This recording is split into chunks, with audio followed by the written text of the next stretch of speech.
national declared Israel to be an apartheid regime. Don't fucking stop me while I'm cooking, you baboon in a suit. The chef is in. About to give you a fucking Chelsea Green, you donkey. Donkey.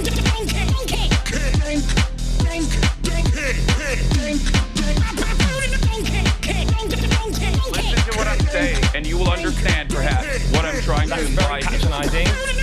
Yeah, I am being patronizing. I don't know who the fuck you are, and you're over here chirping all the way from fucking London about you want to fucking free Palestine, but also simultaneously you're talking about both sides are fucking fine. Shut the fuck up. You don't know anything, okay? Who the fuck is this pink-haired twink?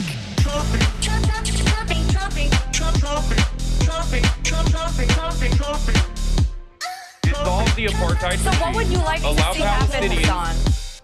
Hasan? Do you not understand the English language?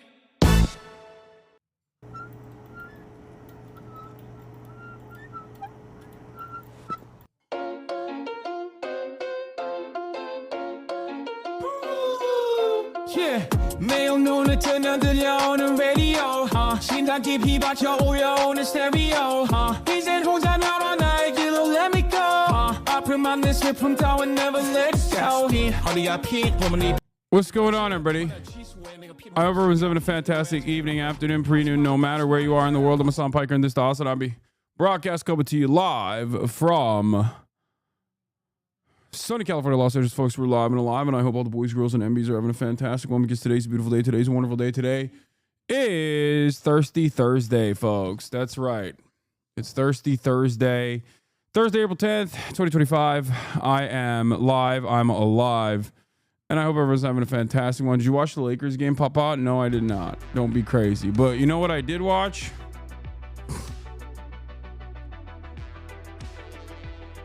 Since this is the part of the broadcast where I tell you about my personal news, that's precisely what I'm going to do. I'm going to tell you what I watched last night.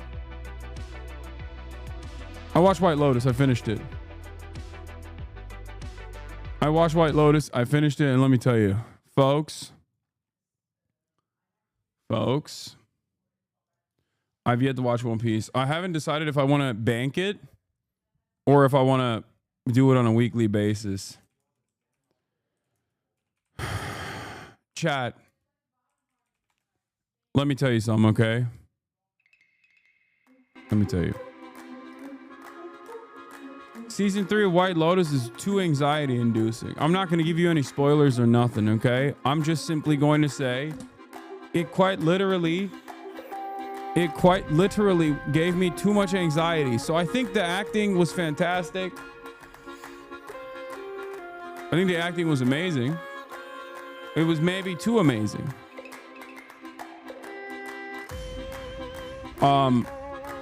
People say it's not as good as season 2. Some people say it's the best season, but it's still underwhelming. I think it was fine. I mean, Walter Goggins is my icon. I mean, he's amazing. He's amazing.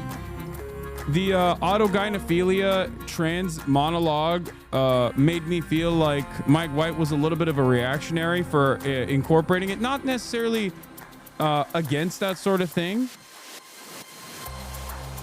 I mean, who knows? Did I say what? Walton Goatkins. Goatgins.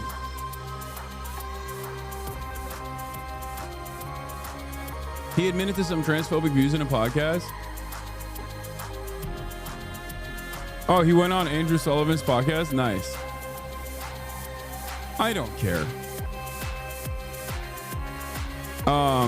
Like I don't care as in like transphobic sentiment being showcased in a work is not something that I'm against, because transphobia and even like autogynephilia could be something that you could show. It's just a matter of how you show it, right? It's not necessarily something that's like untouchable. You can't show it. Like, it's more so what you do with it. But the way that he showed it was not necessarily. The way that he showed it wasn't like a confused person, but more so the way that he showed that was basically being a trans person is just like having a fetish about your fucking your penis. Like that's the way he delivered it, as in Okay, this is so high level trans topics that we're immediately diving into. It's going to be very confusing. It's going to be very confusing for most chatters. They don't even understand what we're talking about. Like, it's I understand that this is incorrect and also wrong. I'm saying it's fine to put incorrect and wrong things in works of art. You will never have me go, that's reactionary, that's bad. Like, reactionary opinions exist in the real world. You know what I mean? Like, it's good. I would go so far as say it's a good thing to showcase reactionary opinions in works of art as well. It's just how you broach the subject matter that I think is important. And he just kind of covered it as like someone who is the director's vision in that one felt like he was just kind of putting that in there because it's like, ooh, it's like a weird, scary thing. It's like a transphobic person's perspective on trans people from the outside, but not in the same way as like, lol, these are just like men wearing dresses, but instead it's one step further. It's like a more intellectual transphobic perspective where it's like, I know something that other people don't know. And then and it felt like he just had kind of put that in there just to say like, I'm smart. I'm not like a regular kind of person. I'm very smart in the way that I'm delivering this. Like, yeah, it's not the Daily Wire basketball movie. It's one step above it. It's like a more liberal framework. In any case, that wasn't even the main point of contention here. I think that,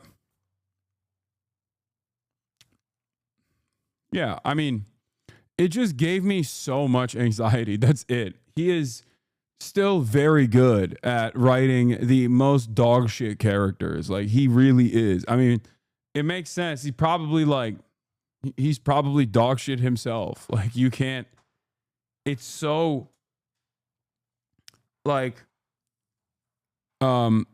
the Duke guy, I forget his name, famous actor, Zhukov from Death of Stalin, right? Whatever his name is, he's also weirdly libbed up as fuck, apparently. But he was Jason Isaacs. Yeah, Jason Isaacs was so good. And his situation reminded me of how, like, whenever I'm getting, I don't know, quote unquote, canceled, and how I just like shove that deep down and don't try to make that a problem for my friends and my family. And I just like try to shelter them from that kind of thing. But the anxiety doubled down for me personally, watching him go through the motions. Obviously, it's not a one-to-one comparison because when I'm getting canceled, it's like, because I'm woke, he was actually doing crimes, right? But like the very act of hiding your shame and hiding that instability from your immediate family was so relatable. It pissed me off. Like, it made me extra anxious. And obviously I didn't, do the things that he did, both before that caused the anxiety, or rather do the things that he did after. Not going to give you any spoilers, but interesting stuff. I mean, it was decent. I'll probably watch season 4. It's just because I'll forget how much anxiety I had watching season 3. So when season 4 comes around, I'll probably watch it. Yeah, I know Jason Isaac wears the yellow Stand With Us ribbon, the pro-Israel ribbon, the Bring Back Our Hostages ribbon. Yes, I know. He's still an amazing actor. That doesn't...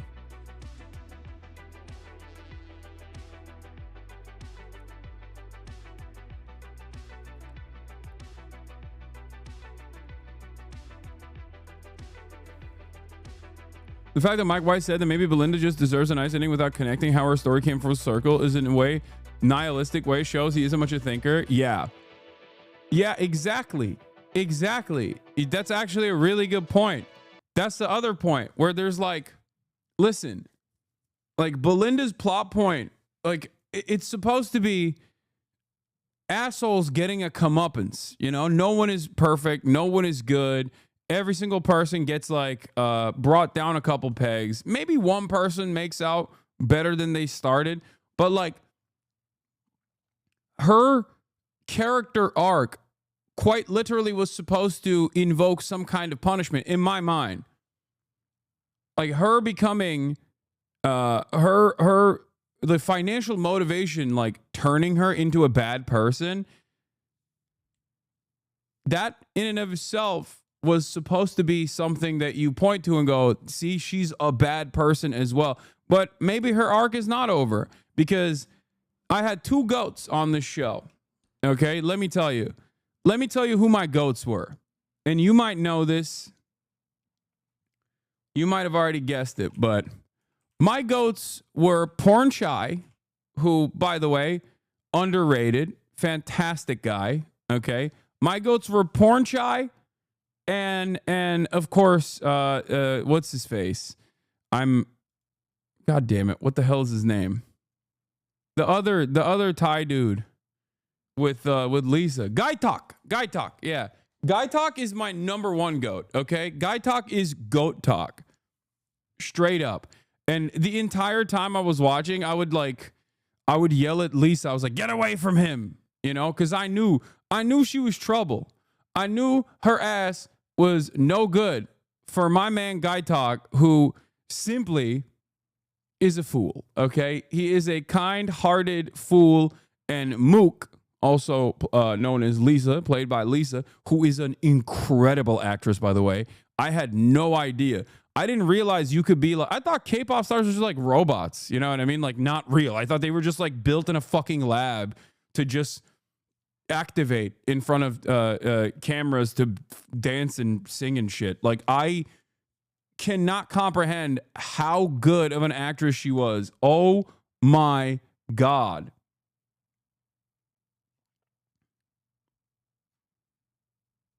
It was crazy. Lisa cannot act. No, she was good as fuck. Yo, you're crazy. Am I crazy? I thought she was good as hell. Heh, you're so Western brain. What do you mean? You don't expect any musician to also be like that good as an actor.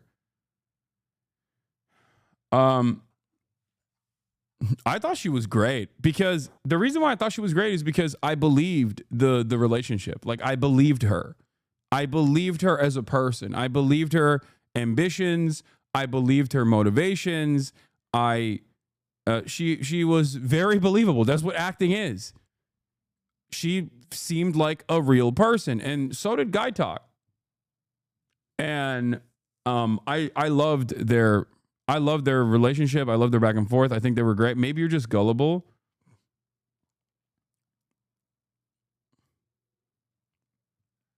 Anyway, it's okay if you're crazy. It's cool that your wise foreign scholars enjoy Lisa.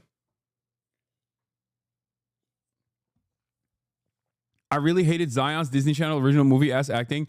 Oh yeah, he was really, yeah, he was not good. But to be fair to him, he was literally on a superstar squad. It's like Bronny James. You know what I mean? You're like, yeah, if you're gonna get compared to LeBron, it's gonna be difficult. Like you're already not. You don't already have the fucking basics. Like, come on, dude. He straight up was surrounded by an insane cast at all times. Like he's being matched up against some goats. It made it extra bad. It made it extra bad. He nailed it. I have an NBA role though. Nah, I didn't like that. I didn't. It's not that I was annoyed by his character, because there's plenty of characters I get annoyed by. And Mike White, he writes characters in the most annoying ways possible. His character was not annoying. Like Patrick Schwarzenegger was incredible. He actually did a much better job than I expected him to do. He was so good. He was so convincing, as he is built for that role. He is that guy. That guy that he was in the show, he is that guy. Straight up. Fantastic. Yeah, Patrick held his own, even though he's a nepotism baby. Absolutely. Everyone was great. Really, everyone was great. Everyone was fantastic. Walton Goggins killed it as Rick. I mean, that's Walton Goggins, baby. Come on now. Of course. Bro, it's incredible. I've been listening to you for like 10 minutes and I still have no idea what show you're talking about. I'm talking about White Lotus Season 3, baby. White Lotus Season 3. It was great. So, you know, I finished it. My mom hasn't watched it yet. And she asked me like, oh, should I watch it? Like, I was like, I don't know. I literally was like, it's not for the faint of heart. You know, you will get a lot of anxiety. Like I swear to God, I had agita. I had like a stomach ache every episode. It was crazy, which I think is a good thing, right? Like that's probably a good thing. Also, I'm gonna be for real. I'm gonna be straight up with you guys. I'm sorry. I could not stand the British lady's teeth. Like I feel so bad for saying that. Amy Lou Wood, Chelsea, like it's just like one of those things where I first thought that she had like fake teeth on.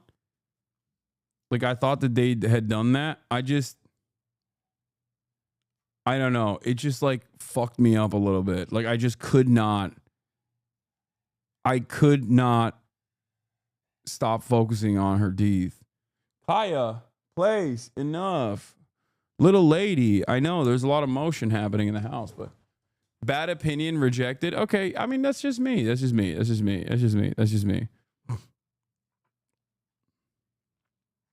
That's it. This socialism shit is over. I'm misogynistic. I'm engaging in Britophobia.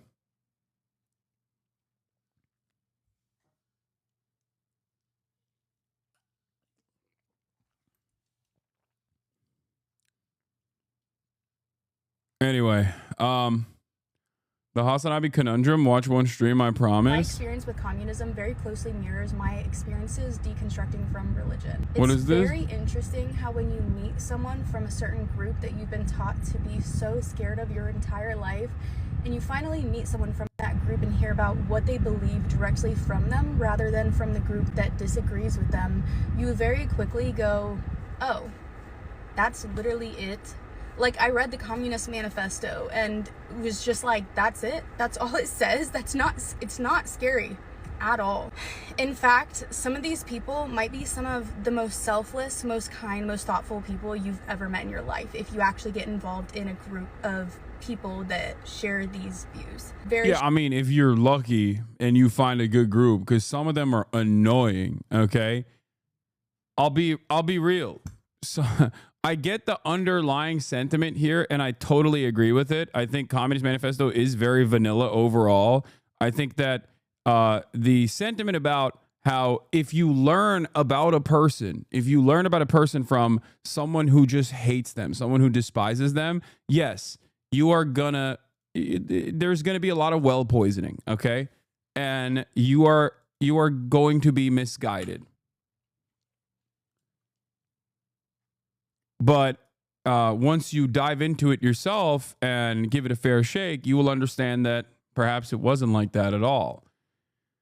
Having said that, however, there are some really fucking annoying leftists out there, unfortunately. Not here, though. We work actively and tirelessly against that sort of thing. Like yourself.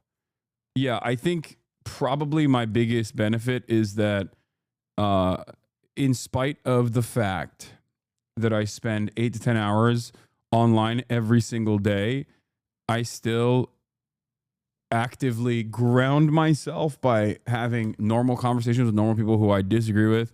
And I don't have any expectation that everyone is going to reflect my worldview. As a matter of fact, I never have that expectation at all. I never have the expectation that someone's going to agree with me. So when they do, it's a pleasant little surprise. Whereas I feel as though many people are not like that at all, and they should be like that. And when I say you should be like that, they get mad at me and say I don't know, counter-revolutionary or whatever. I'm pretty grounded. I can get annoying about certain things. I'm very stubborn. I have my moral convictions and I will fight for them till the very end. Having said that, you know, pretty normal in terms of having a conversation with other people. I don't have to make everything annoying.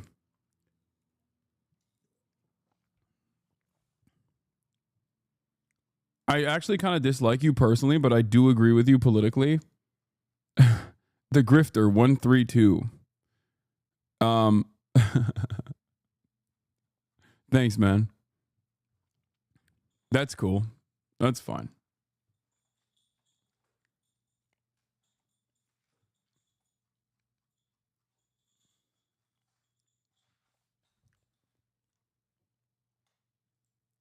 Yeah, that's how we know you're not a real leftist, not annoying enough. It's true. Markets are collapsing again. Turns out cutting our largest trading partner didn't instill too much confidence. What will happen next? ICE makes criticizing Israel an illegal idea. Get in now to learn about the art of the deal. I always wonder what it is when people are like, I actually agree with Hasan wholeheartedly. I just fucking can't stand him. I wonder what it is. Like, what have I done that just like pissed you off?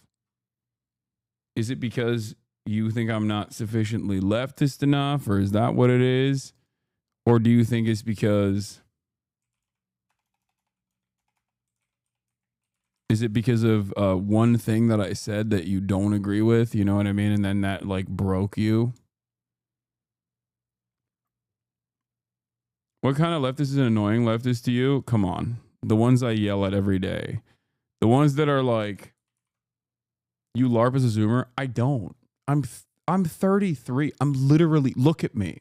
I have white beard hairs. There is never a moment where I've LARPed as a Zoomer. That's just a thing people say. Like, what is the... I have a white beard, man. If you think I'm behaving like a Zoomer, that's just kind of on you. There's no... I say how old I am pretty much every day. I also talk routinely about how I don't understand a lot of aspects of Zoomer culture.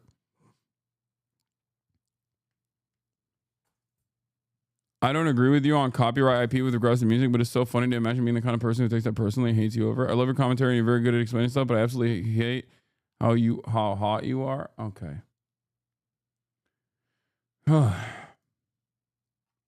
Yeah, we need... My brother said, why should I listen to an angry, yelling Turkish guy?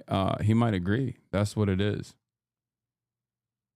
Read lookism. What? Lookism? Ew. Oh, come on.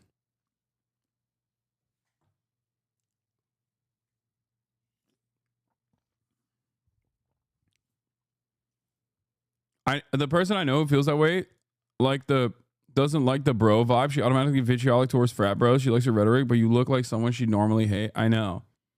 That's the real discrimination. That's what it is. The real discriminatory practice out here is that there's a lot of people out here who would agree to what I have to say, but they can't get past the way I look and the way I carry myself. And honestly, that's racism. That's real racism. Anti-white man discrimination. Anti-white man discrimination is the real discrimination out here, okay? As a cisgender, heterosexual, white guy, okay, with bro-like tendencies, I hate how much people despise me for that. They want to judge the book by the cover and never actually read the book. Yeah, bromophobia. It's real.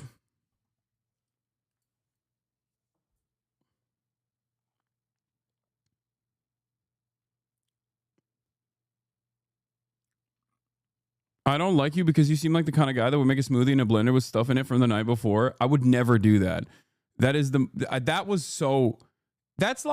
worth a death sentence, honestly. Like, that's such a, I'm not going to say nothing, but that's such a crazy L. You know what I mean? What are you doing at that point? No spoilers, but I'm just saying, if you were to go to the kitchen and there's a blender in the kitchen with shit in it already, and you just like dump some more protein into it and go, all right, like, what are you doing? What are you doing at that point? You know, it's just natural selection running its course. You were not going to make it. Have you seen this DSA TikTokers recruiting tactic? Life after you join your uni, you get fair compensation for your labor. I like this. Stud. Average Eagles fan protein shake.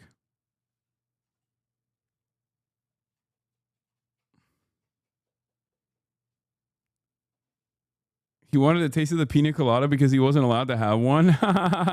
That's so stupid. No, I'm sorry. That's dumb as hell. In 2019, he used the phrase 35-year-old IT worker and I haven't forgiven you. Yo, that's fine. All right. We're not going to talk about why people don't like me, okay? That's stupid. That's enough of your reasonings as to why you think or why your friends that you've tried to put my stream on with are not into it. Enough. It's fine. They can be wrong. It's okay. I'm not for everybody. You know what I mean?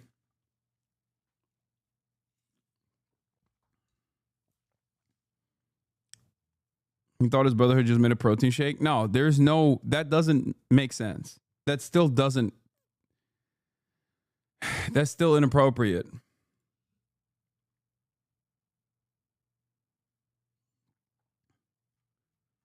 Anyway, I will say this much. The only time after the only time where a lot of people who normally would despise me because of the optics unironically turned around and were like, actually, there's a method to his like bro style where him speaking this language is probably a good thing. It might not be for me in particular, but he's working to actively de-radicalize people that, you know, are firmly on the grips of the right, and that's a good thing. And I was like, wow, finally some fucking people get it. And then of course very quickly they forgot. Like very, very quickly they were like, nah, actually he's just bad and problematic and wrong and whatever the fuck. And it's like, all right, I'm gonna keep doing what I'm doing though, you know, and you keep doing what you're doing. I know we got the Shamath piece here too. It's such a stupid thing that he voluntarily revealed. Also, 2 planes clip wings at DC's Reagan Airport because we need to bring gay pilots back. So you're a himbo grifter? No, I'm who I am. I am who I am unapologetically. I have the perspective. I have the perspectives that I maintain, but I'm not going to change my output, change the way I look, change the way I sound in an effort to be like extra accommodating. Okay? That's it. What is this? This happened almost 2 weeks ago. What the fuck? 2 jets bumped wings on the ground in Washington Reagan's airport with members of Congress aboard one of the planes. No injuries reported.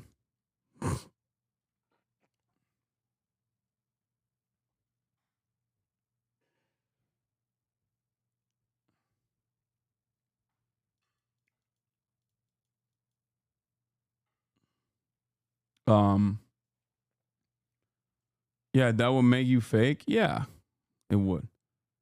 I guess they associate bro style commentary reactionary thought. Yeah, but that juxtaposition in and of itself, I think, breaks through for a lot of people who need to hear it. You know, your gay ass don't need to hear my commentary. Oh yes, Shinshiro Watanabe, new show Lazarus. I fell asleep while watching it, and it was spectacular for the brief moments that I did watch it.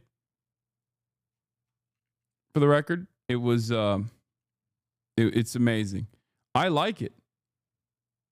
Lazarus was shite. No, I like it. No, Watanabe does not make shit, okay? Even Space Dandy is good. And if you don't actually agree with me on that, you just don't understand. You don't know ball. You don't know ball. You don't know game. Game recognized game, and that means you don't got game, okay? Sorry. You watched Devil May Cry. It was awful. It's fine.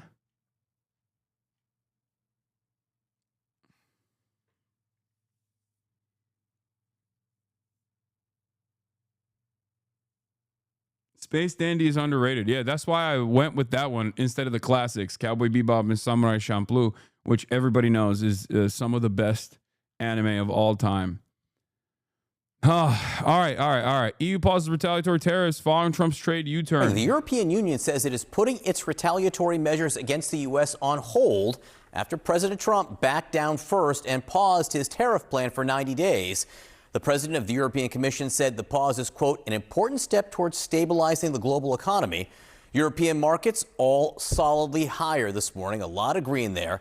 Let's get right to CNN's Melissa Bell live in Paris. And, you know, the EU is basically taking a little bit of a victory lap, saying this is what happens when we stick together.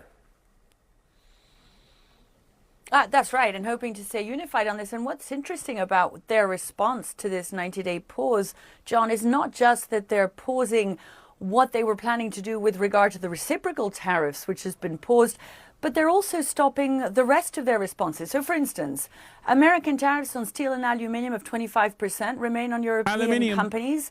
Europeans agreed yesterday on their response to that. They've decided to pause rolling out that response. What? You're not a radical feminist? That's what bothers me. Hasan becoming a radical trans feminist would be nice, to be honest, but I don't even know where he stands on actual feminist theory right now. Yeah, this is what I mean, guys. This is literally what I mean. This is what I'm talking about, which is that, like, no, there is a limit to my output here. Okay, there's a limit to my brain. There's a limit here, and that limit is, you know, be nice to women. That's it. Like, if you think I'm gonna be I don't know, equipped with like dworkin thought, then yeah, I don't know. Probably not gonna happen.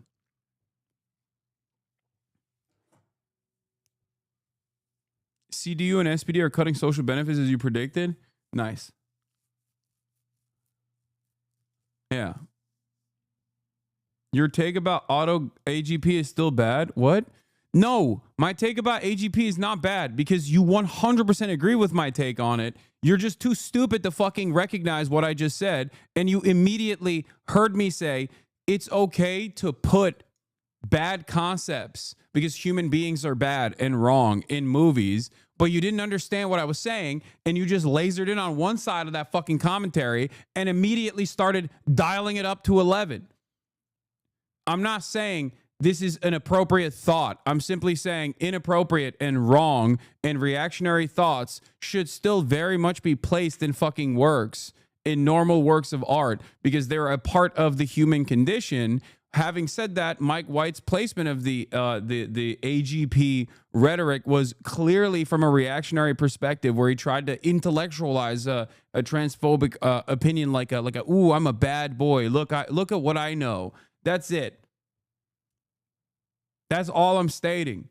So it was a shallow analysis from an outsider. Okay? And most people don't even know what the fuck I'm talking about. Anyway, shut up. Shut up.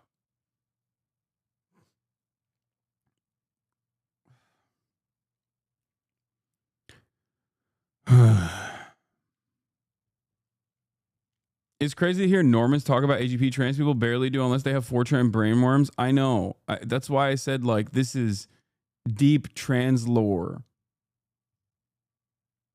You know what I mean? It's just like deep trans lore. It's just outdated, old school, fucking neo-Nazi created, like, initial trans research that's just like anti-trans. That's what it is.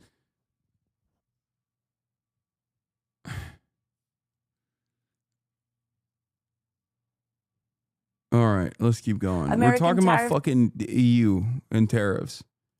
On the automobile and auto parts industry remain on Europe. For now, Europeans are also holding back. So a lot of restraint really being shown by the European Union here. They've really stopped all of the measures, both the ones they'd agreed on and the ones they were considering for now. Have a listen to what the Spanish Prime Minister had to say in response. Nobody wins a trade war. Everybody loses. For this, the measure announced by the US administration, pending review of the exact details, seemed like an open door for negotiation, and as such to an agreement between countries. So Europeans hopeful that negotiations can be reached, that negotiations can begin on all of these matters, but they also explain that they're going to continue to work together to look at very firm measures on both the automobile tariffs and the so-called reciprocals, so that if in 90 days, when that period comes to an end, should the American ones kick in, the Europeans should be ready to respond and to respond very harshly, as we discussed yesterday. But for now, very much looking to see whether this pause... Yeah. EU and China were looking at setting minimum prices on electric vehicles. So this was a major problem that, if you recall, I talked about quite extensively. Ursula von der Leyen was a year ago complaining about how China was stealing Europe's lunch money with their incredibly cheap, incredibly affordable, and very competitive electric vehicles. And if left unchecked, that the entire European manufacturing would fall apart because people would simply go and purchase Chinese vehicles because it's impossible for European markets to compete with the affordable, accessible, and also good quality Chinese vehicles that are out there, readily available.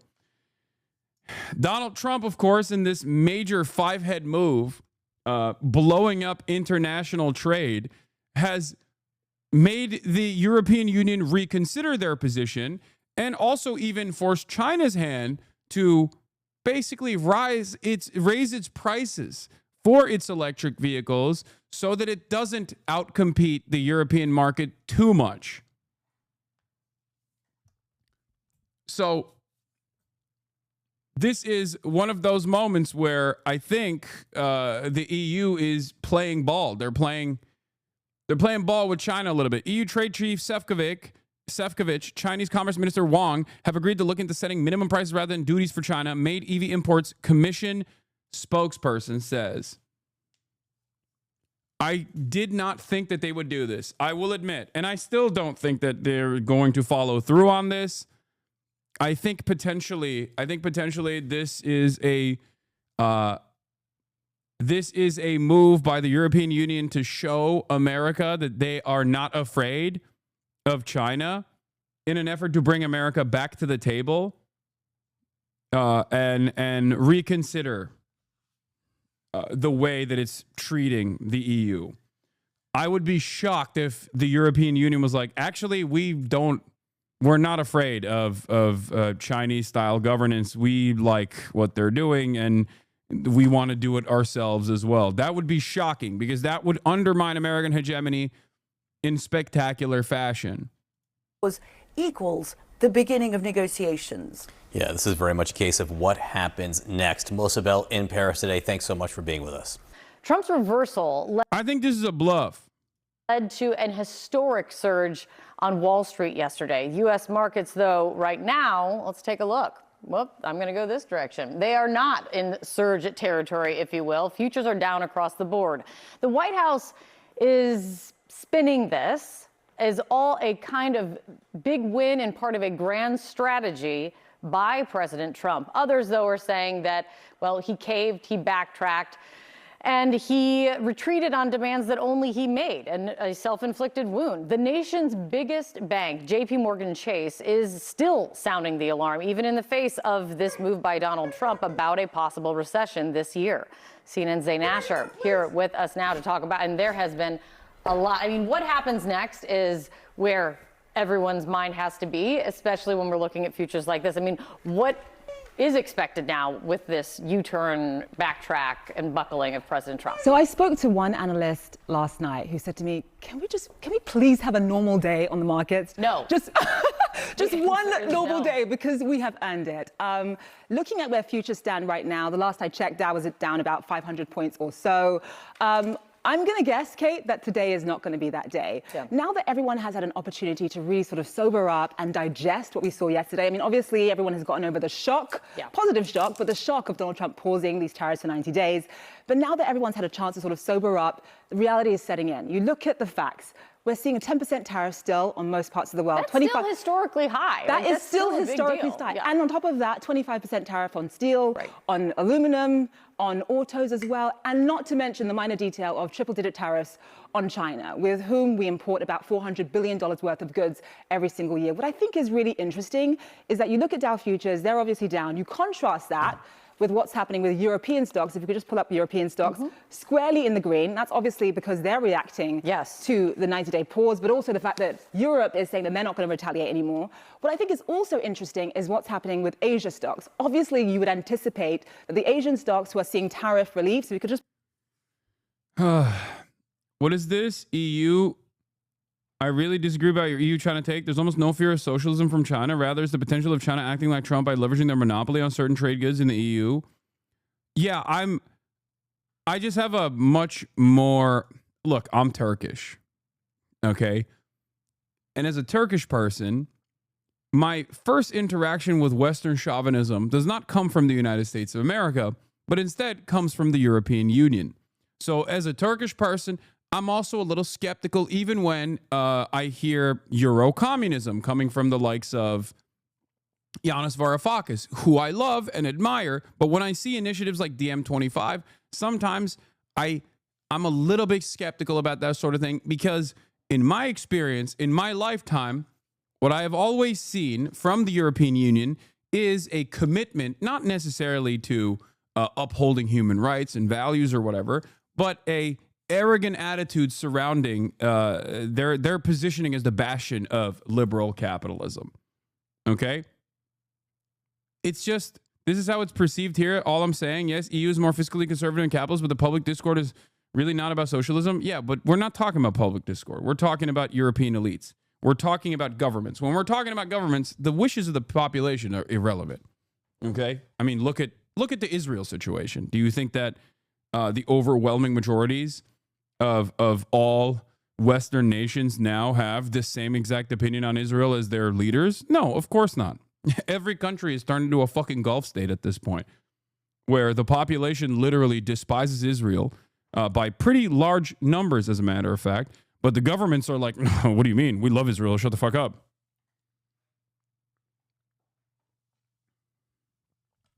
So, for me, I think I'm saying that I have a little bit of resentment for sure that clouds my judgment from time to time, but I also have I will always maintain a healthy level of skepticism against European leadership because at the end of the day, the European Union is a vehicle for capitalism. It is. That's what it is. That's what the European Union is there to do, and so. I think that when push comes to shove, I still believe that European leadership will not decouple from the United States of America and find themselves in the hands of China. Because if China became the hegemonic power, then European capital would be undermined in that process because they would have to restructure their own internal governance to reflect Chinese values or the Chinese economic order. They would have to, can you imagine? Every European country behaving like China, having command economies. I mean, that would be amazing. I would love that. I'm just saying that probably wouldn't happen.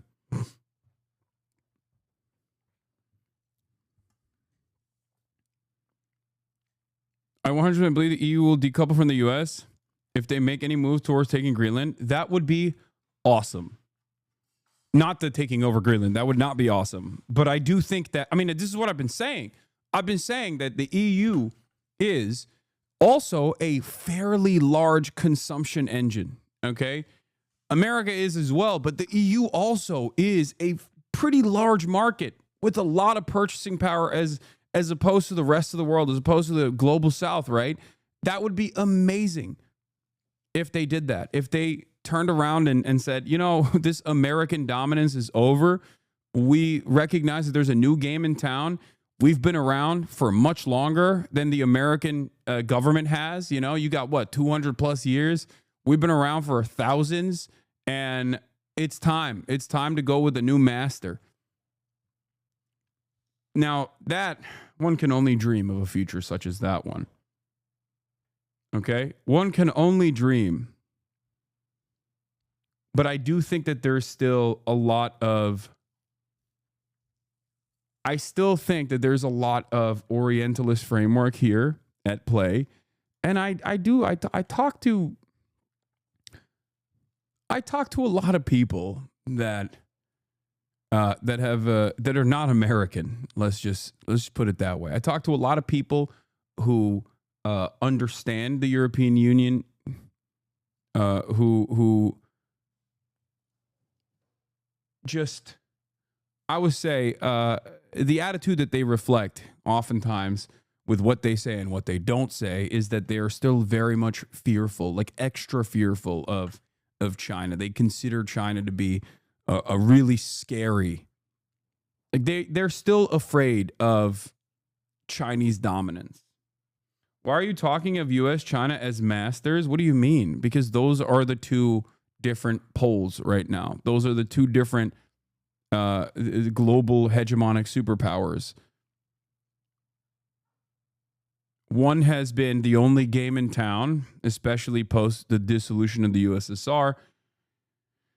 And the other one has grown in spectacular fashion over the course of a very short period of time. Daily reminder that you don't know anything about the stock market. Stay in your lane, little bro. I mean, it's true. I don't. I still maintain the position that the stock market is gambling, and also money is fake. Value is so made up, especially with our global financialized economies. I mean, and I use the example of the fake tweet that caused the market to rebound for and recover $4 trillion in value over the course of an hour, only to have it evaporate once again, as the perfect distillation of my argument. Is a perfect example.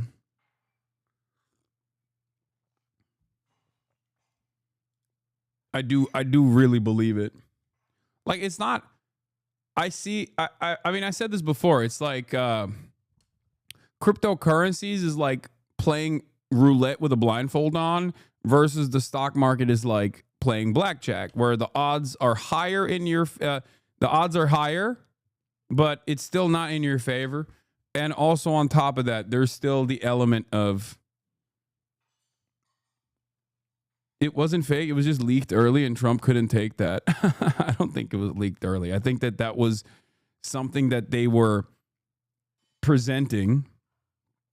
And it was a brief moment where, like, I forget who it was, but one of Trump's guys went on Fox News and said, yep, no, Trump is going to do what he's going to do. And then everyone was like, oh, that's enough for us. Yes. And then they just kind of went along with it. But my point is, my point is the very fact that like that can create trillions of dollars worth of value instantly, and then only have it like evaporate. That in and of itself is like, it doesn't give me a lot of confidence in the stability of the stock market. I think if this was, this isn't to say that there wasn't a time and place where like the stock market was entirely speculative. That's not what I'm saying at all. I think that just like the heavily financialized global economy has turned it into this thing that operates on confidence. There's still fundamentals behind it for sure. That's why I say it's different than like playing roulette with a blindfold. It's more so playing blackjack. There's a rule book that you can follow. There are people who can count cards. You know what I mean?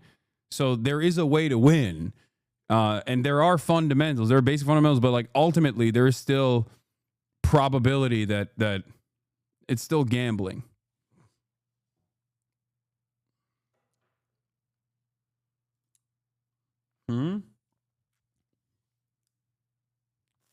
Motherfuckers, if your market has substance, then Hasan is no threat, so stop fixing your what? What are you saying? Hasan, it's been an hour. Wrap up the both sides bullshit. I'm so confused. Stop sending me the new no way, no how banger Jay Mershon. Okay, I'm not going to watch it right now. Just pull up Asia as well. Asian stocks that are seeing tariff reliefs, for example, the Nikkei, up about 9%. But Kate, check this out. Even the Shanghai Composite, right? Chinese stocks also rallying despite the 125% tariff increase. And that indicates to me that Chinese investors saw what Donald Trump did yesterday and are saying to themselves, well, look, this kind of indicates that if the pain is great enough for Americans, be it investors or perhaps later consumers, that Donald Trump is willing to back down, that he is willing to negotiate. So that's why the Shanghai... Dude. I think anyone that thinks that there's any stability from Donald Trump is on fumes at this point. They're huffing maximalist copium. They're on crack cocaine and fentanyl. They're doing a speedball with crocodile on the side.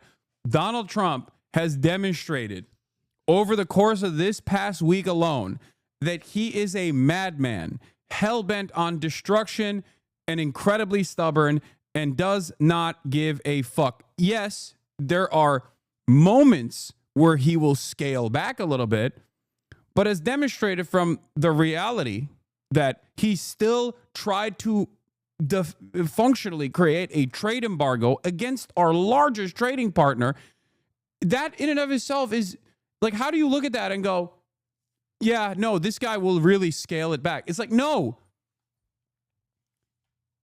He said he was going to kill you and then he chopped your leg off. That doesn't mean that you're in a better position overall than before he came into the room. You're legless now. He took one of your legs out. How the fuck can you sit there and be like, well, at least he didn't kill me? Like, what do you mean? What are you talking about? You got one leg now. You got a stump. Put down the crack pipe. They're so desperate to be like, this is the problem, okay? This is the problem with like institutionalists, institution defenders, where they're like, this entire thing can't collapse, right? On the whims of a madman. Like, that can't happen. There's no way. And I think people are just going to go to their deaths saying, oh, no, he's just, there's surely something that he will respond to.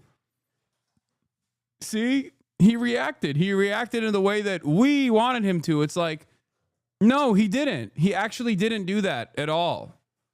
Did you want the art of the deal to be severing ties, severing trade ties with our largest trading partner and simultaneously applying universal 10% tariffs to all of our other trading partners? Basically a de facto 10% sales tax increase, inflation, automatic inflation.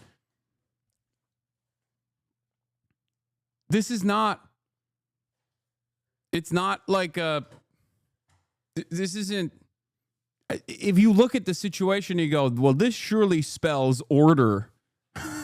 You're insane. You're an insane person. There is nothing orderly about what Donald Trump has done this fucking past week. The only reason why you think there's order is because you want to desperately believe that there is something going on there, that he's responsive to something, anything, and not simply insane.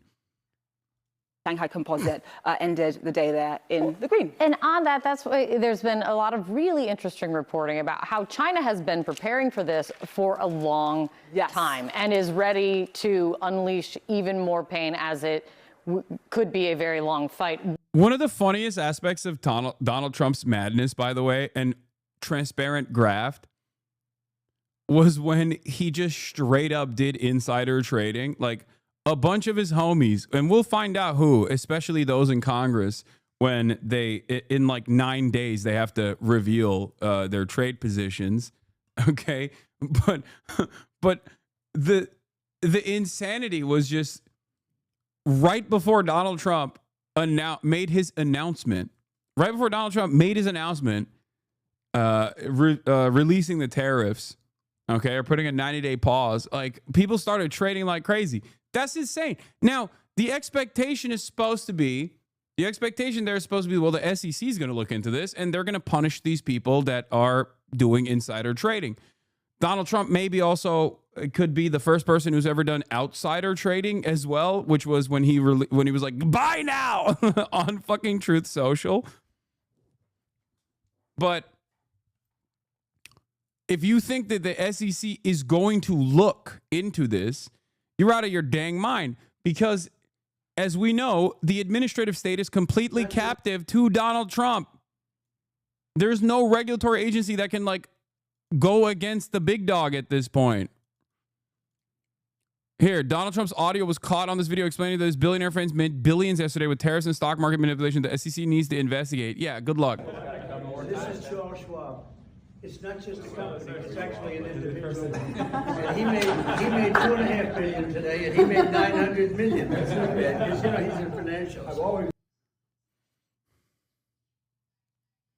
I mean, I get that there's plausible deniability to what he's saying here, right? He could be like, come on, the markets are looking good. You made billions.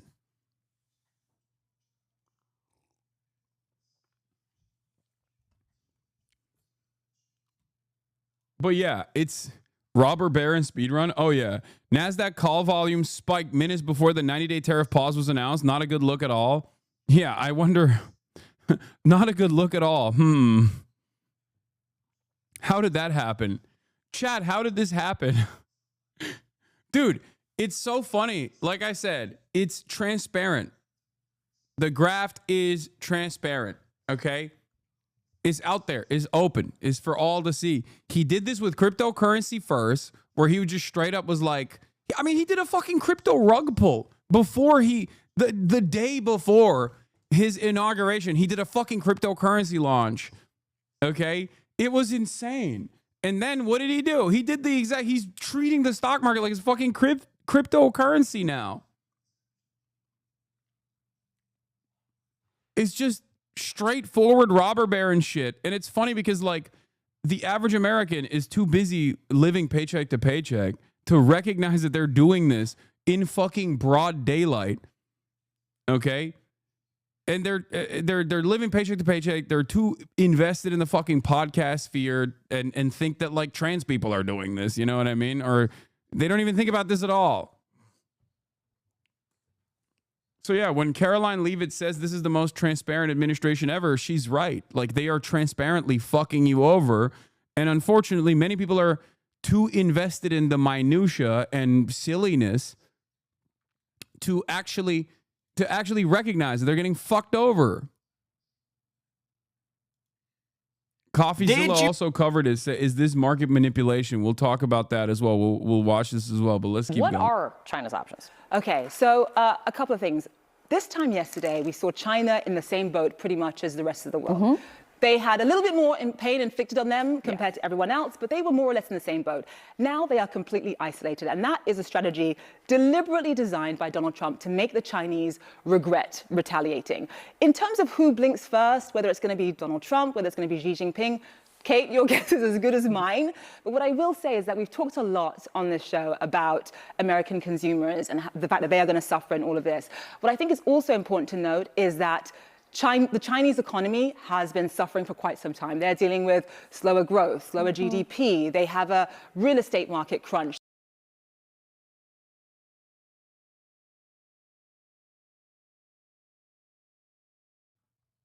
What the hell-y?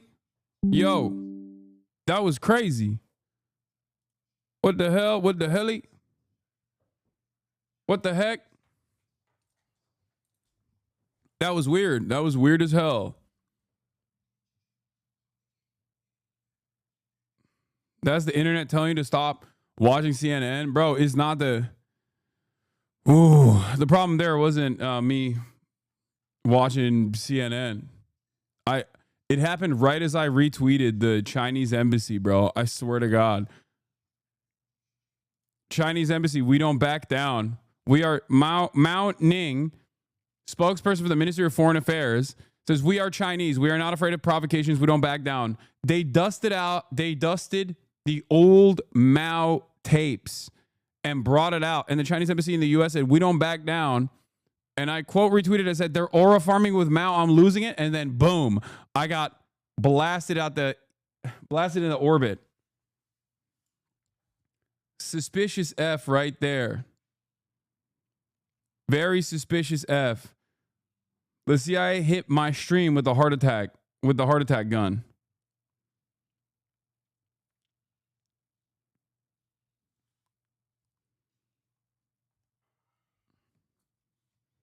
Stop watching the Clinton News Network. I thought you were apolitical. Don't worry, brother. I'm an American patriot.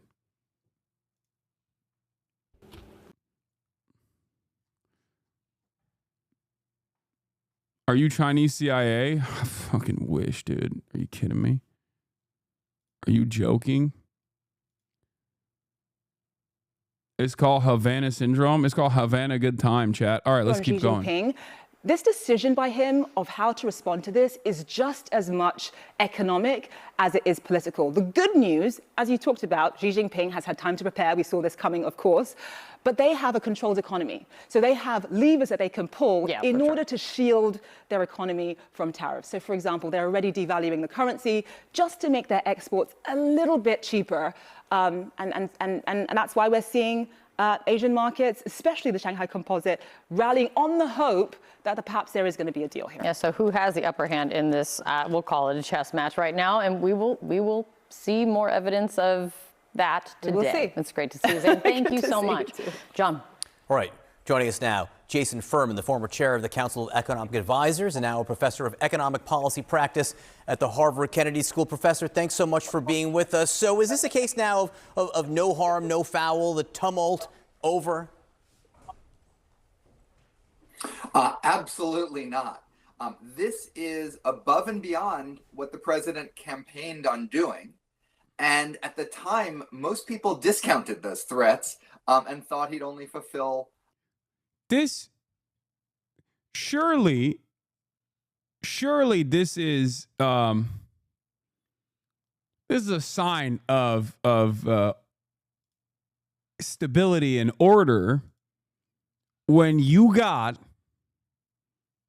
a situation where people are like, oh, no one believed his campaign promises. I mean, come on now. Just a normal political process here in the United States of America where you just go, remember when he said tariffs is the most beautiful word in the English language? No one fucking believed him. They thought maybe it's like the 10th most beautiful word in the English language. Oh, man, we all thought he was playing around, dude. Why would you think that? Why would you think that he was playing around? This shit's so goddamn annoying. This cannot be the underlying basis of your political identity where you go, I'm just voting for this guy because of vibes. I hate this. I'm voting for this guy because of the goddamn vibes.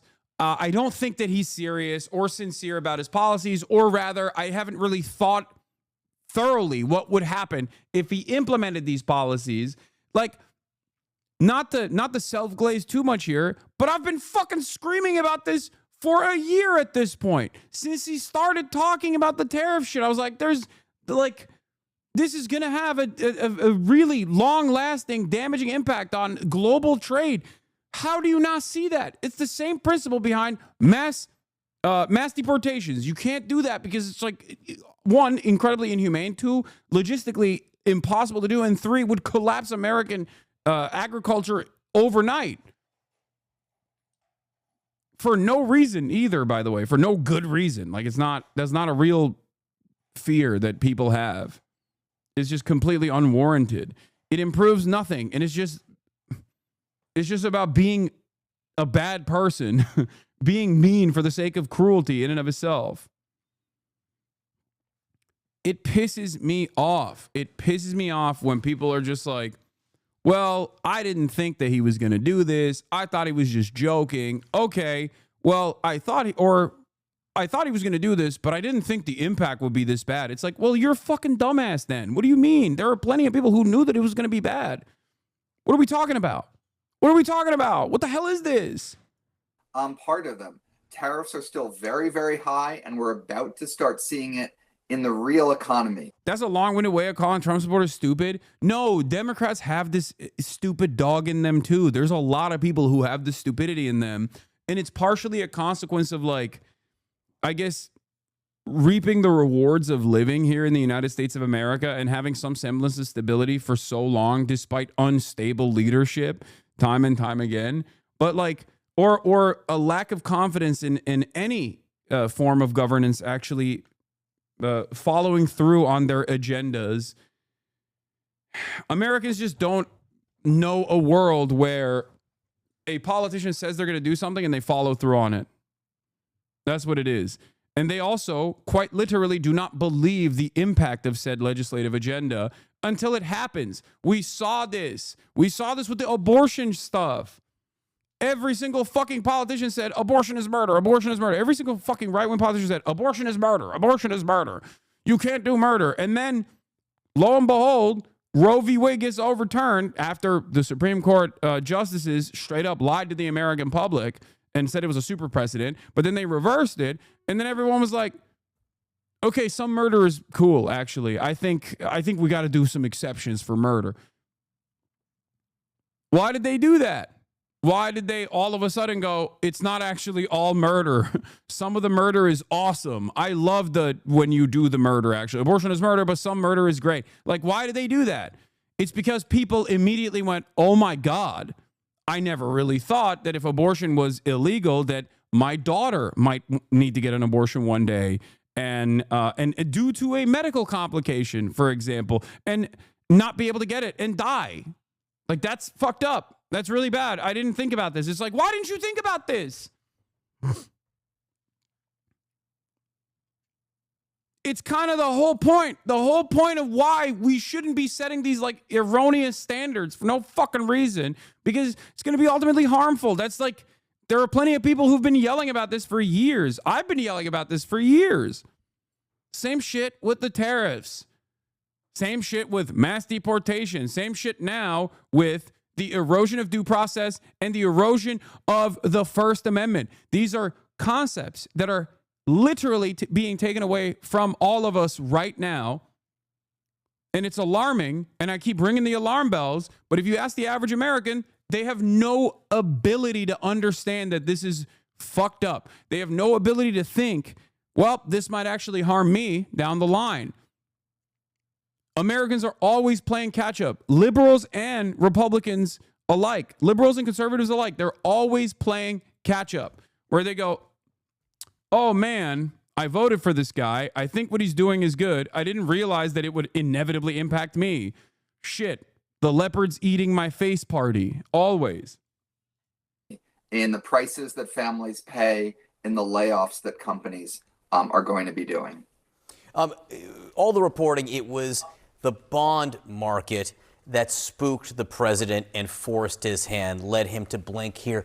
Can you explain, for all of us who may not have taken Act 10, exactly what was happening with the bond market and if those fears are still over, or fears are still existent, I should say? Yeah, normally when you're going into a downturn, you would think that the Fed is going to cut interest rates and interest rates are going to come down. But what was really scary was that interest rates were going way up. And that's because investors around the world, reportedly some of them in Japan, but around the world and in the United States, were more nervous about the United States. They didn't trust our country. They didn't want to lend to our country. And because of that, that made interest rates go up, just like any other borrower who's not particularly creditworthy is going to end up with higher interest rates. In the New York Times reporting that the president knows what that means. As someone who worked in real estate, when interest rates start going up, it just gets harder to do business. What do you think China sees here? We just heard from Zain Asher on this. Do you think they see this as a chance now to talk? Do they feel isolated, or do they see now that the president will blink when facing certain pressures? The president has shown over and over again a willingness to blink. In his first term with China, when he would negotiate deals with them, it was largely deals about how to not escalate further. Oh, look at that. After yesterday's pause, I was like, okay, back from the edge, but I'm still worried about recession dynamics taking hold. I didn't think that 24 hours later, we'd be back to staring at this chart of long-term yields. I mean, part of the issue is that I shouldn't even be calling it a pause. It's giga tariffs on China. Yeah, this is what I mean. Yesterday, we all looked at the market being green, and I told you this is an insane moment, okay? This is an insane moment where people are very clearly demonstrating that the stock market does not have the fundamentals baked into it, where very clearly people are just hoping on a dream. They're wish casting for stability when no semblance of stability exists. I told you this. Like, it's crazy. It's crazy to go, yeah, actually, things are fine now because we only have 10% tariffs universally and like 200% tariffs on China, our largest trading partner. That's crazy. What do you mean? What the fuck do you mean the stock market is supposed to normalize in that process? What are you talking about?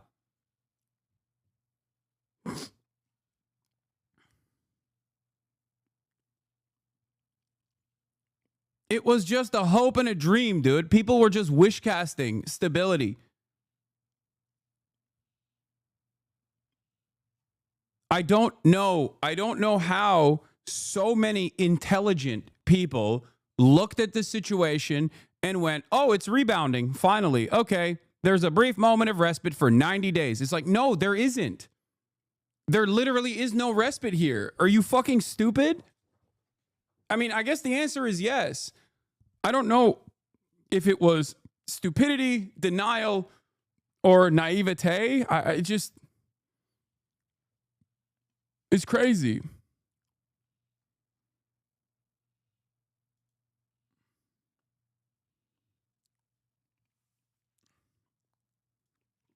Jeff Stein from WAPO says, I know this is an incredibly old and boring point now, but it's remarkable watching how the ostensibly data-driven stock market is driven so heavily by vibes.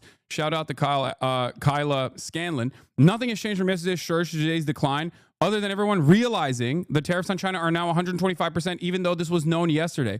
That's what I mean. I am not a finance guy. As Stocky correctly pointed out, I don't know shit about the stock market. But the one thing I do know is that it is psychotic to assume that things got better when we are trying to use a hatchet to sever ties with our fucking largest trade partner. Are you stupid that you thought things were going to get better?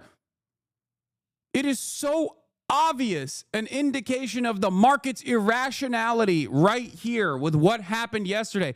And all these dumb fucks posting the green as though it's any indication of where things are going.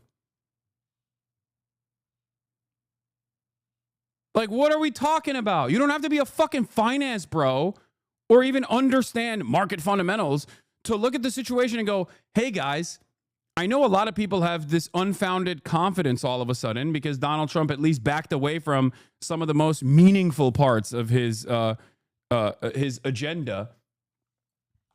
But things are still pretty bad, don't you think?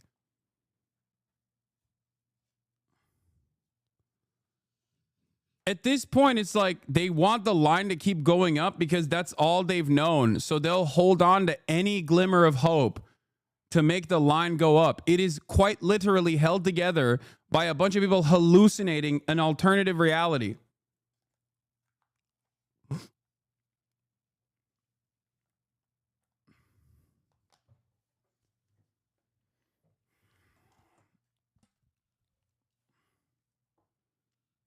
A quick read of Stock Trading for Dummies would empower the average educated adult with all the knowledge they need to realize how fucked the situation is.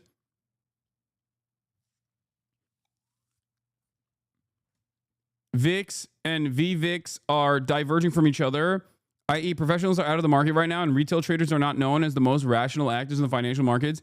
Anyone that says this is coping. You are coping. If you think institutional traders do not also engage in this exact same irrational behavior, you are wrong. You are unimaginably wrong. First and foremost, I don't even believe that retail traders could automatically hit the panic button and cause the market to move in this direction in this decentralized manner where they all just came to the same conclusion. Okay? You cannot do that without institutions. That's number one. Number two, institutional traders also engage in the same exact irrational behavior. The exact same irrational behavior. 100%.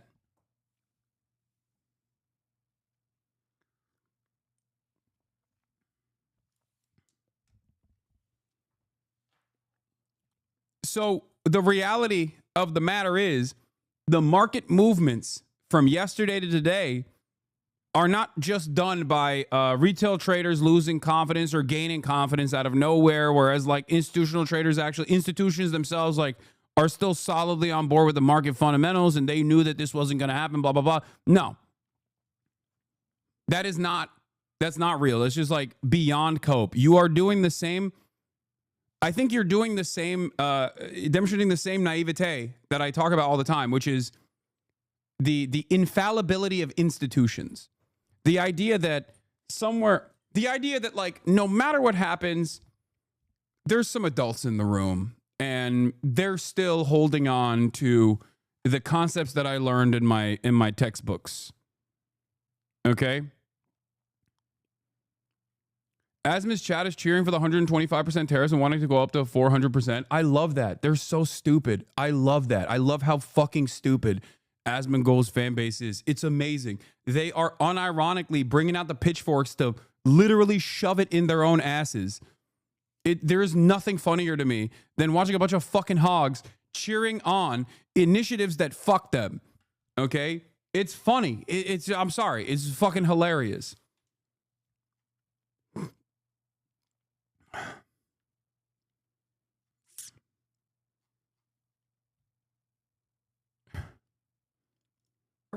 Rather than to de-escalate.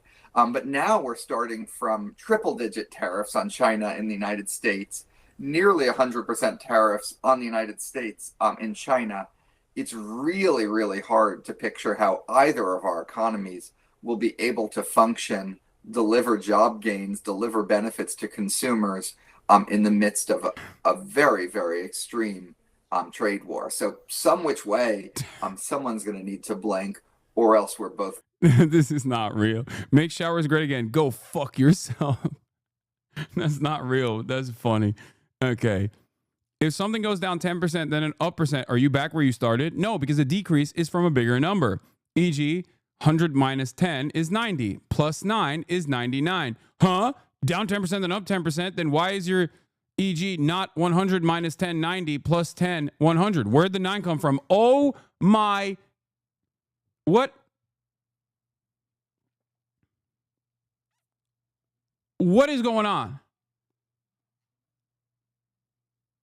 Why would it be plus 10 at that point?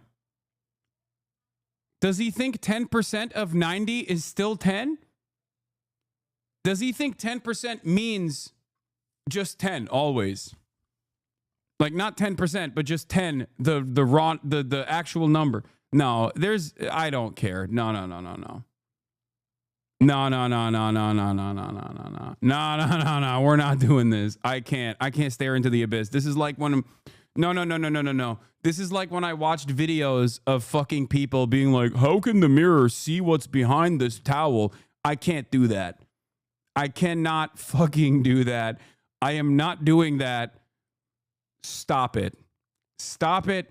There's already enough stupidity that I have to deal with on a fucking daily basis.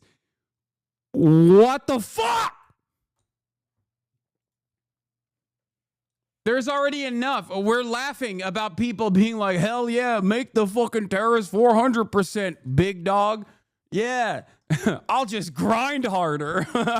Like, people are like, yeah, make those tariffs 400%. I'll just fucking grind harder.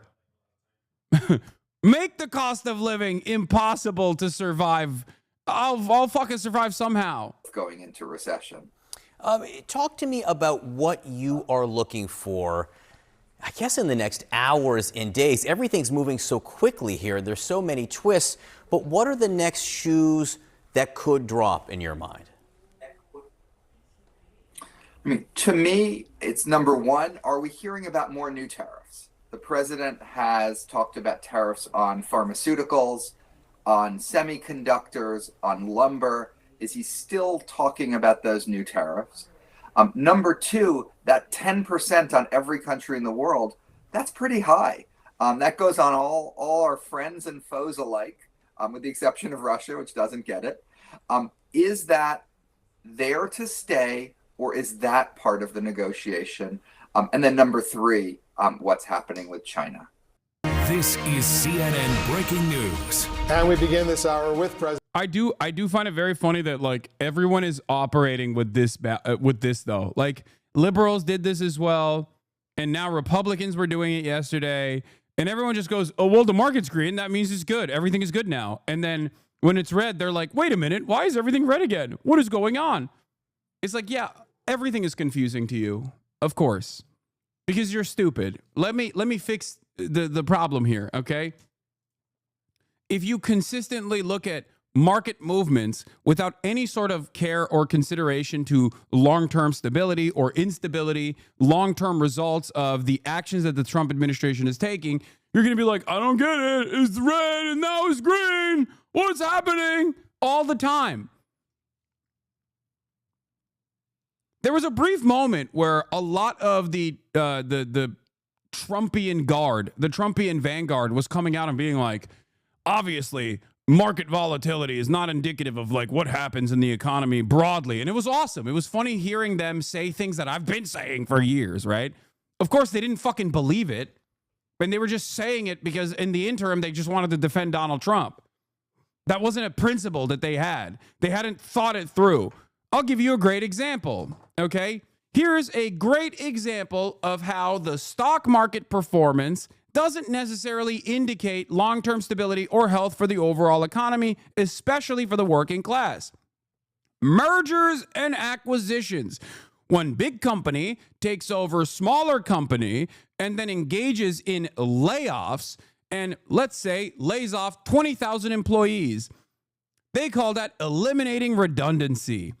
The stock performance is great in that process. But the reality is 20,000 people just got fucking laid off. Do you think that's a good thing? No, of course not. So clearly, this is, in the most reductive term, in the most reductive ways possible, a great indication that maybe the stock market is not reflective to the living conditions of the average American.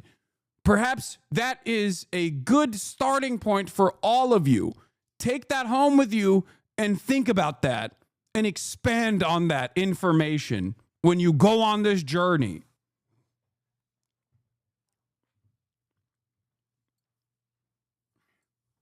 It's pretty basic stuff, really. I don't know how else to explain it to people, really. Like, what can I do other than that?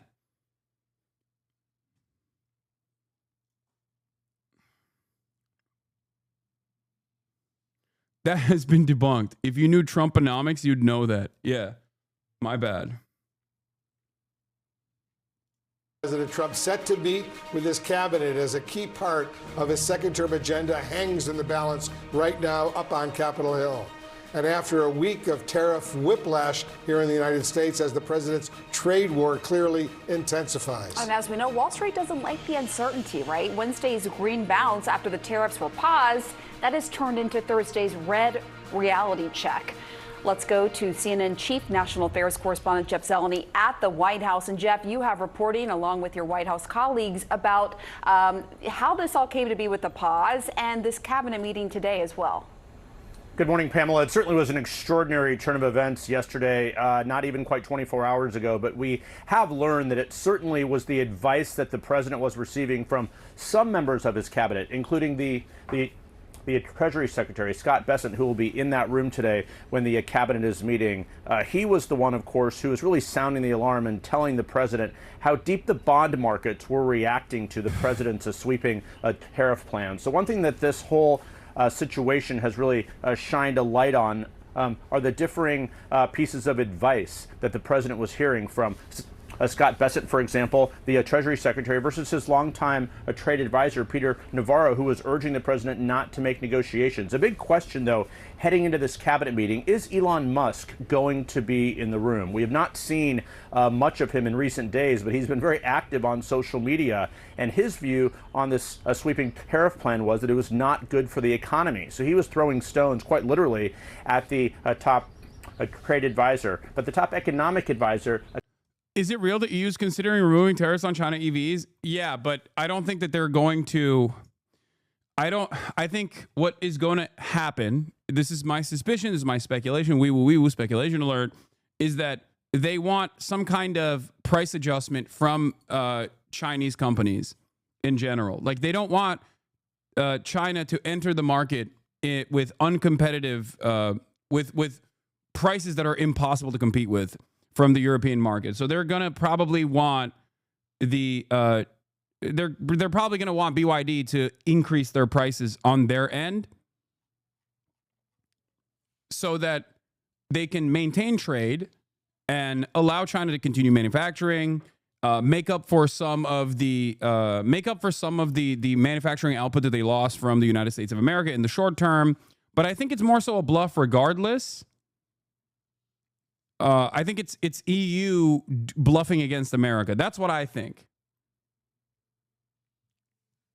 Yeah, EU wants price minimums, exactly. Because there's no way that they would allow China to enter the European market with the prices that China wants to enter the market with, because then they would actually get fucking cleaned out. No one would purchase a European car ever again inside of the EU. I hope it's not just a bluff, and I hope it is a signal for a long-term sustainable trade partnership with China, and perhaps even another indication that the major market of the European Union is moving away from American hegemony into the comfortable bosom of the Chinese empire. The 100 years of Chinese prosperity is upon us. So we shall see.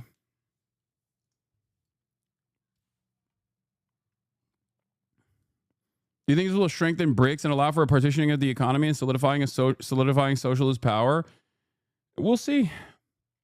All I can think of is that the more the EU moves in the direction of China, the more insane Trump will get.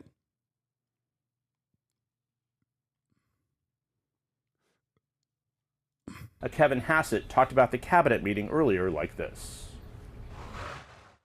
USTR has informed us that there are maybe 15 countries now that have made explicit offers that we're studying and considering and, deciding whether they're good enough to present to the president. The Chief of Staff's office has asked all the principals that have, skin in the game to come and discuss what their views are about how this should go. And that's what the purpose of the meeting is. So the offers that Kevin Hassett is talking about there are from allies like Japan, South Korea, and others who have opened lines of communication trying to lower their tariff percentage with the president. So this is all coming as the trade war is very much still on with China. There is no question about that. But the U.S. is trying to sort of circle our allies, if you will, Wolf, to have a united front against China. And it's interesting, Jeff, Kevin Hassett is also pushing back on suggestions that President Trump actually manipulated the markets when he told people it was a, quote, good time to buy only hours before announcing the pause. Democratic Senator Adam Schiff of California says he plans to write to the White House about it. How is the administration defending itself? Well, if there is no question that timeline of a few hours between when the president sent that message, be cool, time to buy, versus about 1:18 yesterday afternoon East Coast time when the president sent out his message about a pause on this. What happened during that intervening time? Did anyone have a heads up at all? Kevin Hassett, again, the president's top economic advisor, told us a short time ago that there was no insider trading or any type of activities going on, but Democrats on Capitol Hill are not convinced of that. But Wolf, the reality is, since Republicans control Capitol Hill, there will not be any type of a committee investigation. However, this will be something, a moment in time, really those 4 hours in time yesterday that will be viewed in the coming days. But for now, at least, the trade war on against China, the cabinet meeting is underway shortly, Wolf. All right, Jeff Zeleny at the White House for us. Jeff, thank you. So let's check in now with CNN business and politics correspondent Vanessa Yurkevich. She is standing by at the New York Stock Exchange. Vanessa, what are you seeing right now? Yeah, well, listen, markets are down this morning coming off that enormous rally yesterday. And I spoke to a veteran trader, Peter Tuchman, just a short time ago. And he told me that the real reaction of Wall Street really comes the day after. Yesterday was this relief rally, and today reality has set in that we are still very much in the middle of a trade war with still historically high tariffs. That 90-day pause on those high reciprocal tariffs are very welcome news to traders here. I spoke to a few yesterday after the market closed who said that anytime the Dow is up nearly 3,000 points, that is a good day. However, today they are facing down high tariffs on China, that 125% tariff. Like, what happened? Did they open up their fucking eyes? Like, this is what I don't understand. What, like, this was the reality yesterday. What happened? This is why I had that conversation with Nate Tankus where I was like, the money is fake. Okay. Like, I'm sorry, you will never convince me that this is real. Okay, the value in the stock market is just like is firmly held together by anything but confidence. It's just crazy. You have those tariffs in place, 25% on autos. And then, of course, you have that 10% universal tariff that is... Wait, people are saying it's 145. Did Trump increase it again? What happened? Is that like a thing? I mean, it doesn't matter. It doesn't matter. Once you go past like 40% or even 30%, really, it truly doesn't matter. You are just firmly committed. You're just firmly committed to severing trade ties with China. And I think that it's going to get even crazier. I think America is, you want to know what I think Donald Trump's going to try to do? Here's a couple things that Donald Trump could still try to do. One, try to stop like Chinese companies from being traded on. That's number one. But more importantly, try to also enforce some kind of trade embargo or rather punishments on secondary markets that work with China, which was his initial goal with these universal tariffs, like when he was slapping Vietnam with stuff. I think that it's not just about America not trading with China. It's about the rest of the world not trading with China. So I do think that I do think that there's a couple more tools in his tool belt of mania where, you could, I don't even know how the delisting stocks would work. I don't know. I'm not a stock market guy at all. But I do think that the American initiative in this situation would be to the American move in this situation would basically be to just do North Korea shit to China, but you can't do North Korea shit to China. Do you see what I'm saying? You can't do North Korea or Iran to China. China is far too powerful and far too important to the entire trade regime that we have designed for the past 40 fucking years. China has become undeniable, impossible to avoid.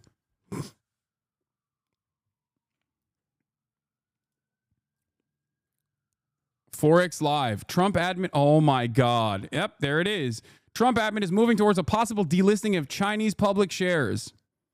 This is psychotic, dude. They are fucking psychotic. Are you joking? Here's a report from Charlie Gasparino at Fox Business. Sources: Trump administration is moving towards a possible delisting of Chinese public co-shares on U.S. exchanges. Sources: incoming SEC Chair Paul Atkins. Dude, everything we're doing to China, I wish we would do to Israel, by the way. Like, it would be so warranted to do to Israel, and yet we will never do that to Israel. Oh my God. The dream. The dream, baby.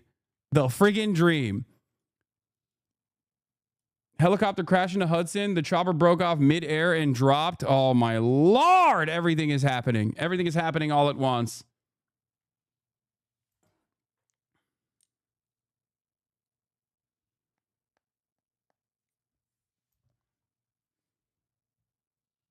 ABC has a special report on it. Which, Okay, by the way, I'm not going to cover it right now. Has a pretty rough current. Yeah, I'm not going to cover it right now. I'll get to it in a little bit. Let me finish this at least. In effect right now, and you see the markets there right now, the Dow down about more than 2.5%. Look at the NASDAQ down more than 4%. The S&P down almost 3.5% there. But the big questions that I'm hearing from traders here today are sort of what are the off-ramps here to this trade war? What are the negotiations that need to be happening between these more than 75 countries in the administration? And then especially looking at China, because so many of the companies that are traded on Wall Street here have direct ties to China, get many of their products from China. So what about taking back Chinese-owned U.S. land? It's nothing. What are you talking about? Chinese-owned U.S. land is so minuscule. Go ahead. Claw it away from the Chinese investors. Like, what are you talking about? That's just fucking meme shit. It is literally podcast meme shit, dude. Stop listening to podcasts. Holy fuck. China is like not even in the top 10 of land buyers in terms of foreign investment. It's nothing. It is so insanely marginal. It is so tiny. It is so minuscule. It's nothing. What does that look like? One analyst said to me this morning that some of these negotiations could actually center more around other things, non-tariff related things, something like with China, maybe a deal with TikTok or even a deal with the Panama Canal. Those are the questions that they have. What is the off-ramp for this trade war for the president? So here today, I would say less uncertainty, but still a level of uncertainty about where this trade war is going, Pamela. Obviously, we're not seeing sort of those dramatic swings this morning that we've seen in the past several weeks. That is because very much investors here know we're still in the middle of this. Obviously, though, good sign that that 90-day pause went into effect just yesterday, Pamela. Yeah, I mean, clearly investors are sending the signal, though, that they understand this is far from over. There's a lot to be worked out, but you do have businessmen like billionaire investor Bill Ackman, a Trump ally, celebrating this. Yeah, Bill A. Packman. Bill Smokes Crackman. Absolute dummy. Every single one of these people that are supposed to be like brilliant investors and all this shit, every single one of these people have shown that they are delusional morons. They are just regime enjoyers, even if the regime is shanking them. All the way from Elon Musk to Bill A. Packman, okay? Pause. He was among the business leaders who had turned on the president over his tariff plans. He's now praising the pause and implementing many of those taxes. What can you tell us about that? Yeah, well, we know the past several days leading up to these reciprocal tariffs going into effect, Bill Ackman, who, as you mentioned, is a billionaire, he is the founder of a huge hedge fund, he was saying that these tariffs would be, I'm reading here, quoting, economic nuclear war. So he said that leading up to Wednesday's tariffs, and he was warning that this could be really terrible for the economy. Now that the president has reversed course and put this 90-day pause into effect, he is coming out and saying that, yes, he was raising concern, but he's praising the president in what he calls the art of the deal, that the president actually did right by this deal. And Bill Ackman and other billionaires were raising those alarms for several days, but many of them are seeing a little bit more of a relief here that the president has maybe listened to advisors, as Bill Ackman said, and really sort of put into place more of a better roadmap for billionaires right now that really, you know, they play in the stock market. They obviously have their businesses tied to the stock market, Pamela. They can be against him one day and with him the next day as they see their stocks rise, Pamela. All right, Vanessa Yurkevich, thanks so much. Let me bring in Anna Stewart. So, Anna, we've been seeing European stocks rallying, not just on the news that the Americans were pausing these tariffs for 90 days, but also the fact that the Europeans were going to reverse the retaliatory tariffs that they put into effect yesterday as well. Take us through that. Look at that rally. It's pretty strong, and that's largely because, of course, European markets were actually closed when the 90-day pause was announced. So they didn't have a rally yesterday. We're seeing it here, and I think it is being sustained as well by the fact that the EU is also going to pause for 90 days. Although the EU Commission President Ursula von der Leyen said that while they will pause for 90 days, if negotiations are not satisfactory, our countermeasures will kick in. So a bit of a warning there. But I think for European investors, this is possibly the first time that it's actually felt like almost a reality that perhaps the US administration will negotiate with them. Up to this point, the EU has, for instance, offered 0 for 0 tariffs on industrial goods, on autos, and that's frankly been ignored. So perhaps this is an opportunity. Very different story elsewhere in the markets. Of course, Wall Street has opened lower today. The relief rally there is over, and by a number of metrics, even from JP Morgan not shifting their outlook in terms of recession, keeping it at 60%. Some of these assets suggest that people are still pricing in the likelihood of a recession. Oil prices steeply lower at this stage, about 4.6% lower. So see, I did it. I lowered the oil prices. I promised you I would do it.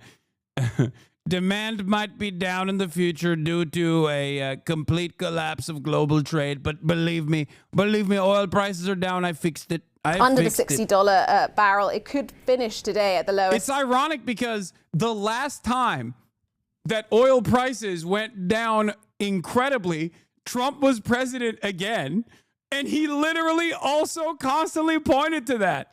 It was COVID. Donald Trump was like, remember how low oil was? Yeah, during COVID? Thanks, man. Yeah, it was awesome. I remember. Fantastic. People's relatives are just fucking dying in the hospital.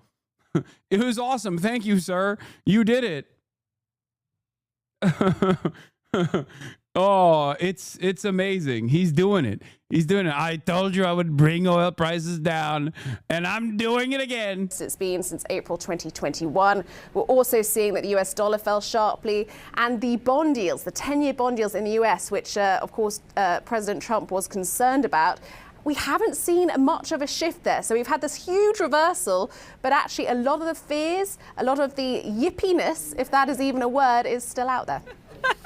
A lot of golf players will know exactly.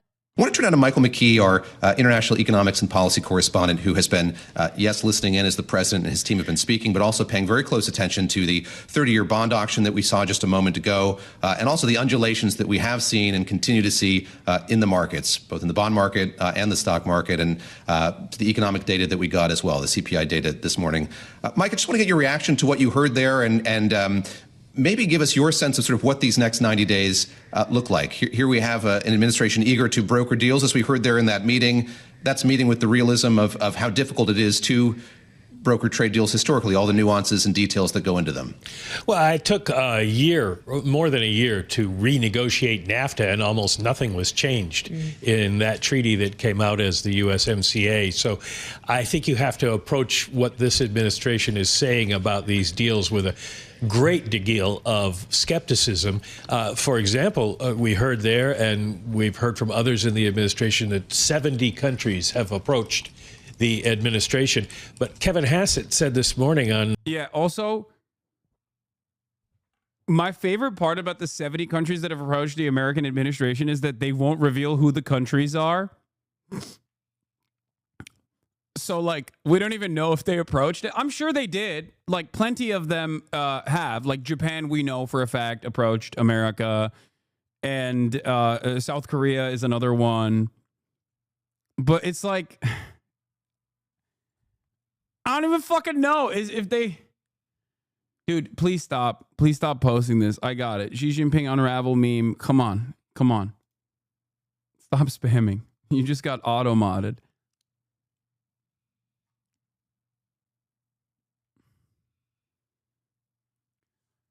I'm once again finding myself in this weird predicament. Because on the one hand, I'm like watching... a lot of this neoliberal design unravel in real time as contradictions heighten in the hands of a madman hell-bent on death and destruction.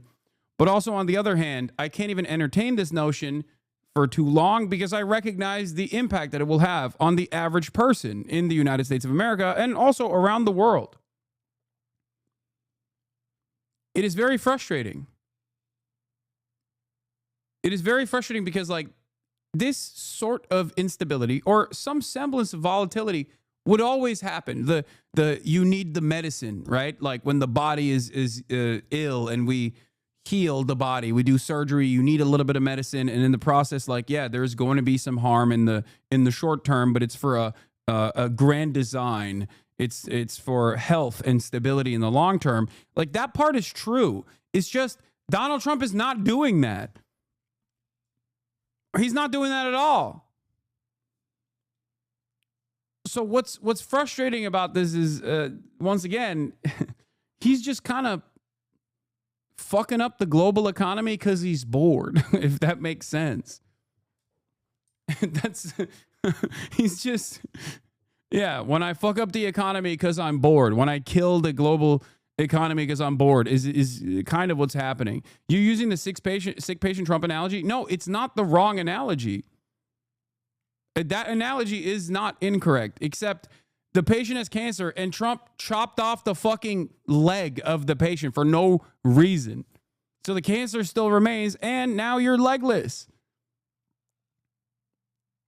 And, one of the other networks that there are 20 countries. So, I mean, what is the actual truth, and what are we actually going to get out of it, and how much of this is going to be tariff reduction, and how much of this would have anything to do with non-tariff barriers? I mean, remember, they went after the Europeans and the British for having a VAT tax. Does that get addressed? Yep. So a lot of reasons to be skeptical about what they're talking about. But what we can say will happen. Do I see an off-ramp for the Trump-China shit? Yes, I do. Given China's restraint in all things global trade, in all things foreign policy, I think China offers a aesthetic victory to Trump. But I don't even know if I could see this. I could see China offering a fig leaf to Donald Trump, like opening up a factory, like a BYD factory or some shit in America. I could see that. Maybe sweeten the deal with TikTok on the side. Just to stop Trump from killing himself. And that's only because fig leaf, olive branch, whatever. I could see them doing that. It's just, I don't think that America would be convincible, regardless of what China does. And that's number one. And number two, stop with the fantasy. I'm just saying, I this is not what I think is going to happen. This is not what I'm saying is going to happen. You asked me if there's an off-ramp here, and even though all of these alternative scenarios are very, very unlikely, the highest likelihood of all of these alternative scenarios that are still incredibly unlikely would be China trying to give Donald Trump like an aesthetic victory here. Having said that, I don't think America would take that and then go, okay, we're good now. Because Donald Trump has shown once again that he is not interested in reason. Happen is if these other tariffs that are already in place stay in place, we will see prices go up and we will see the economy slow down. It's going to be very interesting. These are very heavily weighted, obviously, towards China, and we import a lot of stuff from China. So how is that going to affect the American consumer's psyche if they can't get things from China?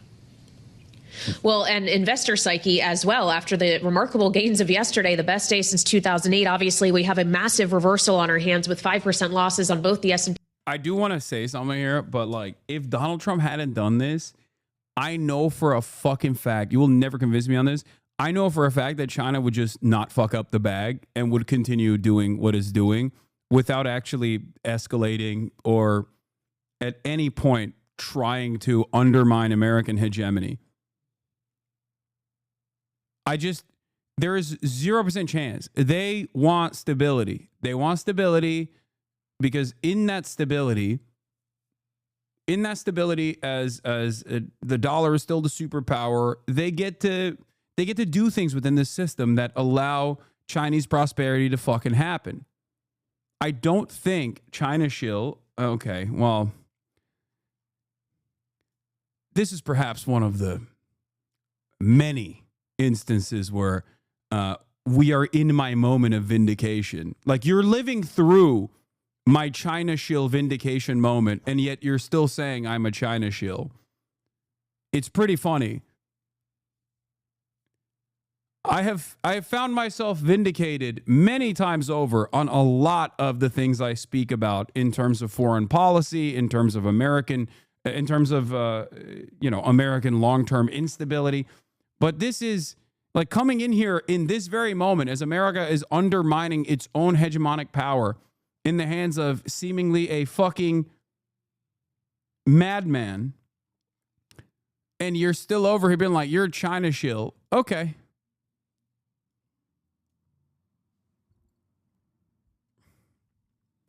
I think you will arrive at my position eventually. Long-term watchers already know what my opinion is here, S&P 500 and even greater for the NASDAQ 100. And we know markets did play a role in the decision-making of President Trump yesterday, though he was specifically concerned about the bond market, talking about queasiness, Mike. And I wonder if a little bit of that queasiness has been abated, not just by the tariff moves, but by once again, for a long-duration Treasury auction, the 30-year yield, it looks like demand was a bit better than expected. Yeah, the 30-year comes in reasonably strong. It stops through 2.7 basis points, about what we saw with the 10-year yesterday. It does suggest that people are out there looking for duration. Dealers took less. Directs, though, took a lot more than they did yesterday. Direct bidders and indirects were down a little bit from their average, but still relatively strong. So, tariffs are an incredible litmus test. Nearly every reasonable person on the left hates them, and nearly every dumbass on the left defends them. I will grudgingly give an exception to actual elected polls in the Rust Belt, but among influencers is undefeated. I think this is appropriate. Hasan is not a fan of free trade. Democrats should not be in favor of free trade. The only thing free trade benefits is capital owners. I mean, it's true. What annoys me, the shit out of me, is that this guy's a third worldist. He's arguing that the global poor are ripping us off while saying his whole thing is protecting the global poor. Wait, what? No, I'm not saying that the global poor are ripping us off. What are these people saying? Do they purposely misunderstand my point?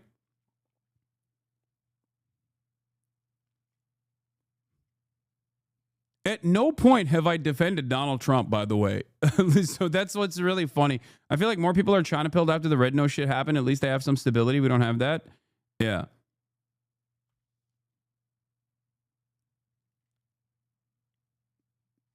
It's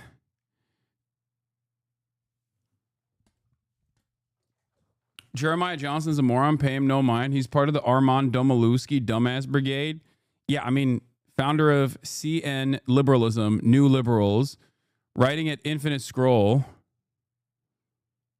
This person has blocked me. I didn't even know what the fuck this is. So it makes sense that this guy would be. This guy's got a globe on his Twitter username. I'm not surprised that he has, one, the wrong opinion, and two, can't comprehend the things that I'm saying.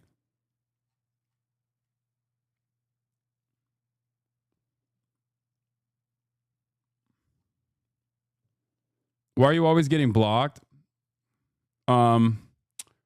Liberals. Liberalism is inherently reactionary. They're just, a lot of these like globehead accounts are just basically gay Nazis. You know? When push comes to shove, they openly demonstrate their disdain for the global South, for the working poor of the world, and the working poor in their own countries too. Not a major change in the auction statistics, but a well-received auction in this case, as was the 10. So that may supply a little more confidence to people in the fixed income markets about foreign demand. and overall demand for U.S. Treasuries. There's been some talk that people were backing away from investing in the U.S. I think the equity markets are reflecting what normally happens in these kinds of situations where you have a big turn down. This is what we've seen before, where you get these rallies and then stocks go back down again. Very much the pattern after 2000. Libs are big mad about your take. They're pancake waffling it to say you support Trump. Tariff equals Trump and Trump equals bad, according to them. I mean, Trump does equal bad. At no point have I defended Donald Trump's tariffs regime. I think I've poured a lot of hours into talking about how fucking stupid Trump's tariff attitude is. You know? Stock market is broken. Asmongold doesn't understand Trump tariffs. Republicans cope with Trump tariffs. You see the latest Johnny KGB Harris video? Looks like the US aid was really cut. Yeah.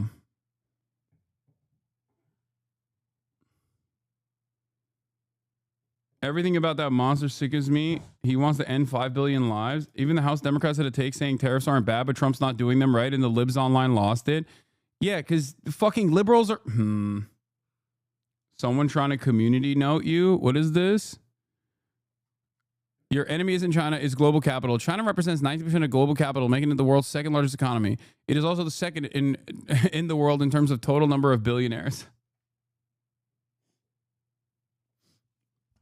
This goes back to the same paradigm of, oh, China is capitalist, actually. Okay, why don't we do Chinese-style development here then? No, that would be communist. It's always the same. It's literally the same. I'm like, okay, great. China is capitalist. We're capitalists. Let's do China. They're like, oh, no, that would be communism. Why would we ever do that? That's communism. It's also funny because it's like, it goes back to the same dynamic of like, China is going to collapse any moment now because they're socialist. Okay, China's going to collapse any moment now. They're socialist. They're socialist. Okay, we've decided that China is actually cheating. They're too good. Their socialism is too good for our capitalist system. It's cheating. It's cheating. It's cheating. It's cheating. They're cheating. Okay, how about we cheat? And here, remember when I told you like a lot of quote unquote intelligent PhD having political economy understanding people will consistently talk about China cheating? What they mean when they say China is cheating is that China has a command economy and it is impossible to compete against a command economy. God forbid we have that same thing here in the United States of America. Fuck no, we can't do that because that would harm the interests of capital. This goes back to the argument that I'm making, which is that supranational capital is the most powerful element here. That is the enemy here. It is not China. Because if we wanted to truly have a free market,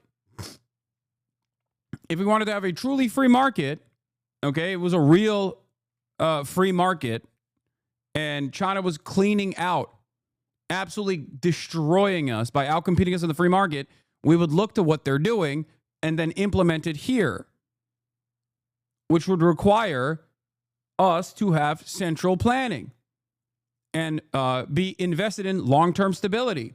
Have long-term goals of both internal development and external development. Even the One Belt, One Road initiative in and of itself is a perfect example of exactly what I'm talking about. But of course, we don't want we don't want to compete against China. We want to continue the system where the dollar is the reserve currency of the entire globe, where all global trade is done on the dollar. So we still have that level of control, while also simultaneously we want to be able to cut Chinese manufacturing and just rip it away from them, and Chinese development and rip it away from them because they outcompeted us all at the behest of capital. You cannot talk like this if you were in China right now against the government. You know that, bro. Yes, I know, dude. I know that. I know. What, bro? They literally shoot people in the back of their head execution style if they speak against their government. Y'all want that? The fuck are you talking about? Hey, man, I fantasized about something happening in China that's not happening. Do you want that here? That's so fucking stupid. First of all, I wouldn't be speaking like this if I was in China. I would be a fucking regime-pilled defender of the Communist Party of China in the glorious People's Republic of China. Okay? So, I wouldn't be concerned with the free speech limitations there. That's number one. Number two, as long as I'm here, I do criticize the Chinese government's practices on that front regardless. Except the issue here is, as American hegemony ends on the global stage, we are finding out right now in this very moment that free speech wasn't so fucking free anyway here in the United States of America either. You got ICE literally saying, if you have dangerous ideas crossing into American borders, we will shut it down.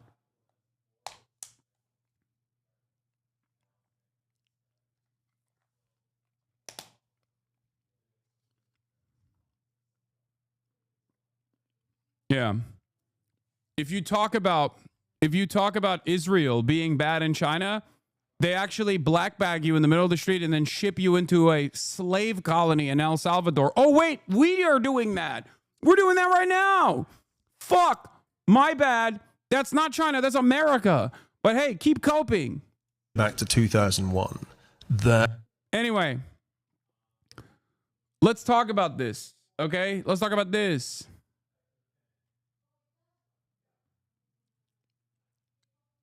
You will understand what I've been saying over and over again. When a fucking PhD economist says China is cheating and not playing by the rules of global trade, rules that we have designed, rules that we have designed ourselves.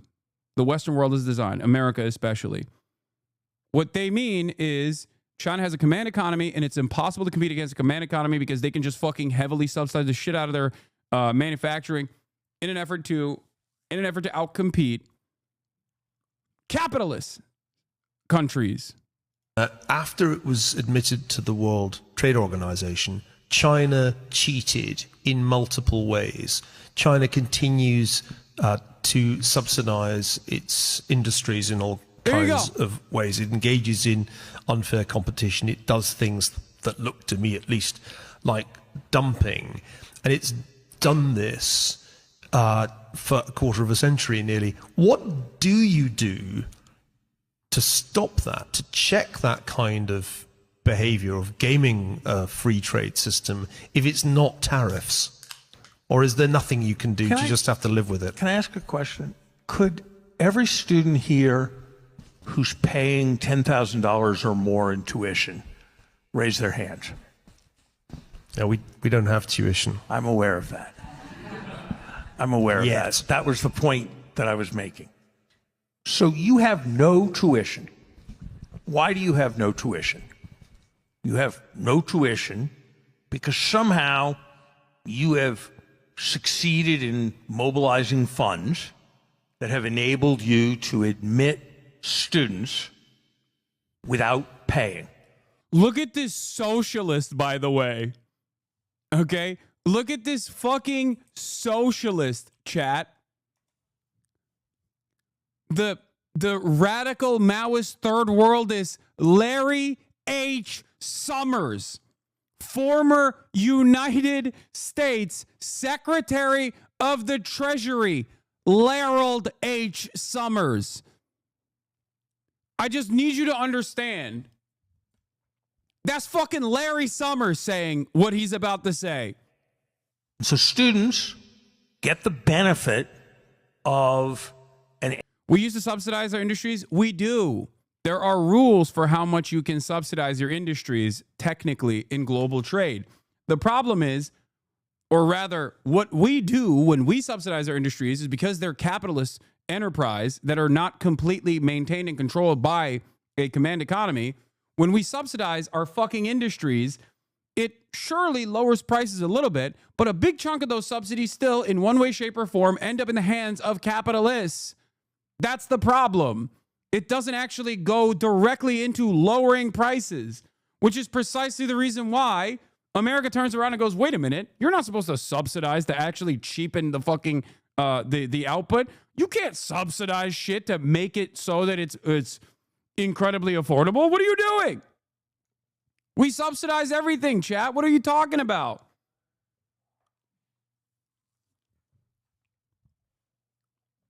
Education without paying. Do you think that if the University of Texas or Harvard or Rice called this an unfair practice because it put them at a competitive disadvantage, that would be a reasonable thing? Or do you think that it's a good thing that you're able to provide free college educations, and it would be even better if more people could provide free college educations? I kind of have the latter view. So if China wants to sell us things at really low prices, and the transaction is we get solar collectors that help make there be less global climate change, or we get batteries that we can put in electric cars, and we send them pieces of paper that we print. I mean, he's 100% correct about this scheme, by the way. This is the design. This is the design of American-backed global trade. He's just being radically honest about it. That's it. He's not like pro-China by any means. He is not in any way, shape, or form saying that it's a good thing that China is doing this or whatever. He is simply explaining what the system currently looks like, and to constantly fucking cry foul about the subsidies when Chinese affordable manufacturing is the way that we have designed this game.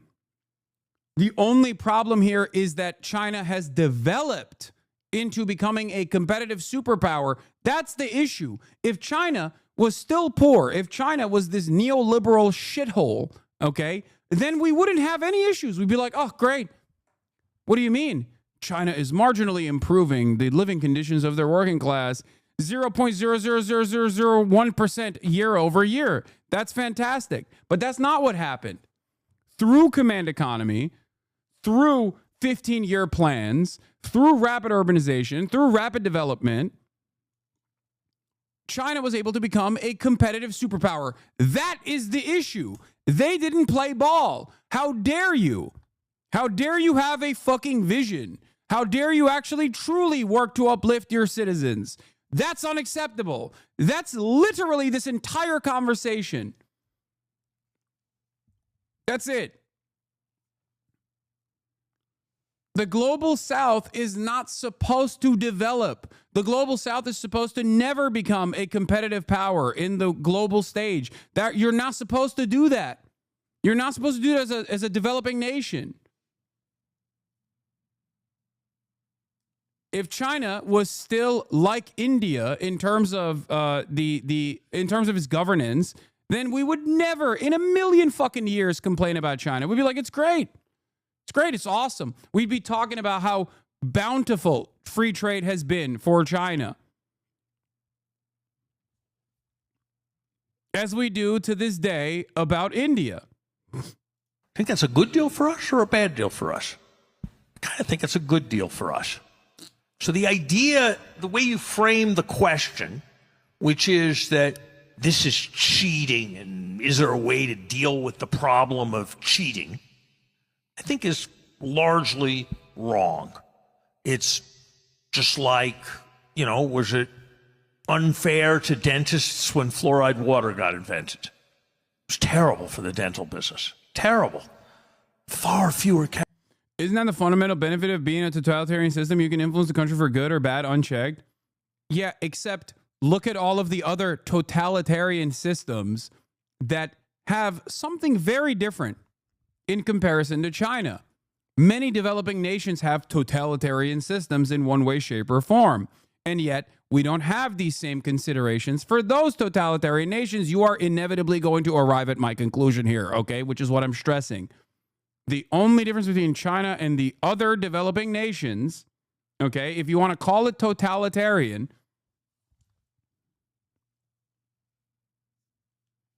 the only difference in and of itself with China in comparison to other places is that China has a command economy and a vision for development that they've actually followed through on.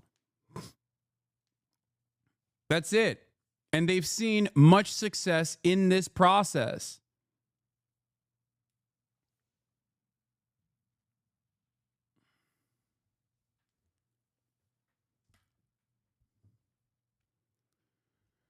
Oh. It always goes back to the same dynamic. In China, the government controls the corporations. In America, the corporations control the governments. One is on a downtrend. The other one is on a massive upswing. Which do you prefer?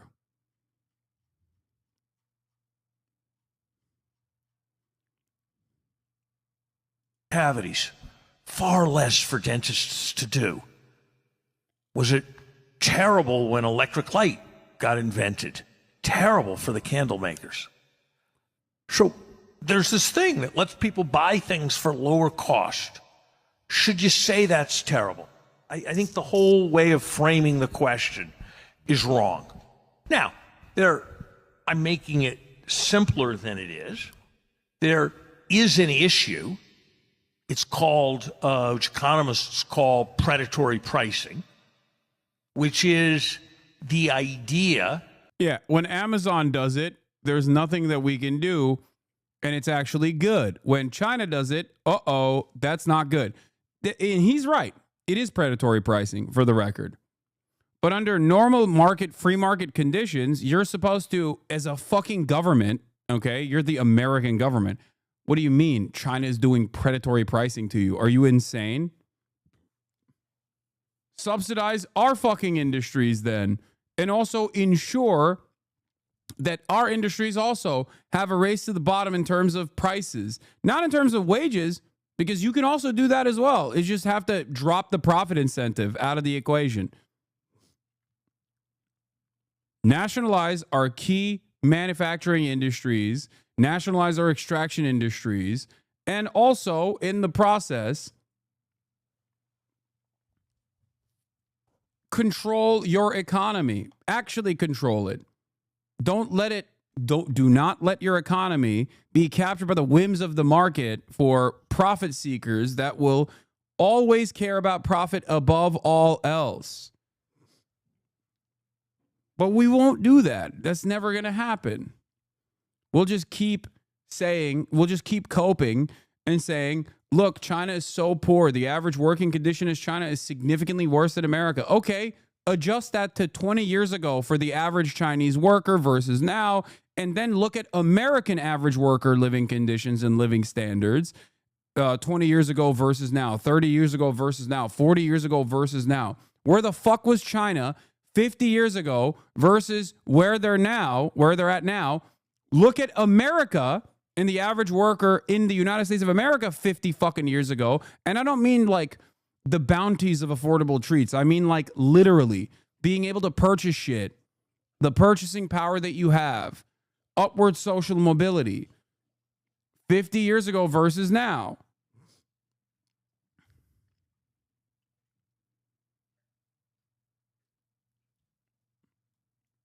China doesn't nationalize their firms and industries. They create a series of firms and make them knife fight to survive.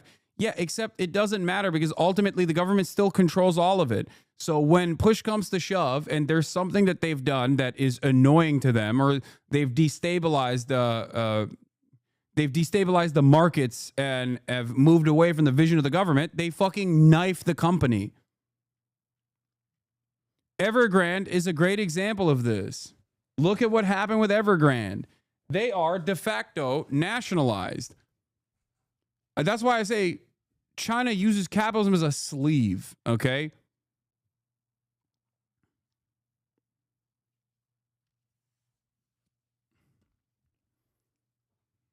Also, isn't it funny? Is it Evergreen? Evergrande, isn't it? I keep fucking up the name of the goddamn real estate company. Yeah, no, it's Evergrande. I said it right. It's not Evergreen.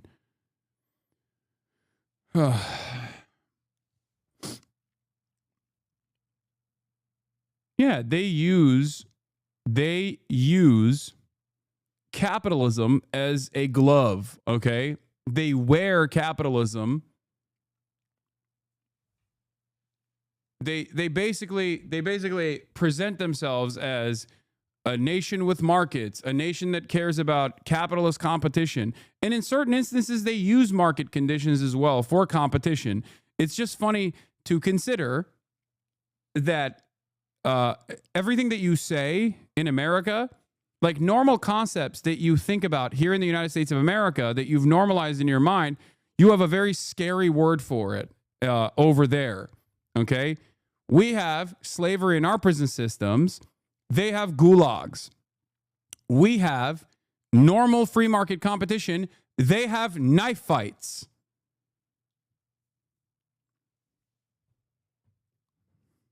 Think about that. It's always, even if they're doing the same exact shit that we're doing or doing things at a much lower degree, we greatly elevate and you know, yeah, they have propaganda. We have PR.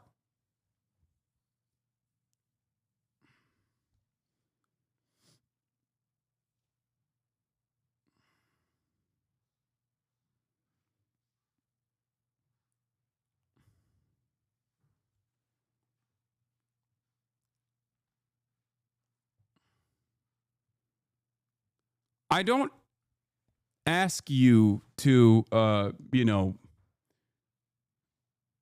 immediately adopt the framework that I'm presenting to you. Immediately adopt the framework that I'm presenting to you. I want you to simply reconsider. I want you to reconsider. I want you to reconsider how you look at these things, okay? Yeah, we have industry leaders in the form of billionaires. They have oligarchs. That's it. I want you to reconsider the framing that you have adopted. That somebody will sell things at a really low price, then they'll drive all their competitors out of business, and then they'll jack the price way up. And so if you thought that all of this was sort of setting us up for the kill in terms of total dependence on China, that would be an argument that might lead you to want to have a policy. It's pretty hard to make that case with respect to the vast number of things we're importing. China's only one source of them. If the price did get jacked up, our producers could re-enter the market.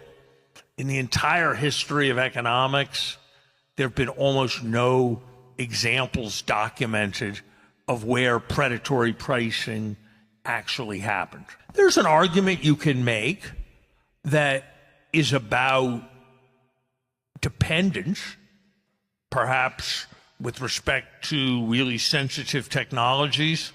We don't want to depend on China because then they might cut us off and their government might take control, and that might be bad for our national security. And there are a lot of things to do about that. We should stockpile more things than we do. There are probably some areas like semiconductors where we should be investing in developing domestic capacity.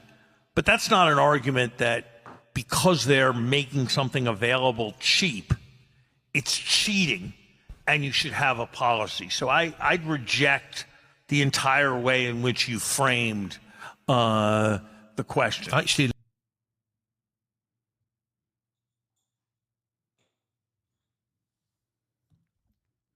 what year is this video from? Probably recent. Thanks to the dollar reserve status, the quote summers a rhetorical question. If China wants to sell us things at really low price and the transaction is we get solar collectors and we get batteries that we can put in electric cars and we send them pieces of paper that we print, do you think that's a good deal for us or a bad deal for us? Characterizing this as cheating, like Summer rightly says, should be rejected entirely. At the end of the day, who's more cheated? The party doing the hard work of producing goods at very low prices? Who is this guy? Just some random squishy socialist, dude. The videos from yesterday.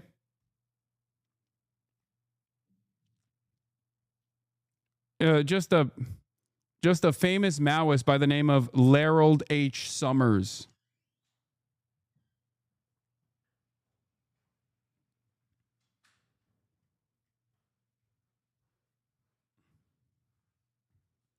Did you hear Trump isn't removing the Israel tariff? Trump is off the leash. My goat. He's doing BDS to Israel.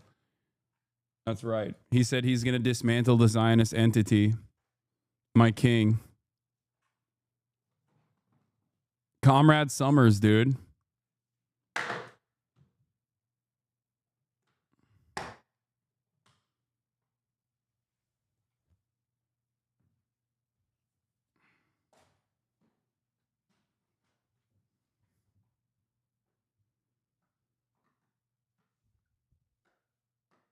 Anyway, this framing of China as the good guy here makes no sense at all. What are you even talking about? China using capitalism as a sleeve? China is communist, period. Now that I think, what would help make a better analogy is if I pretend to be capitalism and you pretend to be China and you could use me as a sleeve. I mean, what? Who said that? Not me? Okay, Jesus Christ, Chad. You know, jerk off. Holy shit. Politico reports that Trump is appending his trade team. Treasury Secretary Scott Bessent is now taking the lead with Peter Navarro sidelined and Howard Lutnick recast as the bad cop. Uh-oh. SpaghettiOs. Specifically around China. Megan. Hey, David, absolutely. I just got off the phone with a White House official, and they need to clarify that the new effective tariff rate against China. Chatter's branded law. China has hardly been truly communist since the Deng era. Yeah, I know, dude. Yes, you have a real method for a transitional socialist state. You just haven't implemented it yet here in the United States of America. But fucking look alive, everybody. When Chatter H Tom PK23 implements and institutes real transitional socialism in his grand vision, everyone will say, that's it. That's it. Any day now, he's going to bring it. I'm not saying that's necessary, bro, bad, bro, damn. No one thinks China is a fucking communist state. What are you talking about? China is not a communist state. China is, in their words, a transitional socialist state that is reacting to market forces, global trade, and the material conditions that exist currently. Also, learning from the mistakes of the USSR, former transitional socialist states that have perished.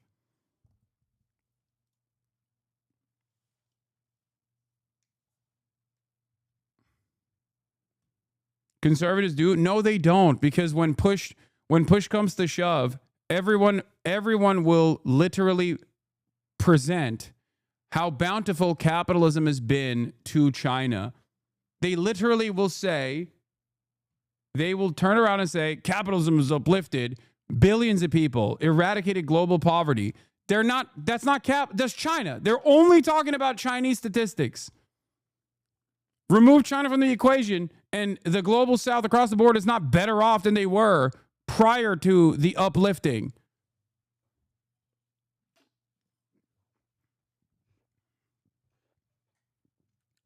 How can the Communist Party not be communist? There has literally never been a singular communist party in the history of communism that has actually been able to implement communism. That's not a thing.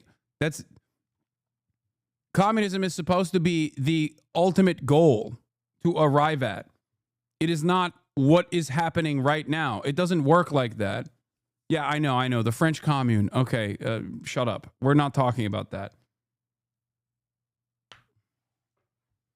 This is not a no true Scotsman argument either. This is just literally the delusions of the people on the opposing side of the argument.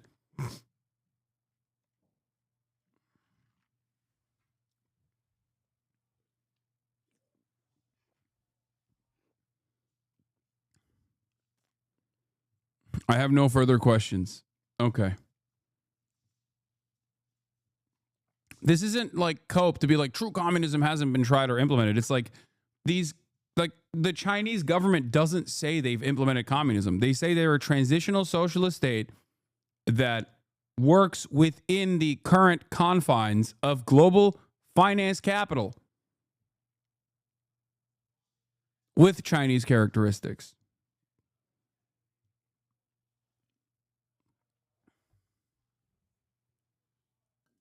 China effective today is actually 145%, not 120. Like, yeah, we have a communist party here. We have multiple communist parties here in the United States of America. Do we have communism? No. 5%, as they told us yesterday. This is not a new shift. This is based, I want to make clear, on a close reading of the executive order. I have it here. When they amended their executive order yesterday, they changed the rate, the reciprocal rate, so-called, from 84% to 125%.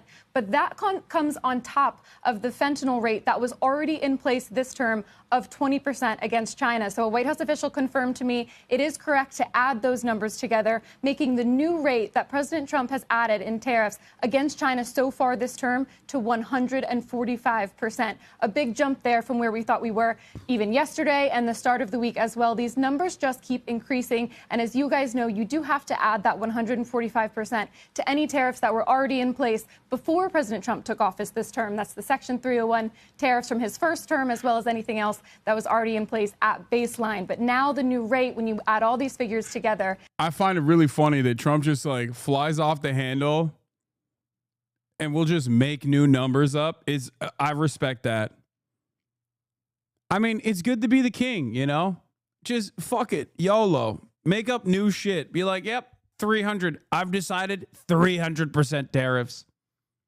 I've decided 400% tariffs. Respect. Bigger number, bigger tariff. He's killing it. For this term that they've added against China is 145% on Chinese imports. Why do you support moving manufacturing to America but not support Trump's tariffs? I don't know, because I'm not a fucking moron.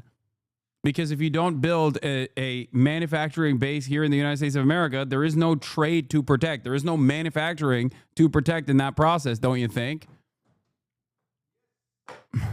Imports. Guys. Megan, a very important clarification. Thank you for that. It does make you wonder, yeah, because I think the broad assumption was 125% included, perhaps, the 20% already from fentanyl. I asked this question earlier of Eamon, but I'd love to ask it of you as well. In terms of exemptions, we were talking to an analyst earlier, of course, about Apple, where it may really be so important for a company like that to get an exemption, given how many iPhones are made in China. Do we have any expectations do you have any reporting around what may or may not happen when it comes to that? The best that we know is that the president said yesterday he was willing to consider some exemptions for some companies, but he didn't want to give any specifics on what it would require. So we don't know anything further than that. We know that Tim Cook has been in touch with this White House, in touch with this president. He's been down to Mar-a-Lago, been trying to win some of those exemptions here, as have other companies. But we just don't know yet. What I will say, despite just how high this China tariff is, now even higher than we initially thought, there is some more optimism now because companies like Apple that have production in other countries as well, they can at least move around. But I will say that, every number is made up. The tariff number is made up. It keeps increasing. The number of investment is totally made up. Every other day, Donald Trump will be like, we have gotten $5 quintillion from Apple. Tim Apple called me yesterday, said we're donating $5 quintillion. Numbers like you've never heard. Numbers you've never seen before. Everything's computer.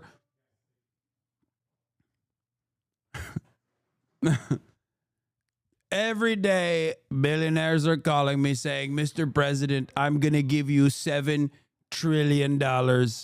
That's right. There was softer language from the president yesterday that at least he's considering exemptions. We didn't get that before. And if passed is 1 million countries have called me. Countries you've never heard of. Lesotho. They called me. They said, Penguin Island. They called me. They said, Mr. President, the penguins are reeling with the tariffs. We will buy American. The penguins want to drive F-150s, Mr. President. Numbers you've never heard of. Cambodia. They called me. They said, Mr. President, please bomb us more. We love the bombs. We love it. We will buy the bombs that you will use on us, Mr. President. His prologue in the first term, we did get some, so I would expect a lot more to come on that front. I mean, a few things. The rate is so... The duality of chat. This terrible impression is part of why I dislike you personally. Your Trump impression is one of my favorites, Lamau. Yeah, I think I'm going to go with the 22-month subscriber. Gargantuan compared to, first of all, the other tariff rates that we have and everything else. It makes me think that they're bringing them to the table to a deal, because at some point it's just unsustainable to have trade this way. And then their tariff rates now on our exports into China are what? Above 80%? 84, right? They're at 84%, yep. And they're doing all these other things. The TikTok deal, for example, is on ice. The president acknowledged that yesterday. The companies that have all been added to the... Yeah. Man, dude, this man is going to make everyone under the age of 35 a fucking Maoist. Okay? I swear to God. 1, destroying global trade, but simply trying to fuck China over, causing a massive inflationary crisis, and then simultaneously taking away one of the major treats that China has given to everyone, especially under the age of 35. Yo, the children will rise up as fucking Maoists, dude. Play the song. Le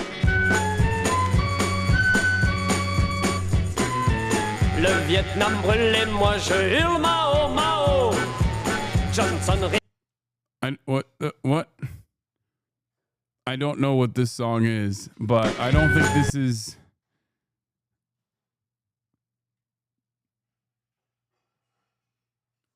Is that in French? Yes.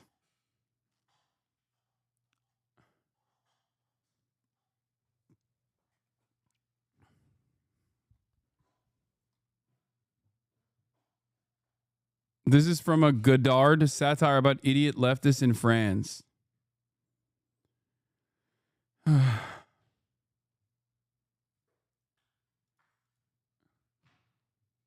La chinoise a plutôt à la chinoise un film en train de se faire. The Chinese, or rather, in the Chinese manner, a film is a making, commonly referred simply as La Chinoise, is a French political docufiction film written and directed by Jean-Luc Godard about a young group of Maoist activists in Paris.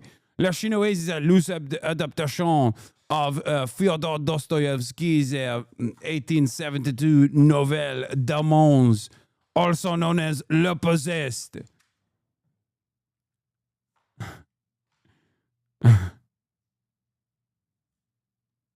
Yes, everybody knows what this is. I don't know what this is. I am unfortunately a brute. Le brute.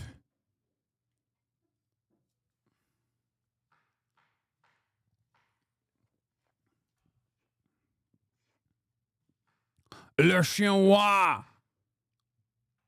La chinois. Plutôt à la chinois, un film entraîne des affaires.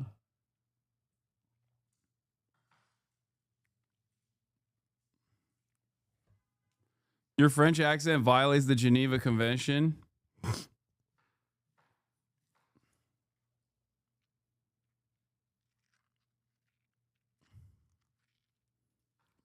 Anyway. Blacklist, the entities list. I saw a headline this morning that China's buying some soybeans from Brazil. That's a hit to U.S. farmers. So China can do a lot more. I agree with you that I think with rates this high, you would think there have to be negotiations, and potentially we'll see those in the coming days. But I've been kind of amazed over the past few days just how little conversation has been going on between the U.S. and China. It doesn't seem like there's any sort of dialogue at this point. We've seen the tit for tat escalating without the leaders, at least, getting on a phone call. 美方仍在对中国滥施关税，对这种霸。Lin Jian getting incredible amounts of TV time. Chinese Foreign Ministry spokesperson Lin Jian coming out once again swinging. The United States is still imposing tariffs on China, he says. And China is firmly opposed to such bullying. China will absolutely not accept pressure, threats, and blackmail. This is what he said yesterday and the day prior. That is not the right way to deal with China. If the U.S. really wants to talk, it should show an attitude of equality, respect, and reciprocity. If the United States ignores the interests of the two countries and the international community and insists on fighting a tariff war and a trade war, China will certainly accompany it to the end. The United States, driven by selfish interests, has weaponized tariffs as a means of exerting maximum pressure and seeking unilateral benefits. This severely infringes upon the legitimate rights and interests. I'm not even kidding. I genuinely think that J.D. Vance calling Chinese peasants, calling the entire Chinese manufacturing base like peasants, did a real number. Like that was definitely the wrong move. I'm serious. I feel like that's one of those things where, you know, you're fucking up the bag. You think you can behave in this undiplomatic manner because you're sitting atop this throne, but you can dookie on Ukraine all day, every day. That's a very different equation than saying that to China, especially China, considering its history, especially considering the motivations. It got people here in Europe angry, and that's weird because we racist as fuck.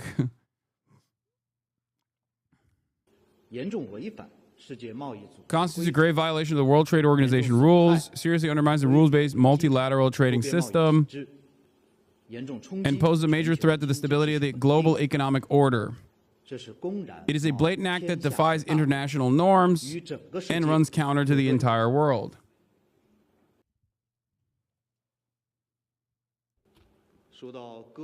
Speaking of cutting the throat, the U.S. threats and blackmail against the rest of the world with tariffs is a real attempt to choke the throat of other countries and bully them into making a compromise or concessions.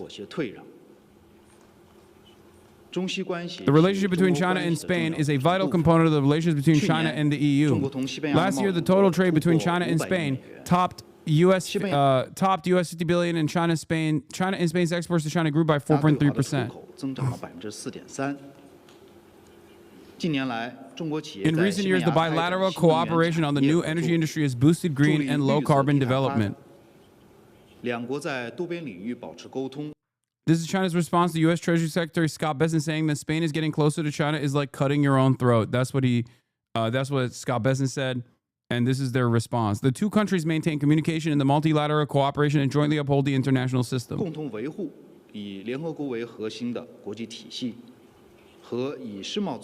the UN at its core and the WTO-centered multilateral trading system, just like the friendly ties between China and other countries, the cooperation between China and Spain always serves as a driving force for both countries' economic growth and delivers tangibly for the two peoples and contributes to world stability and development. Europe stands with China. Eurasia will rise. Don't you dare call us U.S. vassals. We hate you guys much more than China. Yeah, you, as the average European citizen, might, but your leadership demonstrates a totally different set of standards. Okay? This is what you must understand. Although we have this notion where European countries that are supposed to maintain this liberal democracy, the attitude towards liberal democracy, that they are supposed to protect liberal democracy. Liberal democracy, I think, has its limitations. Clearly.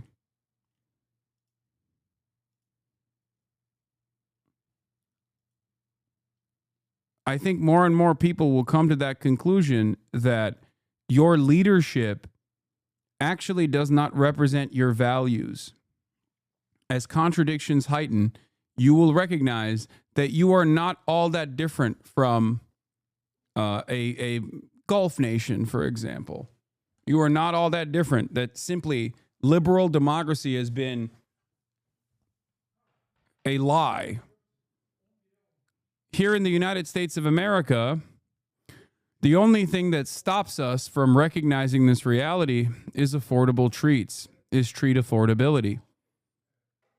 As long as there is seemingly the feeling that conditions are getting better because treats are more accessible than ever before, and we can keep purchasing cheap TVs year over year, we forget that a lot of our material needs are not met by our government, regardless of how much we want them. And I think this is a reality that other countries will soon have to come to terms with as well. The interests of the public are not met by the so-called public servants that you elect into positions of power. All right. Let's look at Chamath talking about or actually, you know what? Before we look at Chamath, I want to talk about Adin Ross, who a couple days prior was reeling from the impact that this Trump tariff initiative had on his stocks. One day of the market turning green, and Adin Ross has a different attitude overall. The tariff shit is a really good thing. All these other countries got tariffs on us. Be patient. Let him fix the country. The country's sick. Let him take his medicine, and the country's gonna get fixed. How is this any different than what like Asmongold says? You know what I mean? How is this any different than what all of the smart economists say that are invested in defending Donald Trump? All you got to do is just repeat what Donald Trump is saying. That's it. The only difference is Aiden doesn't know what the fuck he's talking about. That's the only difference. The output is still the same. Like, you guys see the stock market? Boom, green, just like that. Like, it's like, come on, bro. Like, I'm just being real with you guys, bro. You understand why he's a good president? Because no president's ever dropped nuts like that. Like, bro, that's why we're respected, bro. Motherfuckers can't bitch us around and punk us. I'm being real. Stop. We all voted for him. Believe in our president, bro. Believe in our president. You don't gotta like me. You don't even gotta like Trump. But he's your president. So respect him, bro. He's in office. All right? It's really true. The tariff shit's good as fuck. All these other countries do it to us. Like, he has absolutely no idea what the fuck he's saying here. And I want to maintain my position on this. Many people that try to go out and defend Donald Trump's actions here, they also don't know what the fuck they're talking about. They are also completely oblivious. They're just simply repeating what they have heard. What is this? Dave Chappelle bringing Chinese jobs back to America? Let's hear what this is. Motherfuckers' ideas sound like high people ideas. Like, he doesn't think these things through before he tells us. He just tells us what he's thinking as soon as it occurs to him. This shit sounds nuts. I'm gonna go to China and I'm gonna get those jobs from China and bring them back here to America. For what, nigga? So iPhones can be $9,000? Leave that job in China where it belongs. None of us want to work that hard. The fuck is he thinking? I want to wear Nikes. I don't want to make them shits. What the fuck are you doing? Stop trying to give us Chinese jobs. Jessica Betancourt is the president and CEO of Clem's in Massachusetts, which prides itself as being locally owned and operated since 1949.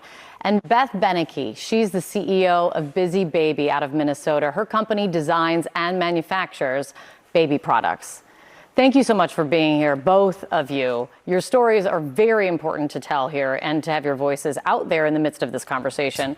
Jessica, your store was founded by your grandfather 75 years ago. You sell a range of everything. I mean, it touches almost every product SKU you could think of. What do the tariffs the 90-day pause on some tariffs, and now the even higher rate being put on Chinese goods. What does it mean for you and your business? So yesterday, before the 90-day pause, I was pretty much expecting just about all of our 70,000 SKUs to have probably price increases of some level. Even US-made goods a lot of times have components that come from somewhere else. Oh my God, you guys are such fucking babies. Yes, dude. Yes, the S's are cutting deep. Yes. God damn. With the 90-day pause, it kind of kicks the can down the road. It doesn't solve that question. It just makes that timeline for Q3 and 4 that's really important to us. It's going to make that timeline shorter because we don't know what's going to happen in 90 days. As far as the China tariff being increased, we know that there's significant amount of SKUs. I'm going to estimate probably 30+% of those SKUs that we carry in some various categories that are really heavy in China specific SKUs. So remember when we that are going to just see massive increases, and we just aren't quite sure how we're going to handle all of this. Yeah, not quite sure seems to be the only honest way to answer any of this for anyone. I mean, and Beth, you just recently landed a deal with Walmart and Target. I mean, that's huge for any small business. I want to know who they voted for as well. Just, you know, I'm conducting a study.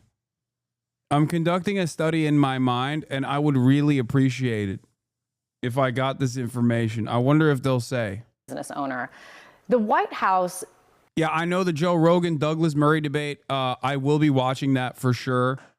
There's 2 videos that I'm going to watch on Israel. One is the Chris Kunzler video. He's great. He's a great TikToker. Middle Eastern studies, white boy with a Middle Eastern studies degree. He did one on like the liberal Zionism or the confused Zionism of Ethan Klein. There's also the Douglas Murray, Dave Smith debate over Israel. I've talked about Dave Smith already. You know? Whoa, what the fuck is going on? Why did my viewership just fucking jump up to like 46K and then down to 40K? What the fuck just happened?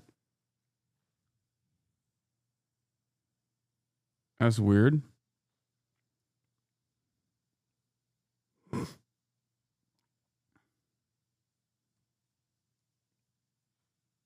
Am I getting freaking botted, dude?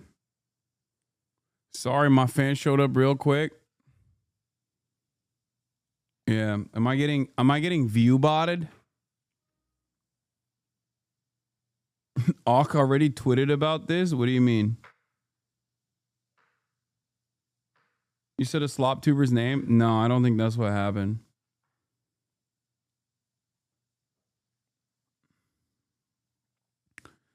Soros is malding in the Soros is making it rain in the chat. Let's go.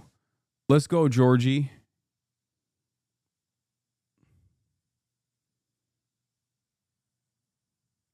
Is the DNC Andes? This was something I wanted to ask. Is you want to bring Chinese manufacturing to the U.S.? How would that be viable when U.S. labor costs 5x China's? No, I'm not saying that. Okay, let's just continue with this, and then I say that in the context of it. how your world has shifted overnight. And what we're hearing from the administration is a celebration of the president's moves here. First, the tariffs, and now describing the pause as a stroke of kind of strategic economic genius. We've seen investors seem to be breathing a sigh of relief. Are you breathing a sigh of relief? No, not at all. The news yesterday almost feels like the nail in the coffin for us. Tell me why. How do you see your live viewership numbers? How do you see your live viewership numbers? Like, and how much of it is like active viewers versus inactive viewers, like not signed in? What's the website? I want to look at that real quick. I want to see something real quick.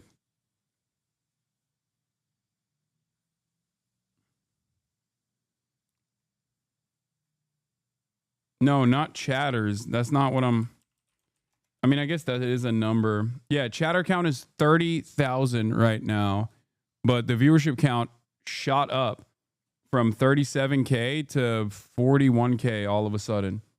And at first it went in, and at first it was like, it went in from, at first it was, it's weird because Asmongold dipped from 53K to 41K like instantly, and I went up. And I went up to 46K and then dipped back down to like,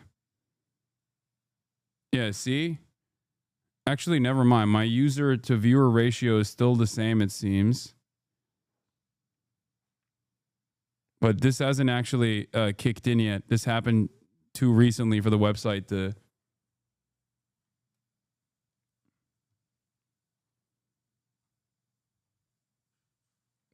Yeah, and then it fucking shot back up. It's shooting up again. And now it's at 44, 45K. What the fuck is going on?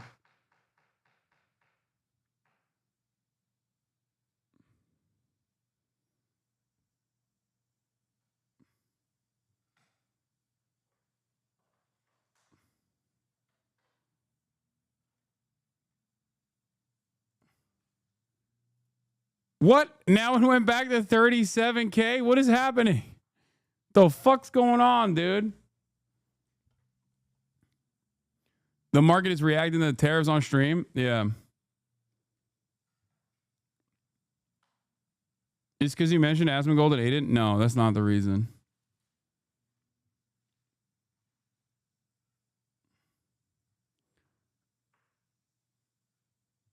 Probably AWS load balancing.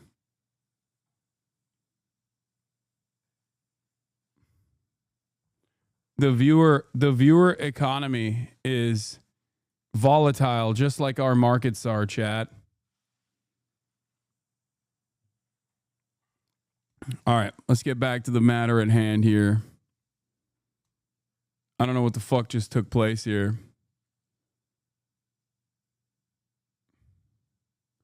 But I keep jumping from like 37 to 45, boom, boom, boom, over and over again. All right. I have products in China right now produced, ready to ship. They were supposed to get on a boat yesterday and come to America.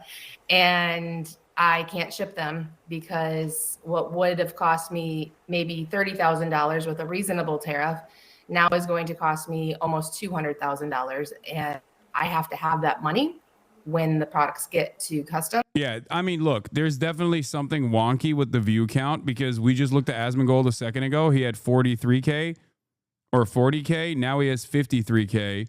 Mine still says 45K, but on my dashboard, it shows 37K.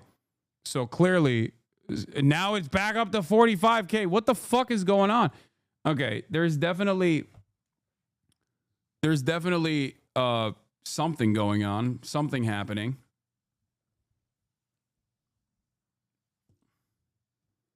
Download the extension. I don't know what extension that is, but I don't care. But it's just like, obviously the numbers like shooting up and down like that means that there is either someone that's like botting, or it could be like a server side problem on the Twitch end that's not showing the actual numbers, something along those lines. But anyway, let's continue. And I don't have that, nothing close to that. It's not even reasonable. So I have to leave my goods in China until I figure out some other direction. But what that means is when I run out of stock in 2 to 3 months, I no longer have products to sell and no more revenue coming in, which means I can't pay my bills, can't pay my employees. And why are you using bots? Are you fucking stupid? You think I know how to fucking bot? You think many big streamers are getting exposed for view botting? What do bot providers will do is bot random big channels to blur the lines and seed doubt. See everyone is botting. Yeah. Everything I have, all of my debt I have my house leveraged. We have 5 employees. My house is leveraged against our loans for our growth into Walmart and Target. I can't pay those bills. I don't even want to think about it. Beth, how real is this threat and risk with this? It is just pure uncertainty for you right now. I mean, thinking that you only have 4 months of inventory, that is terrifying. Yeah, and it's hard to make a decision. We had an idea yesterday after the announcement of, well, maybe we can export to Australia, repackage the products, and then re-import them from there. But because policy changes every 36 hours or so, I don't want to make that decision and make that move only for something else to change in just a couple more days. I'm paralyzed. I can't even make a decision right now. And I'm not the only one. There's thousands of us, small businesses in this exact same position. Yeah, and Beth, you can't see it, but Jessica's nodding her head at the very same moment.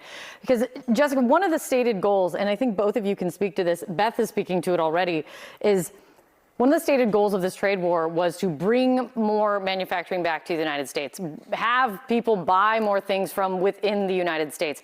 Can you do that? I can speak to that now because that's how I spent most of my day yesterday was. Right. Yeah, but I want both of you to respond. Yeah, go ahead, Beth. These over. One of them apparently in the Guardian article said that she did not vote for Donald Trump, so we know that at least.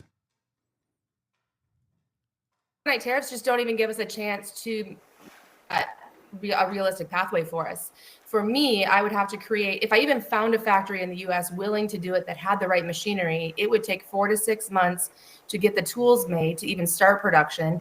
And that alone would cost me over $200,000. I don't have the time or money to do that in this moment. We don't have any time to make any adjustments. Jessica? Yeah, I think that's exactly right. I think Beth is absolutely correct. There are thousands of other small businesses, whether they're manufacturers or retailers, that do a specific category. Look. This looks like a shoot up, dude. Look.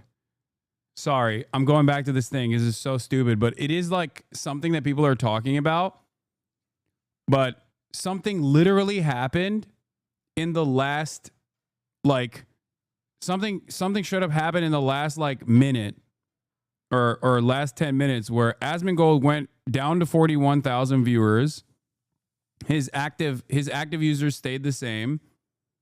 And I went up and my active users stayed the same.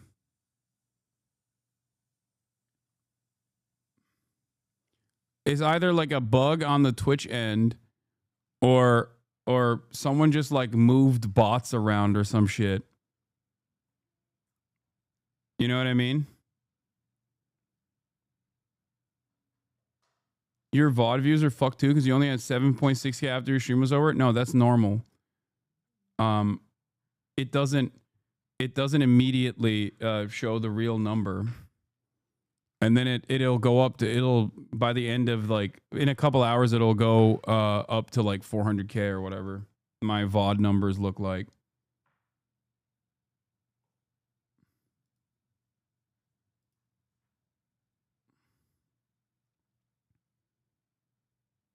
Bro, all these sites report where you see on the client from Twitch, they are the source of truth. What do you mean?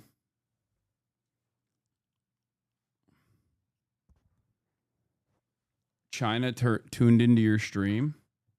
Yeah, looking at it, bro, we got at least 10,000. Okay, that's what it feels like. Looking at it, bro, we got at least 10,000. All right, let's continue. I'm super fortunate. I carry products in a wide range of categories, and that helps me in a scenario like this. But if you have that baby store, that toy store, or you are a manufacturer that is bringing your product in from China, you are facing some really difficult decisions right now. And there is just not a pathway for everyone to pivot and change and magically create this manufacturing that doesn't exist today. Yeah. I could talk to you guys for hours. I really appreciate you coming on and putting voice to this because it's very clear. Consumers are facing the hit and you are in it with your customers all together in this moment of uncertainty. And I am really sorry that you're in the middle of this and facing this, but thank you for coming on and talking to us about it. I really appreciate it. Karen, if markets are breathing a sigh of relief, so are Republicans, you would have to think. I mean, as Richard Quest had put it, this 90-day window that they have now is exactly where they should have began in trying to renegotiate trade deals. With that in mind, how should Democrats handle this? Well, a couple of things. I mean, I think as the clip that you were... Why are we saying fuck small business? Am I stupid or something? Can you help me understand? I don't know who this we is. I'm not saying that. Small businesses are the #1 propaganda tool of mainstream media, okay? Where mainstream outlets will always talk about small businesses because directionally, small businesses and big businesses are aligned because they're still capital owners, but small businesses can be seen as like, you know, the mom and pop shops in your neighborhood, the people that you actually do know. So it makes the entire concept of defending free enterprise infinitely more personable. That's why everyone will always say small businesses are the backbone of American economy. You know what I mean? And not to say that like small businesses are bad, fuck them. I'm not saying that at all. Not every single one of these businesses are alike. Many of them are also owned and operated by the same person, right? It represents the American dream. Exactly. All of this stuff. So the reason why they're talking about the impact of small businesses is because it's infinitely more boring for CNN to have a guy from BlackRock come in and be like, well, you know, we're invested in a lot of companies that actually do business with China and it's ruining our stock portfolio. Like that's the reason why they ask small businesses. You first played about the small business owners. The markets, we may be in slightly better territory and we have this 90 days, but Americans are still very concerned. I mean, the chaos and pain of the last week or so is still very much still in the system in terms of what people are feeling. And as we saw last weekend, people are already angry about DOGE. They're angry about a number of things that the president has done. So I think this is a moment for Democrats where we need to galvanize the anger, the fear, the concerns that Americans have. And I'm a small business owner. We are not aligned with big business, in my opinion. I actually have to work. I'm not a bank / can just buy back stock. Yes, there are obviously differences between like what big businesses and small businesses can do, and not all small businesses are alike with one another. That's why I said many are just like owned and operated by the same person. It's just someone asked me why CNN uses small businesses as a way to talk about business overall. And that's just what it is. It's just a way for CNN to talk about business across the board, but in an infinitely more personable fashion. Number one, make it clear, Republicans are doing this. If Republicans in Congress had stood up to Trump last week, we could have avoided some of the worst of what we saw last Friday, where he's golfing and, you know, it felt like America's economy was exploding. And so I think it's really an important, and it's hard sometimes to delineate between the two parties on different issues, but Americans trust Democrats when it comes to things like protecting health care, protecting, you know, a number of the critical services we know are potentially on the chopping block in the budget that's going to get voted on, or the blueprint today. And so I think this is a moment where they can really frame, we're for economic sanity. This president and this Republican Party are for chaos and pain, and they're not being honest with you about what it's really going to take to bring manufacturing jobs back. Well, I did want to play what we were hearing from business owners, small business owners, because I just spoke with two of them last hour, and the way they talk about what. I work for a small business, and they still definitely care about capital accumulation at the expense of their workers. They're just not as detached as shareholders. Yes, I agree with that assessment. Just the uncertainty of this moment has meant for them is very real. Listen to this. The news yesterday almost feels like the nail in the coffin for us. Busy baby. Tell me why. I have products in China right now produced ready to ship. They were supposed to get on a boat yesterday and come to America. And I can't ship them because what would have cost me maybe $30,000 with a reasonable tariff now is going to cost me almost $200,000. And I have to have that money when the products get to customs, and I don't have that, nothing close to that. It's not even reasonable. She says she's got 4 months of inventory, and then she might be out. She might be wiped out. Yeah. What is that message? What is the message in that to the White House and politicians on both sides of the aisle here? Well, that message is really clear. I don't know that Donald Trump is very moved by these kinds of stories. He should be for politics. But when it comes to the economy and politics, they're both a confidence game. And if you've got folks like these small business owners, I don't know, they might have voted for Donald Trump, but now they have this economic uncertainty. And that uncertainty affects consumer confidence, and it impacts political confidence in a party. Do these people know what they're doing? And if he can be this erratic, this impulsive, and when is the end of that? I don't think we've seen the end of tariffs. I think you're going to feel those ramifications politically and economically. That's a really, really interesting way of putting it. It's great to see you, Essie. It's great to see you, Karen. Thank you very much. President Trump's trade war with China could have a big impact on one of America's most successful exports, the Hollywood blockbuster.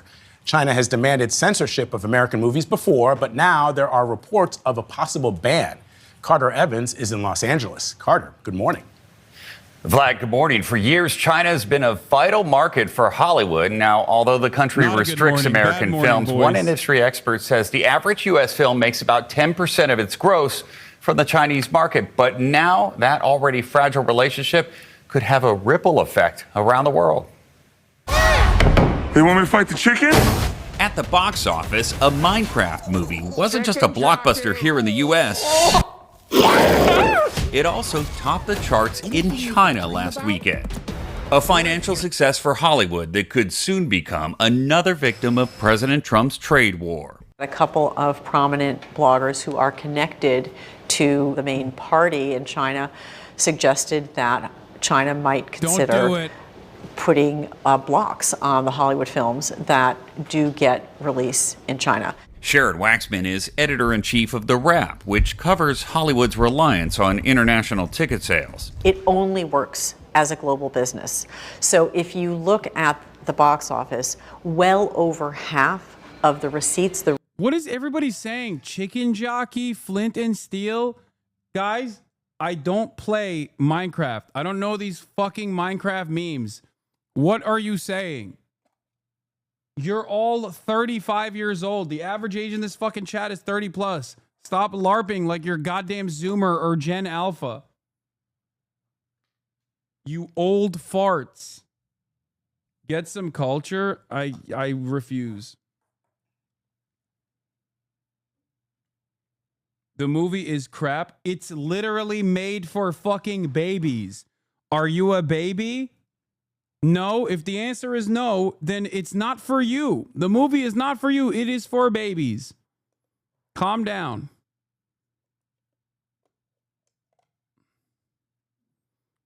I mean, chicken jockey or whatever, having experiencing a moment of joy is one thing. I don't really give a shit about that. Have fun, I guess, but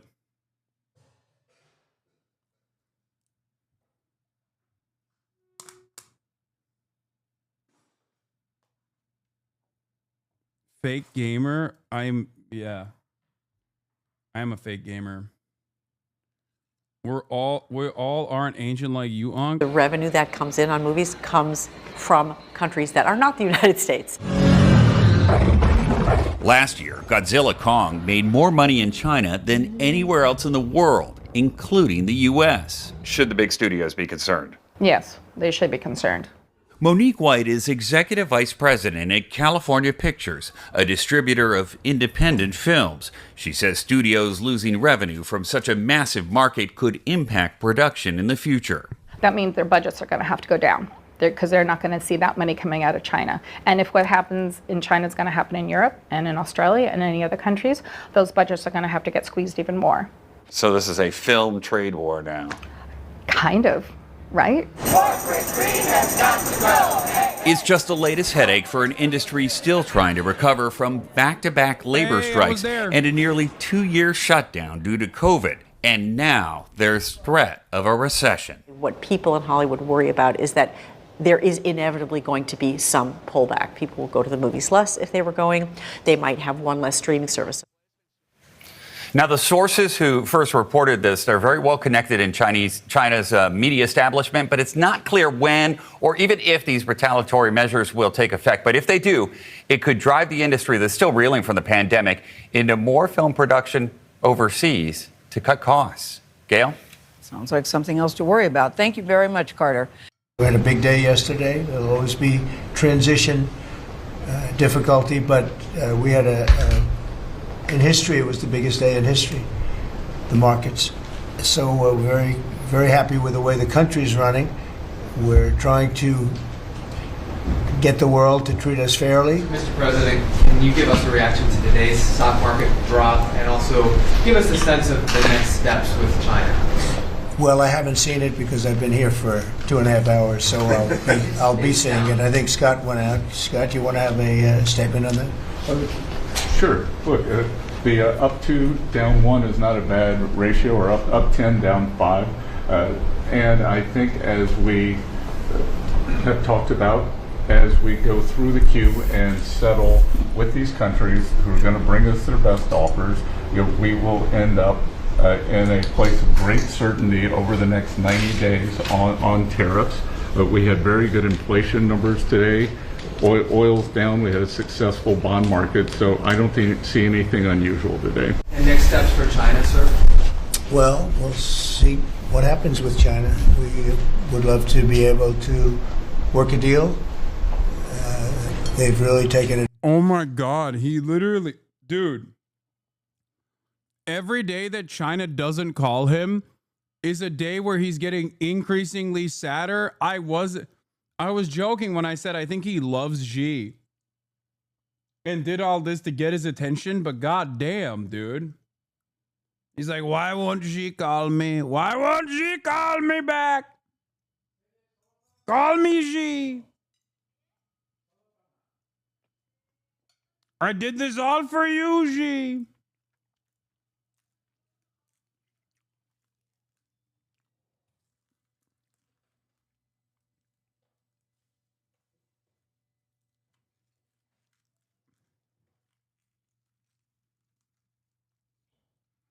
Please pick up the phone, Xi. Advantage of our country for a long period of time. They've ripped us off beyond anybody. Nobody will have great respect for President Xi. He's been, in a true sense, he's been a friend of mine for a long period of time. And I think that we'll end up working out something that's very good for both countries. I look forward to it. Mr. President, China retaliated today by reducing the number of American films that can be shown there. What's your reaction to them now targeting cultural exports from the United States? I think I've heard of worse things. How close are you to the first country coming to action? God, he's such a fucking dumbass, dude. Yeah, Hollywood, it's gay and woke, right?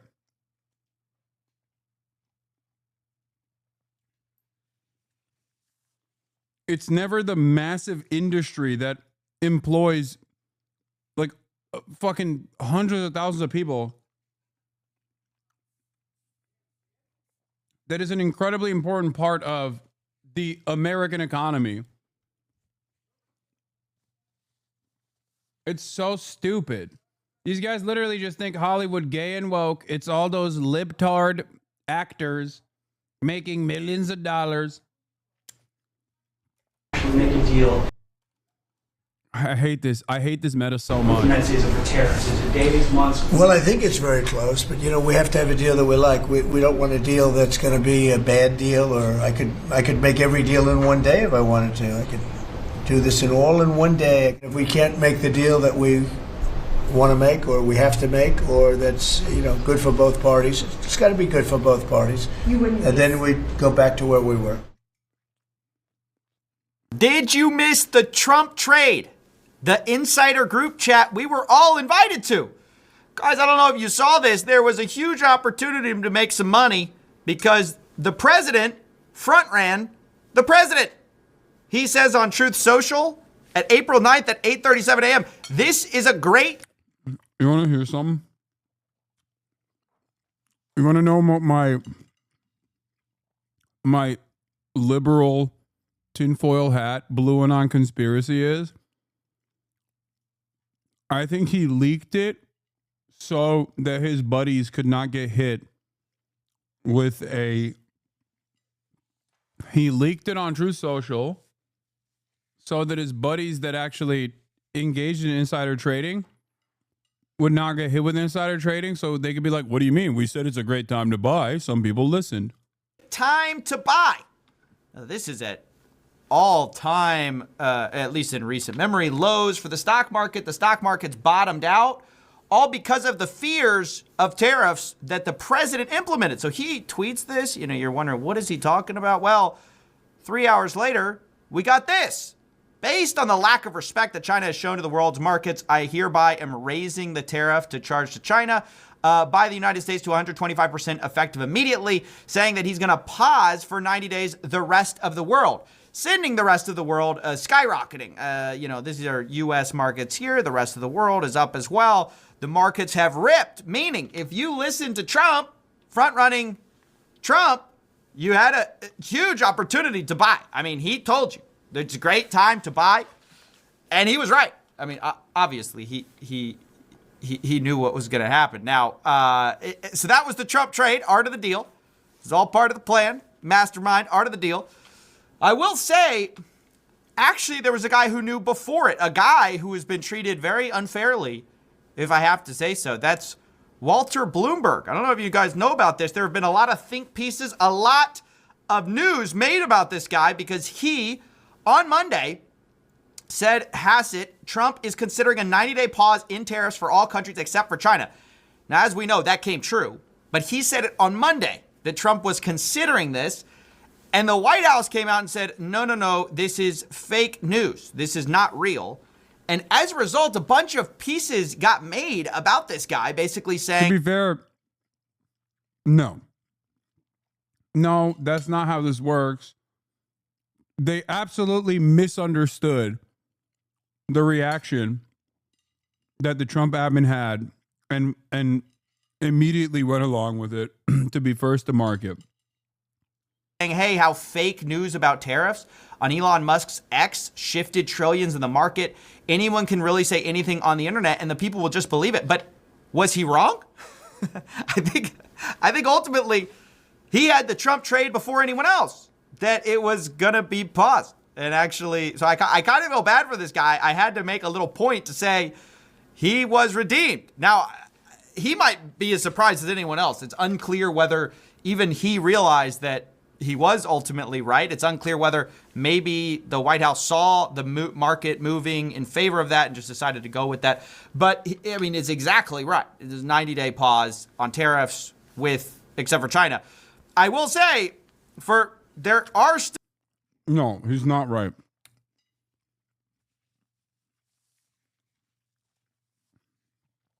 Tariffs still remain at 10% for everybody.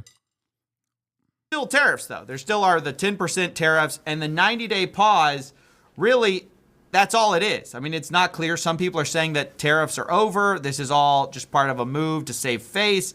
But it's not ultimately clear. What is clear is some are saying that this is the art of the deal. This is how it works, guys. This is all part of the plan, that you got tricked, you got fooled. If you were a panicking like me, you were proven wrong today. Just add to what the secretary said. Many of you in the media clearly missed the art of the deal. You clearly failed to see what President Trump is doing here. I failed. You tried to say that the rest of the world would be moved closer to China when in fact we've seen the opposite effect. That's right. Clearly I was a fool for believing what the White House was saying. I mean, this was all part of a 4D chess strategy. This is also said by Peter Navarro, who also kind of said this is one of the greatest days economically for America. This is one of the greatest days in American economic history we have had. I think we're going to call it the art of the reciprocal trade deal. And I'll tell you, all the nervous Nellies on Wall Street who try to undermine us consistently underestimate the power of the president to negotiate. That's right, you nervous Nellies. You should have been listening to the Truth Social. You should have been buying the dip like your president told you to. Now, ultimately, was this some great plan? Well, somebody asked the president, basically, was this part of the art of the deal? Why did you ultimately remove the tariffs? Here's what the president said. You started the morning saying be cool. And just a few hours later, there was a pause put in on the tariffs. Can you walk us through your thinking about why you decided to put a 90-day pause? Well, I thought that people were... Well, they weren't being cool. People were trading on treasury yields. They weren't being cool. Jumping a little bit out of line. They were getting yippy, They were getting a little bit yippy, a little bit afraid, unlike these champions. Now, wait a minute. That sounds a little different. That doesn't sound like the art of the deal. That sounds like you remove them because everyone was afraid, which is true. And that's a fine reason to remove them, but that's not the same reason as art of the deal, 10,000 IQ play. Anyway, the whole thing is bizarre, but I really wanted just to flag this weird era we are in where the president can front run his own announcements, like economically. If you could have paid for this as a group chat, you would. Like, dude, this private, imagine you had a private insight into what's going to happen in the future. Just the level of corruption is unreal. Now, some people say, well, he gave it to everyone. So, isn't that fine, I guess? And I can see your point, but the problem is nobody knew to take this seriously except for a few people. Unusual Whales notes that I think people knew of the tariff pause and traded it beforehand. You can see before Trump posted buy on Truth Social, traders opened QQQ and SPY calls right before the news. Someone opened SPY calls expiring today. Those calls are up 2,100% in the hour. So clearly some traders knew even before, and they opened up some calls before even the basically buy the dip tweet from the president. At the same time, it is sort of also the perfect cover. Like if he says 3 hours before buy, no one knows what that means. It's kind of cryptic. And if you do have insider knowledge, you can just do it, buy a bunch, and then later you go, oh, I was just following, I just believed so much in the public, Truth Social thing. It's really the perfect plausible deniability. There's no way of proving that you didn't see that and just do it. And for everyone else, you can say, well, you had the same access to the same information. Yeah, well, some people knew that the president was about to drop the tariffs. Some people didn't. If those people who knew traded on that information and then later say, oh, no, I just followed the public advice, how can you prove otherwise? That's the problem with making statements like this. It is an inherent conflict of interest because... The only reason why I said that this is liberal, like the only reason why I said my most liberal take on this is that it was like pre-designed to offer plausible deniability to insider trading. The only reason why I say that's a liberal take is because the liberal in me still has this assumption that the SEC would prosecute this sort of thing. Like that they still have some semblance of regulatory power.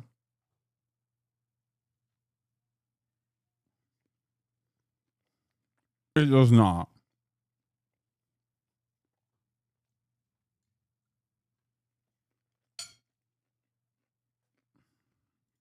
It can lay cover fire for people who were doing corrupt things, and there's just sort of no way of proving one way or the other. It's weird, and it makes me worry that we're entering a time where basically the insider edge is trying to speculate what the president means about the tweets to buy the dip on the market.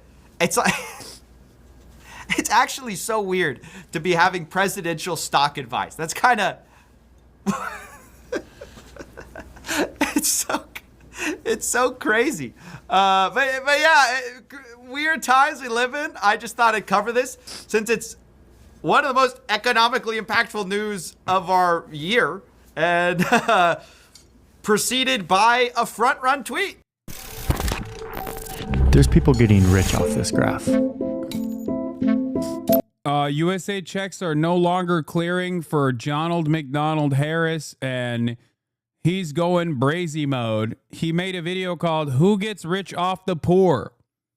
Donald McDonald Harris is either moving in a different direction for the new CIA, where they're woke and preach the gospel of the working class, or USA checks have been bouncing too hard, and now he stopped bouncing on America's penis.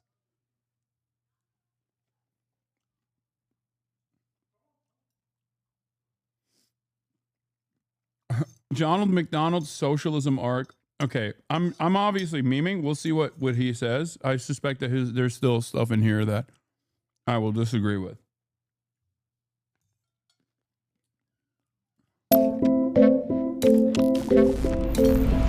What we're looking at here is the number of Americans that don't make enough money for basic survival. So like a family of 4, 2 parents, 2 kids, living off of $31,000 a year or less. That's considered poverty in the United States, and there's millions of people who live with that kind of income. The US government spends about $1 trillion every year helping these people meet their basic needs. In recent decades, a lot of that money has been flowing through a middleman, private corporations who are supposed to be more efficient in administering this money. So welfare is big business, and of course that's the irony of this whole thing, that there's so much money to be made from poverty. Okay, what is happening?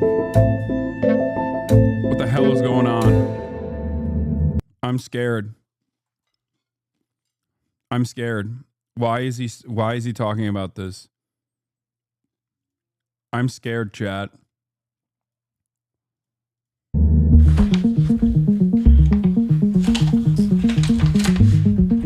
Now, this is not easy stuff to understand. We're talking about government welfare programs and bureaucracy. Sometimes they're intentionally hard to understand, and these corporations don't. If the Chi-Coms gave this man money before they gave me money, I swear to God, I'll do a Alex Jones pivot, by the way. I'm being so for real. Do you understand me? You will hear anti-Chinese propaganda like you've never heard before out of sheer envy. I have been your most loyal servant for almost a decade. If you were to take me off the list because you've gotten the propaganda for free and instead fund and funnel money into the likes of former CIA agents like Donald McDonald, I swear to God, I'll drop this whole thing. I'll forget about Chinese century of prosperity overnight. You understand me? Really want to be known by anyone. But if you start to dig, which we've been doing, and you look deep enough into this, you start to see what all of this actually looks like, who's actually getting rich, what the incentives are within this system, where the loopholes are, and whether or not this is actually benefiting the people that it's designed to benefit. So in this video, I'm going to show you who gets rich off the poor, and I'm just going to do a few case studies that demonstrate how this works. I'll be making a list of examples here, going from what I see as the least egregious abuse of this system to the most. I am bracing myself to get sued or intimidated by the companies that I'm... What? Okay. Okay, dude, chill. I don't think they're going to come after you, big dog. Yeah, China be like, why buy the cow if the cow gives the milk for free? Calling out in this video because that's how a lot of these powerful shadowy companies work. So as always, every assertion in this video is rigorously fact-checked and in my sources. Lawyers, go check that first before you send me your cease and desist order. Thank you. And with that, let's look at who gets rich off the poor. Let's go back to this graph one last time and just... Bro, that's amazing.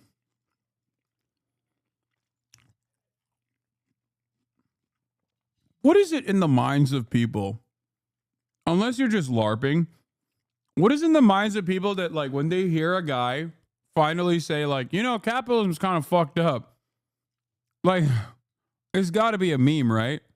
Like, there's no way this guy's being for real. Like, Johnny Harris is a capitalist, dude. How the fuck is it that when he goes, hey, man, there's a lot of private enterprise here that takes advantage of the welfare state, you know, effectively working as a middleman and underserving the already underserved working poor, and motherfuckers immediately be like, oh, Air Max. There's an element of truth to this. No, there isn't an element of truth to it. What the fuck are you talking about? This guy was literally trolling. You're stupid.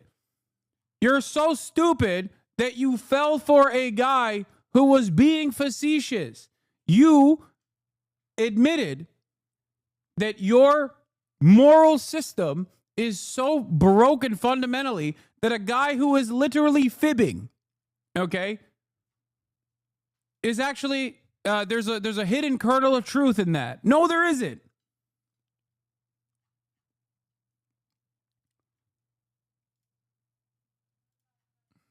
Zoom back to the 1950s, where you can see that the poverty rate was double what it is today. It's like 22%. This was really bad, and it led to the president at the time declaring war. And this administration today, here and now, declares unconditional war on poverty in America.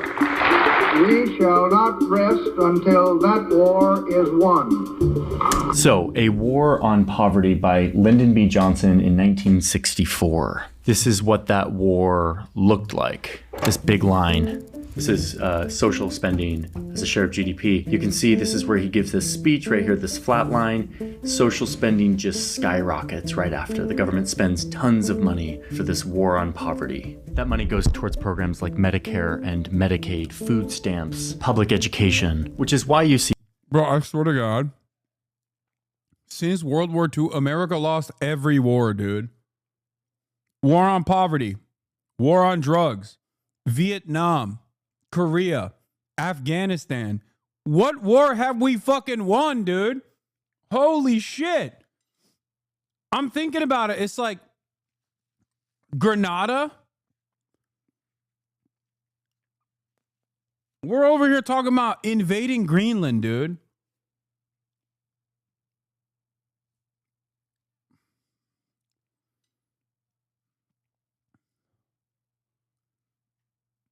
It's crazy. The last time we won a war, we got fucking straight hard carried by the USSR.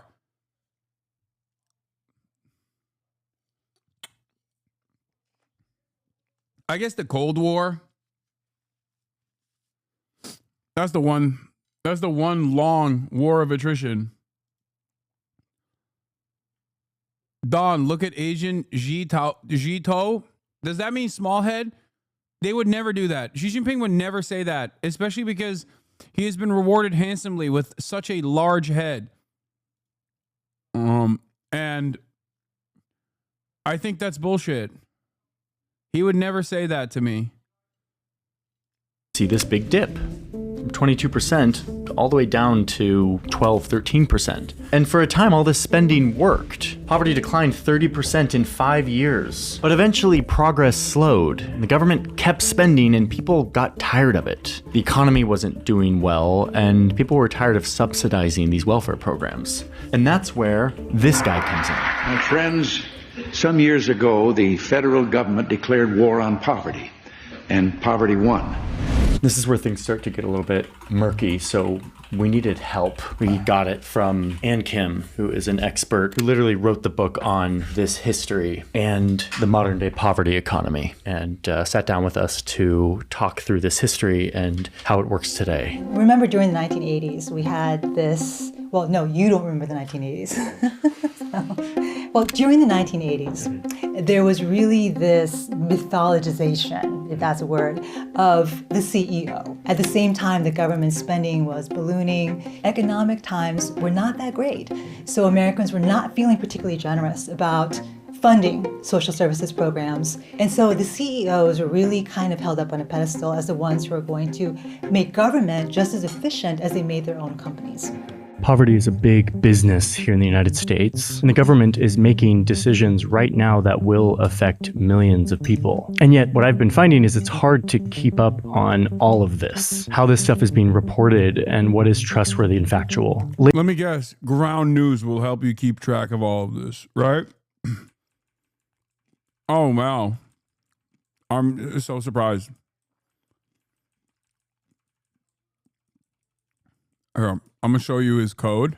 I view. Ground News is completely subscriber funded, doesn't rely on corporate influences to decide what you see. And if you want to join the platform, you can get 40% off the Vantage plan, which has all of these features I talked about today. You get 40% off if you use my link or scan the QR code. ground.news/Johnny Harris is the link. It comes out to be like $5 a month for this, which to me is an affordable price to be better informed and to have a more critical view of the news you're consuming. So sign up now, ground.news/Johnny Harris. Thanks Ground News for sponsoring today's video and for existing. Okay, back to our list of who gets rich off the poor. So it's the 1980s. Reagan wants to rein in all of this spending. He's also afraid that Americans are becoming too reliant on the welfare system. So he kicks off a bunch of changes that over time would lead to a fundamental shift in delivering income support to low-income populations. They wanted to privatize Medicaid, Medicare, prisons, air traffic control. This privatization of government spending started under Reagan, but it continued into the future administrations, especially under Bill Clinton, who helped expand it. Oh, yeah. And the fundamental shift looks like this. We're going to be using a graphic like this, not only for right now, but for the future cases of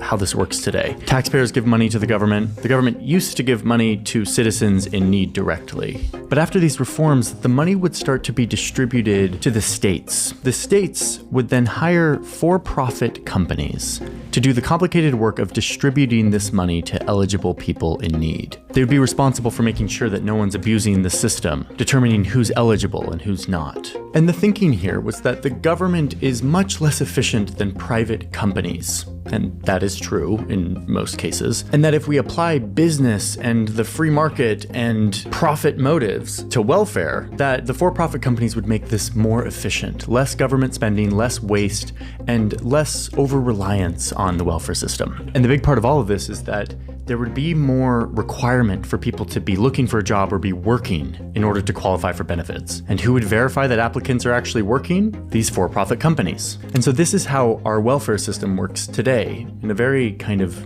American way. It is administered by private companies that you've never heard about, who are given lots of money from the government to dole it out to people in need. So Reagan started this privatization train.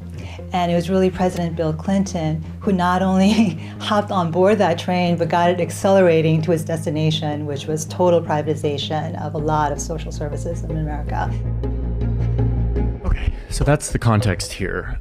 It's been 45 years since this big experiment began of privatizing our welfare system. And I've always wondered, like, did this work? So that's sort of been the curiosity at the heart of this story. Is government more efficient? Are we saving money? Is this helping vulnerable populations in a more efficient way? The answer is, in some cases, yes. Like, there have been positive outcomes of outsourcing to contractors within the welfare system and public spending. A good example of that is food stamps that used to come in these paper coupons, but now are delivered electronically on a debit card. This is more secure. The government could do that. There is literally no need for that to be handled privately. The government could do that. Every single thing that people say, oh, in this private-public partnership, privatization actually was truly beneficial. No, you're just paying an expensive middleman who year over year is going to increase the prices and greatly expand the amount of money spent on social welfare while still offering the same, if not a diminished level of social welfare.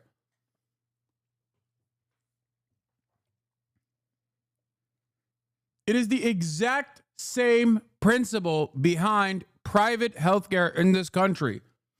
You look at the cost of healthcare expanding year over year. You look at Medicaid and Medicare expanding. The numbers are fucking insane. You're like, oh my God, we're spending so much money on this. It's like, yeah, the reason why we're spending so much money on this is because we're still going back to private insurance as a middle manager that's driving up the cost because they have no fucking interest in lowering the costs across the board.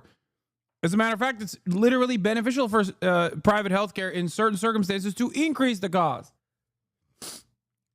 It is an unnecessary middleman that does not need to exist, that quite literally works to explode the cost of all of these services that would be infinitely more efficient if handled by the government.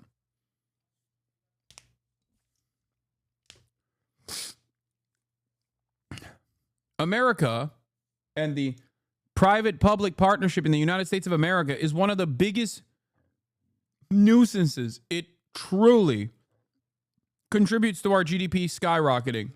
It really does. It is one of the major reasons why our GDP is as vast as it is, as large as it is. Having said that, however, the services at the end state on the client side are still dog shit. So we spend more than everybody else, and we get worse or even less money, less monetary help, or less services, a diminished service at the end on the client side in comparison to other places. All that does is create an economy around expensive middlemen that should not even fucking exist. Oh, it is in every aspect of our lives.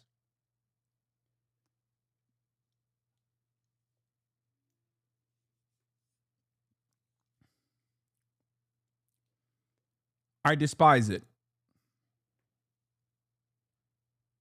Genuine question. Why do you not think Ronald Reagan is the worst president of all time? I do. What are you talking about?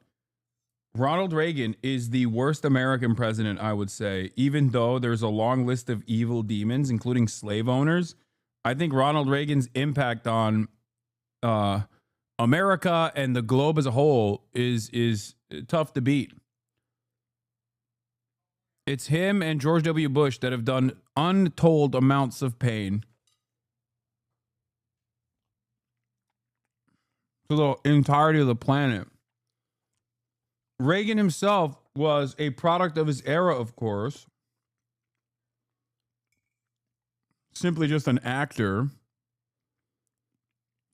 working alongside the international vision of neoliberalism.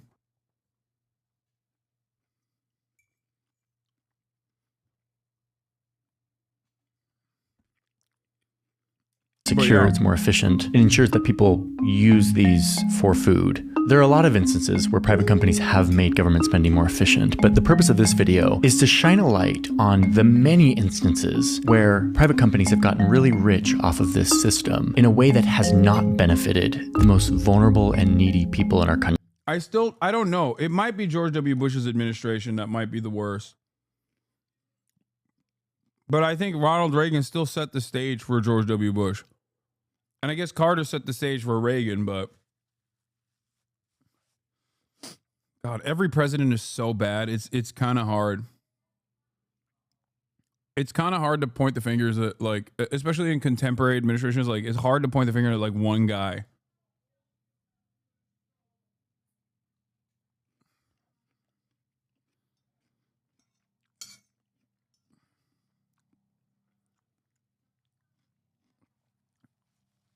Who's the best president? FDR.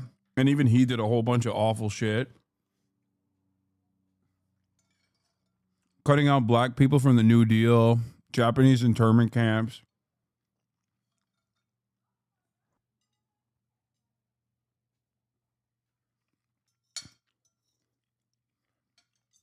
But it's not even close.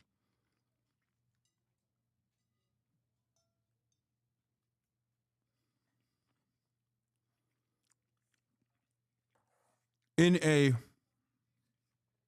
field of monstrous administrations, FDR stands alone. Even with all of the negative impacts of his even with all the negative consequences.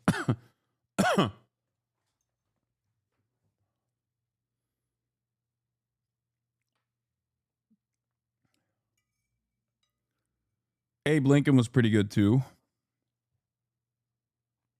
Even though he also had, again, a bunch of issues. What about Lincoln? Yeah, Abe Lincoln was pretty solid.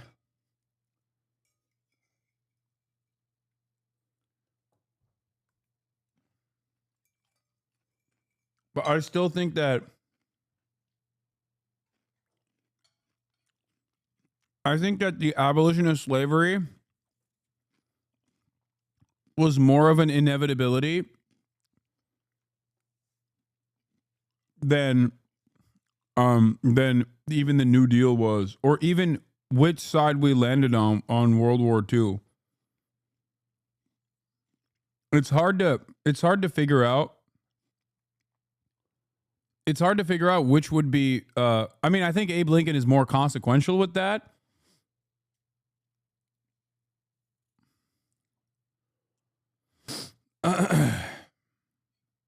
But I don't know.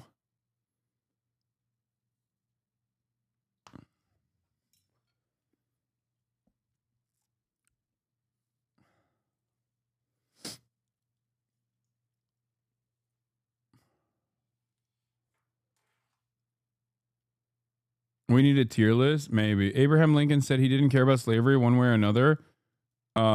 He would go with whatever would give him the most clout. Fuck him. Okay, calm down, dude.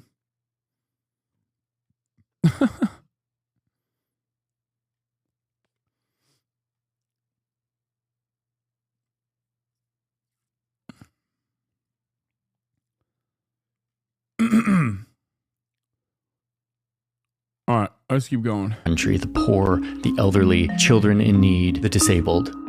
So, finally, the reason you clicked on this video, let's draw up this list of who gets rich off the poor. And for that, I'm gonna need to look at all these papers, so we need more space. Let's go to the big table.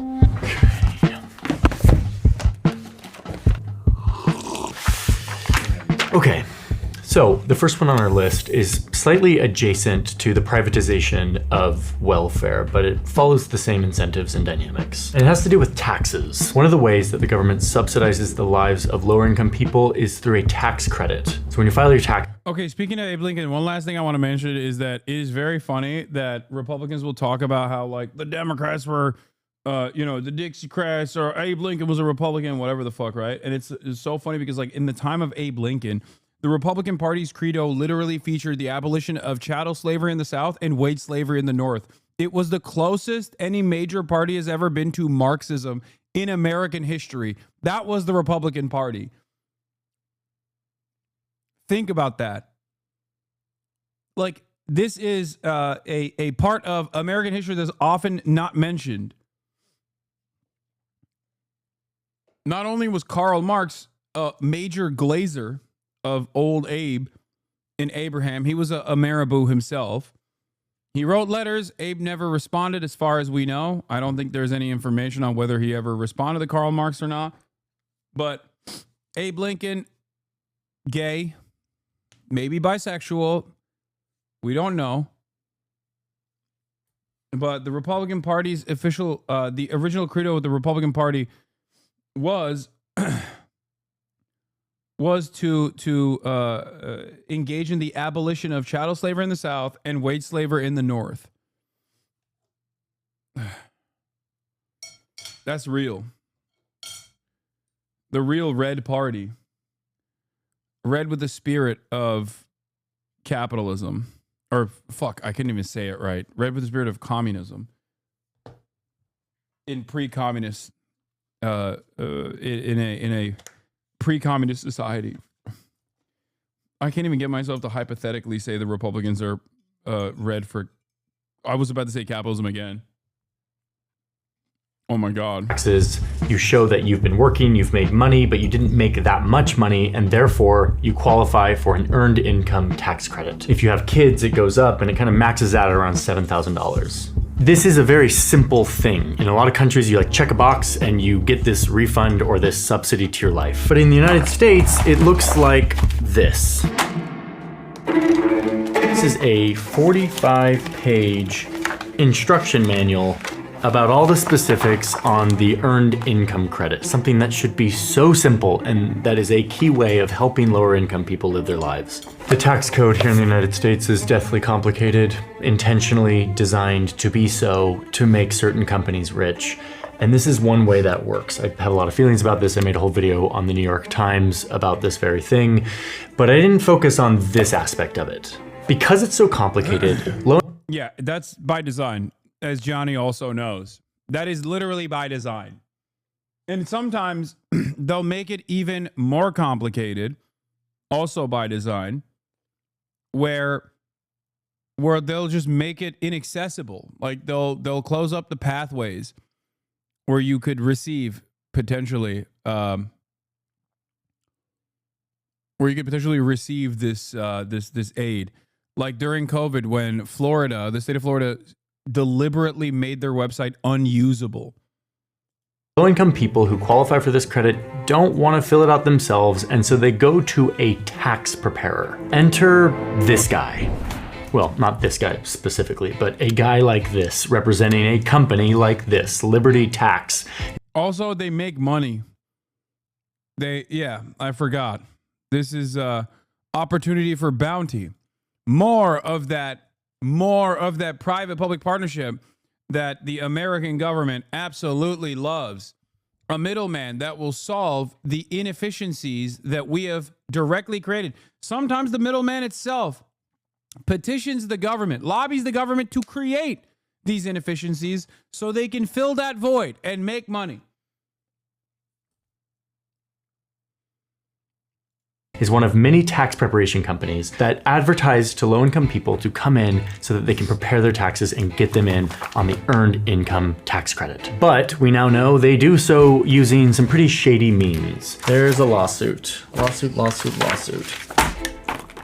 District of Columbia versus Liberty Tax Service. Liberty Tax was recently sued for luring low-income people by saying that they will prepare their taxes for them, only to deceive these customers by secretly skimming extra money off the top of their tax refund, which remember includes the earned income tax credit that is meant to subsidize their lives. Liberty Tax also gives out loans to people, saying that they can pay them back once they get their tax refund. But what that really has done is create a market for high-interest fast cash products like refund anticipation loans or refund anticipation checks, which are basically just payday loans that are secured by the refund. And so this predatory industry has grown to take advantage of the complexity of an incredibly important benefit that a lot of poor people count on every year. These loans would often come with high interest rates and unexpected fees. In fact, the pricing in all of this has been kind of a black box, allowing Liberty Tax to take advantage of low-income Americans trying to get in on the benefit that they are entitled to because of this tax credit. Okay, and this is where I have to come clean. I worked for this company. Not for very long, and not in any high position. I was one of these Statue of Liberty guys. One winter, I was home from university waiting for a security clearance for an internship at NATO, and I needed money. And so I found this job, being the Statue of Liberty, holding this sign. I didn't know what the sign said, okay? But it probably said something like, "Need money today? Apply for a $500 to $6,250 easy advance." In other words, I was probably a part of luring desperate people in to get a bad loan or to have their tax refund skimmed by this corporation. I had no idea, and I'm sorry. Liberty is just one of many corporations who has gotten in on these schemes, targeting low-income people to try to get in on their tax credits. And to me, this is actually a failure of our tax system. For this segment of the population, this should be a very easy thing like it is in every other country. A box on a free government website that you can fill out in 5 minutes. But instead, we've got a privatized corporate middleman who is making all of this money off the poor. Okay, number 2, housing. So here in the US, instead of building big public housing complexes like they do in some countries and like we used to do, the privatized version of the American government gives vouchers to low-income people and allows them to go choose a house, and the government will basically pay for a portion of their rent. This is called Section 8 housing. And there are landlords that specialize in renting to Section 8 tenants, getting this government subsidy voucher that goes to pay for the rent. But what you find is that some of these landlords jack up their prices because they know the government will pay for it. Like here in DC, an apartment that should cost $1,600 a month, the landlord might charge almost $1,000 more, like $2,500 a month, well above the market price, knowing that the government, who has poor oversight over this program, won't pick up on this and will... Yeah, y'all heard that? He had a internship at NATO. I didn't miss that. I know he had an internship at NATO.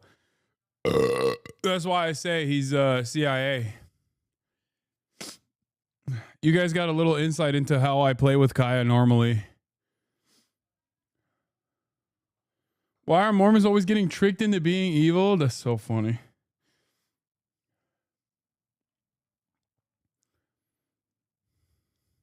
Beat her ass like that.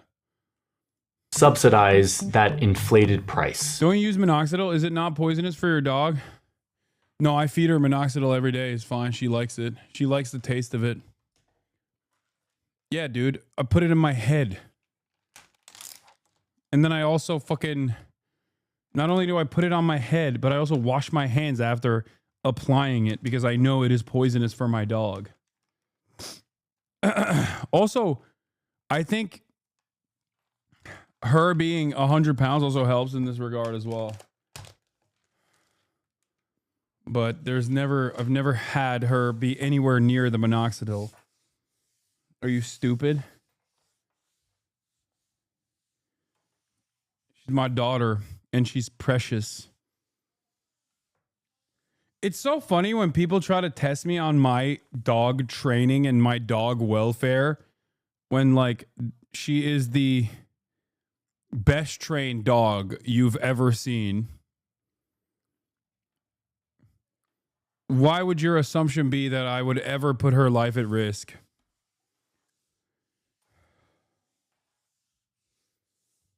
The pill is finasteride. Minoxidil is just Rogaine, chatters.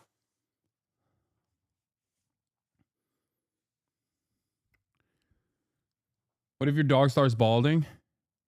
I will have to give her minoxidil then. I'm kidding. Now, I'm not just making this up. Those are real numbers from an investigation here in DC by the Washington Post, who found that the DC government is overpaying thousands of apartments to the tune of $1 million every month here in Little DC. But this is happening all over the country, enriching landlords while depleting the assisted housing fund, all while distorting the market. Like, this is not free market. This is a totally distorted thing. Number 3 on our list is corporate middlemen, which is kind of a big section. I'll try to work through it fairly concisely, but it's kind of the biggest one here. This is where a lot of people get really rich off the poor. Remember from our history section just a few moments ago that Ronald Reagan shook up the welfare system by, instead of giving... Ronald McDonald Reagan. Money directly to people in need, instead giving it to the states, who would then give it to a corporate middleman who would then distribute it. And that corporate middleman also had to kind of determine the eligibility of people, making sure they're working or they're looking for a job. And all of that is a lot of work, and these corporations were the ones to be doing it. So these are the folks who are getting government contracts to act as government in running welfare programs. They're basically agents of the government. They're mercenaries for the public sector. They're making huge decisions that benefit the everyday lives of low-income people. One of these companies, for instance, was a company called Maximus, which is one of the largest welfare services providers today. They had revenues of about $88 million in 1995, and just a few years later, their revenues are already up to $500 million. And today... Just shave your head. There's a little unknown toxic side effect of Rogaine. It destroys joints and cartilage. And I know you know this. Wait, what? Is there? I didn't know that. And no, I'm not going to fucking shave my head, dude. What are you talking about? They're a $4.9 billion business. Now, this was exactly the point for Reagan and his reformers. These corporate middlemen were supposed to be much more efficient in administering this government money. And indeed, they are for-profit companies and they operate much more efficiently than the government itself, cutting costs and looking for ways to do things more efficiently. But let's remember, this is not like a normal corporation like McDonald's that is selling a product to a customer that can go somewhere else. Let's see what happens. A few years ago, Maximus took... I hope he's going to say efficiency in this process just means diminished services, right? Like efficiency for McDonald's, you know, one can make the argument is good or something. I don't know. I'm not in favor of efficiency in private corporations either, because in many circumstances, efficiency simply means increasing productivity and displacing the pre-existing labor force and keeping prices relatively low. But in terms of efficiency in a private-public sector arrangement, that literally means diminished services, finding ways to not pay people, and also maximizing the pay that you're getting from the government. Took over Tennessee's health insurance program, state-run health insurance program. It's called Medicaid. And what you saw is that many children and elderly people very quickly were booted out of the program. They were found ineligible. There was a 23% increase. Say goodbye to streaming. If you take DHT blockers, no one will watch you. DHT blockers will ruin your energy levels and ruin your streaming career. I don't know if you know this, but since I started taking DHT blockers approximately 6 years ago, I went from 300 viewers to 30,000. So I think the exact opposite has happened. In the number of uninsured children in the state. What is going on, dude? What the fuck's happening in the chat? I've been pretty open about taking minoxidil and finasteride for literally 6+ years. Are you guys just trying to stun lock me or some shit? That's more than any other state at the time, 2018. It took me a while to get my head around this. Like, why would a for-profit company want to kick children and old people off of the state health insurance program? I'll explain in just a sec, but let's look at one more example. In 2016, Maximus took over the Medicaid program in Kansas. And soon thereafter, applicants started to see huge delays in their applications. Backlogs started to build up, which, remember what we're talking about here. This isn't abstract. This is vulnerable people, in this case, mostly elderly people, not being able to access their basic health needs for weeks and sometimes months because their application was pending for a very long time, meaning Maximus was working on it, but presumably very slowly. And that's because children and low-income people and elderly people are not Maximus's customer. They do not have an incentive to serve those people, partly because those people can't go anywhere else. Those people think that they're interacting with the government. They don't know who Maximus is. And mostly because their main job is to get more government contracts and then to cut costs so that they can capture as much of that government contract as profit. So in this case, what that means is cutting staff, making it as cheap as possible to process these applications. This answers my question about why a company like Maximus would want to get people off the rolls, to deem them ineligible for these benefits, because it's cheaper for them. They are motivated to find people who do not qualify and to pare down their list so they have fewer people to work on, which is less cost for them. So yes, there is cost cutting and efficiency that's happening here, but it happens to be at the expense of vulnerable, needy people who the government is trying to give money to. Now, actually, I don't blame Maximus very much for this. I don't think they're bad people. I think they provide a very useful service in most cases. We should expect a corporation to behave like this. The definition of a for-profit corporation is someone who does everything in their... Wait a minute. No. Hold up. Let him cook. Wait. Hold up. Is he refusing to ascribe a moral imperative and simply saying that this is how capitalism is, only helping you arrive at the conclusion that it is an immoral system in and of itself? Because that is, welcome back, Karl Marx, you know? It's not like he's saying that, this companies are not moral actors. They simply operate at the behest of the profit incentive. It is the incentives within the system that has been normalized that is the issue here.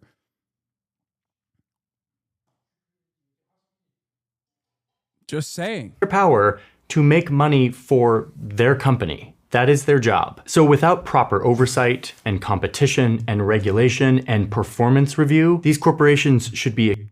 Oh my God. Oh, damn. My bad. It just was... It's not the private-public partnership that is at fault here. It's simply that the government hasn't regulated it appropriately. Oh, man. If only there was more regulation from the government, and then there would be more abundance. Expected to minimum. Yeah. He turned it around and said, real capitalism hasn't been tried yet. I mean, he's not like a fucking libertarian or whatever. I think he's more so a social democrat.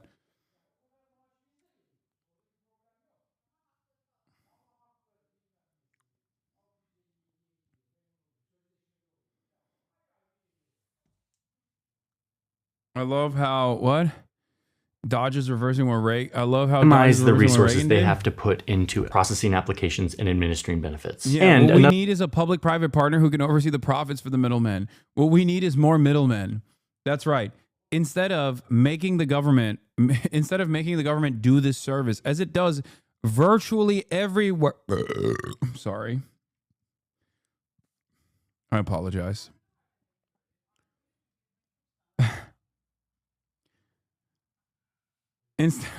Stop sniffing. Stop sniffing. You're gross. Yeah. Anyway, instead of having the government seize control over these initiatives as it has in virtually every other competent and comparable OECD nation, we need another middleman, maybe even a private one that is just like a regulatory agency that regulates the regulators, I think. And then we can hire more people. And then more CEOs can make money that way. That'll fix it. Another point of fairness here, if you look at the financials of Maximus, they're not some crazy profitable company. Yes, they bring in billions of dollars. They've captured a huge amount of this government services market. Their gross profit margin is 20%, which seems like a lot. But if you actually look at their net profit margin, which is kind of their more typical profit margin, it's like 3%. Then, okay, so is private healthcare. Private healthcare margins are so low. Private healthcare margins are so low. Why is there a government services industry? Why isn't it just the government? If it's so goddamn low, if the net profit margin is around 3% and that's, so low, so low, then fucking abolish it. That's my argument. Like, if you are a capitalist, and this is where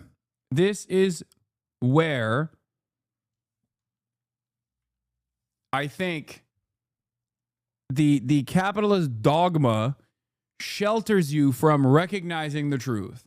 It stunts your imagination, where you have the fucking horse blinders on, and no matter how much you can dream of a beautiful future, if you're still locked into the dogmatic ways of thinking within the structures of capitalism, you ultimately still have this underlying attitude that corporations are also magnanimously doing things.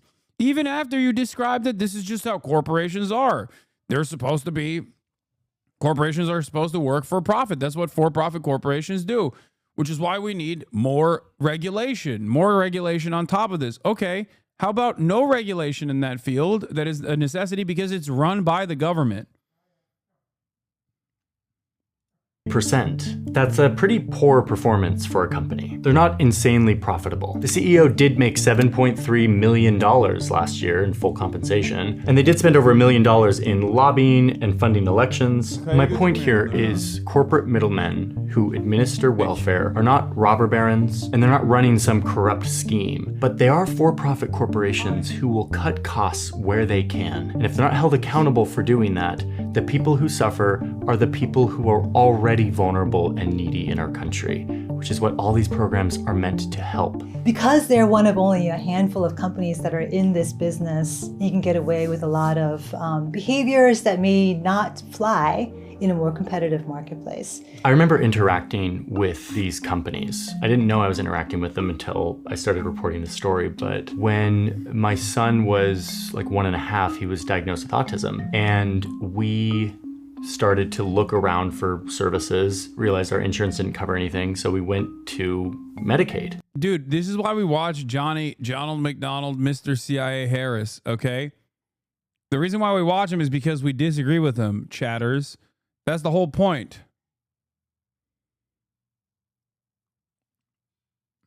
And we qualified. And my wife spent hours and hours on the phone with what I now know was a corporate middleman trying to work through these applications and processes. And it was mind-numbing. Yeah, Johnny is the insight into the liberal mind, as is Asman the mind of the conservative.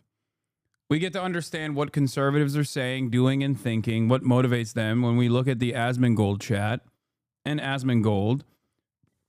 Just as it's important to understand the fascinating mind of a liberal, Johnny Harris gives us a fair insight. Complicated and difficult, and the wait times were so long, and the paperwork and the hoops that we had to jump through. And I remember feeling a lot of anger at the inefficiency of the government. The government has no incentive to perform because we're not their customer. What I realize now is that I was dealing with a corporation. I was not the customer. Was not the customer. My son, Henry, who needed services, was not the customer. And in fact, complicated forms and more wait times and process is actually more business for these corporate middlemen. They have an incentive to sell more paperwork to all of us. To me, that is a distortion of what Ronald Reagan dreamt about, of corporations swooping in and making our government more efficient. Okay, that's corporate middlemen. Let's move on to number 4. Medicaid dentists. Now, I've had some positive experiences with Medicaid. When I was a freshly married, in my young 20s university student with no insurance, and we had our first baby, I got hit with a $10,000 bill from the hospital and freaked out and went to the billing department at the hospital, and they told me about this magical thing called Medicaid for someone like me who was very low income at the time. And lucky for me, whoever the benefits contractor in Utah was handled it very well, and it really saved my bacon. But if you look at all sides of Medicaid, you start to see entire industries that exist to take advantage of the Medicaid system. A good example of this is dentistry. It's created an enormous business opportunity for some dentists who see that they can make a living treating exclusively Medicaid patients. Unlike regular private insurance, Medicaid doesn't reimburse very much for dental procedures. So because of that, a lot of dentists don't take Medicaid as an insurance. And on the other side, there are some dentists that only take Medicaid. They specialize in appealing to patients who qualify for Medicaid,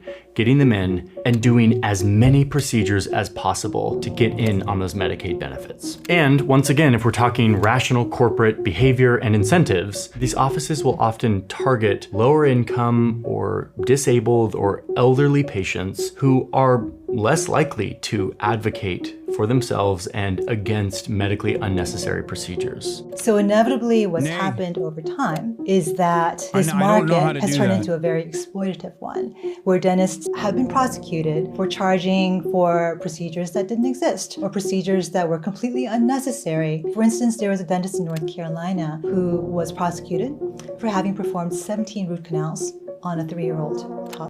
Oh yeah, this is insane.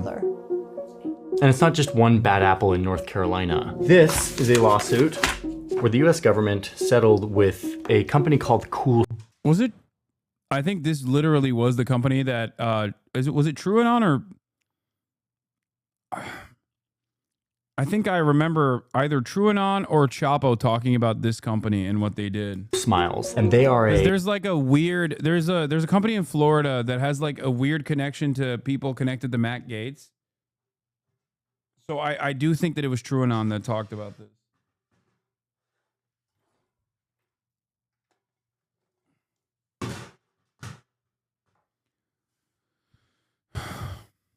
Yeah, the 17 root canals on a baby is like something that I recall hearing. A Medicaid-specific dental franchise who had to pay close to $24 million because an investigation found that they were performing dental operations that were not medically necessary. They were taking advantage of poor patients in order to get more money from Medicaid. According to the lawsuit, they performed tooth extractions, gave out stainless steel crowns, did root canals on babies that did not need them.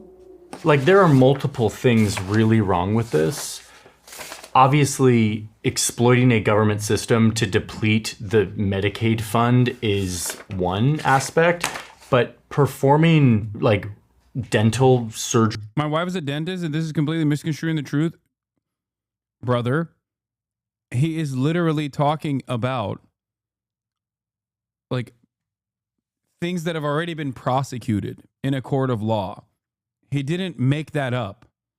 Unless you're saying the justice system is unfairly maligning big, brave Medicaid dentists that do unnecessary dental work in an effort to farm Medicaid payments.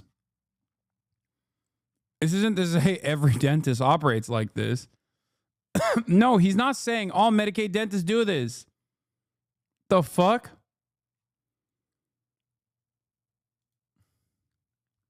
Surgeries on people, root canals on babies for money is a level of greed. Unless your wife got prosecuted, in which corporate case exploitation that I cannot really get my head around. But again, in a world where companies will maximize profits, this is to be expected if the incentive structure is set up that way. Let's get to number 5, which is similar to the dental clinics, but it has to do with kidneys. Here in the US, lower income people are disproportionately plagued with kidney failure, a disease where your kidneys fail and your blood can't be cleaned by your kidneys, so you need a machine called a dialysis machine to clean your blood for you. Luckily, since the 70s, the United States now heavily subsidizes people who need dialysis for their...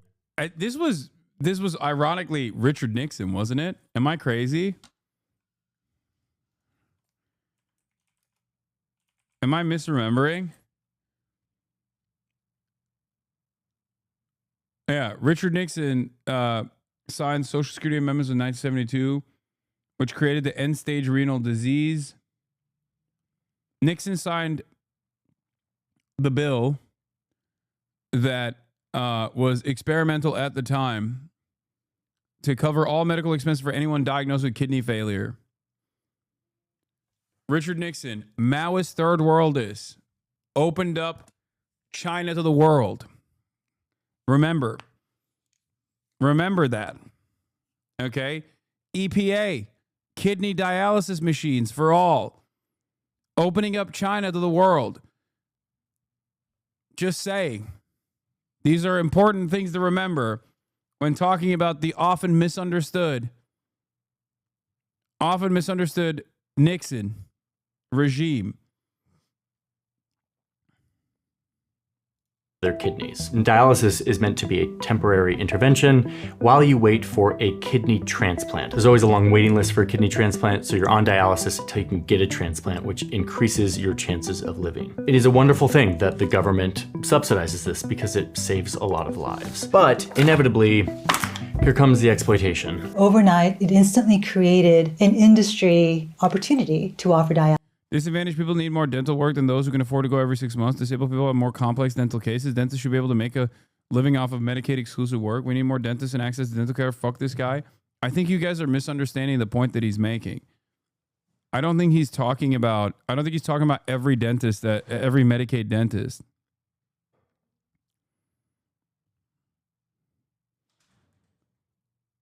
Politics is dead. There's no left or right, only rich or poor. Dialysis, because now the government was going to pay for it.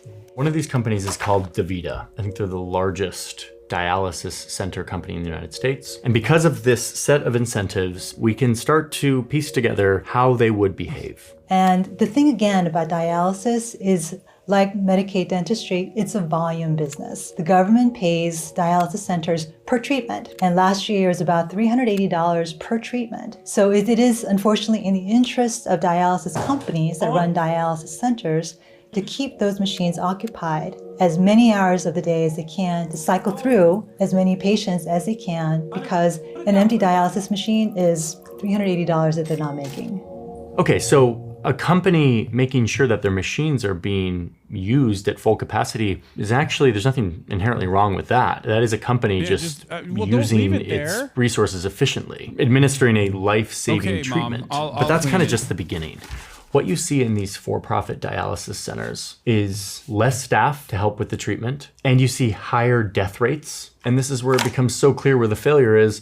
You see 17% fewer referrals for kidney transplant, meaning these people who are on a temporary dialysis intervention, who are supposed to be waiting for a kidney transplant, are kept on the machines longer because a for-profit company makes money the longer they are in the chair. So why would they refer them to get a kidney transplant when they make more money keeping them on the dialysis treatment? If someone gets a transplant, that is a lost customer.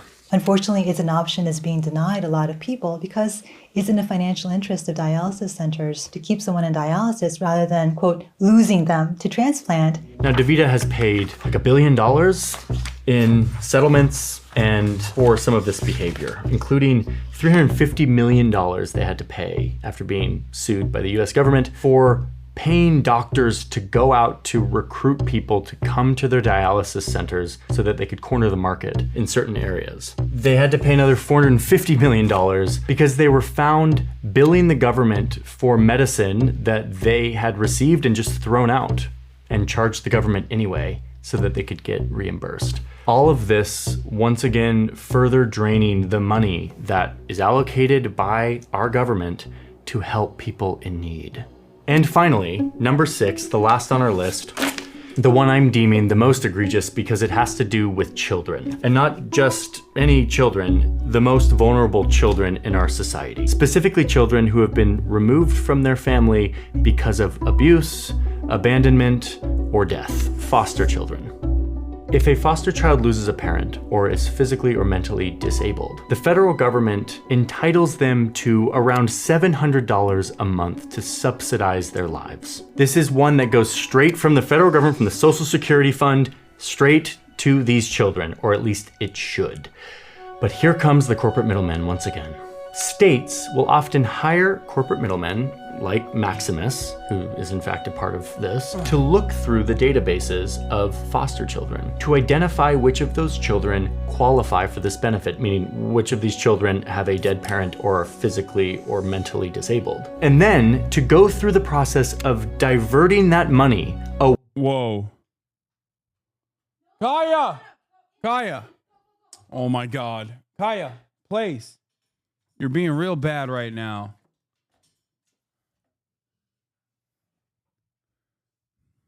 I have pomegranate molasses that my mom that my dad got from my mom. She dropped the bottle, and it broke, and then it started spilling everywhere. And because her car was running, she had to go outside and quickly turn off her car. I cleaned it up in the process, but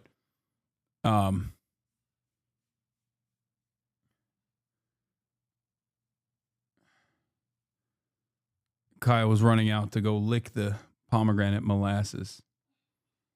That's what's going on in the background. Away from the children and into state coffers. The state says they're doing this to help supplement the foster care program in their state to help boost their budget. But what feels very icky about this to me is that it creates, once again, a business opportunity for a for-profit company who is incentivized to scour these databases looking for children who qualify for this benefit to divert the money away from them and towards the state. And Maximus gets paid a fee to do this. They're incentivized to do this as a service for the state, to look through these databases and look for children who qualify. There's one NPR report from a while back that reports that the corporate middleman Maximus, who we've talked about at length here, and who I will probably get sued by, would get $1,600 per child that they found who qualified for this benefit. Remember, a child whose parents are dead or who has a physical or mental disability, who's entitled to around $700 a month to supplement their very difficult life. If Maximus finds that child and diverts that money into state coffers,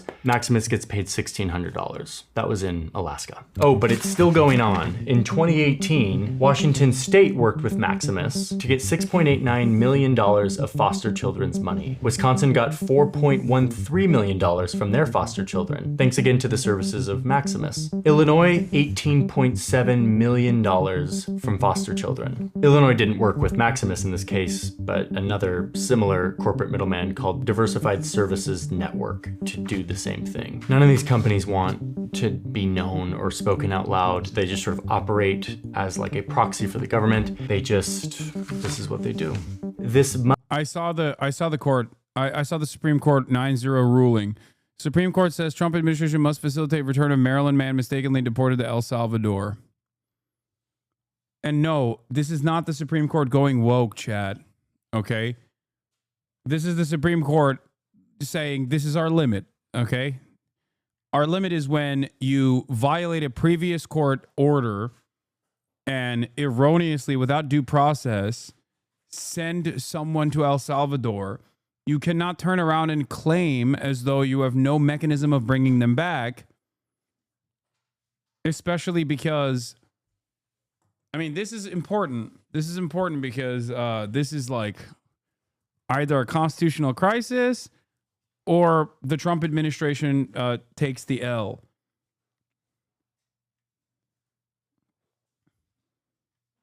If the SCOTUS went along with this, this would mean that like the judiciary is gone. There's no power to the judiciary at all. And we'll see what happens.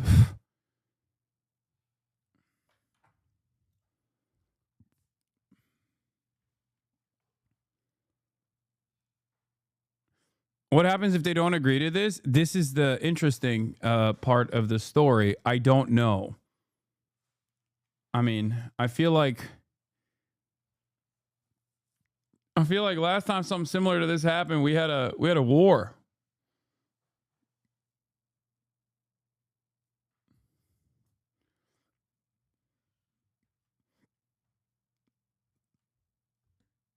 Oh.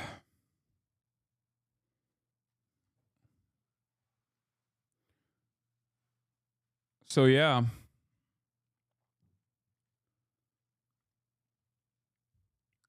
We shall see.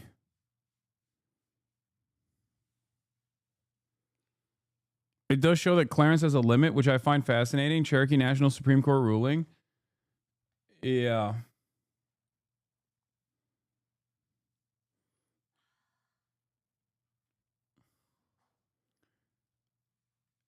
Basically, I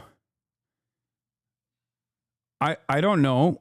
Maybe I am not up to date on my constitutional law and also Supreme Court history, but I can't think of a time where a constitutional crisis was triggered against the state rather than other states, like against the federal government. A constitutional crisis being triggered against states or a collection of states is one thing. I guess, yeah.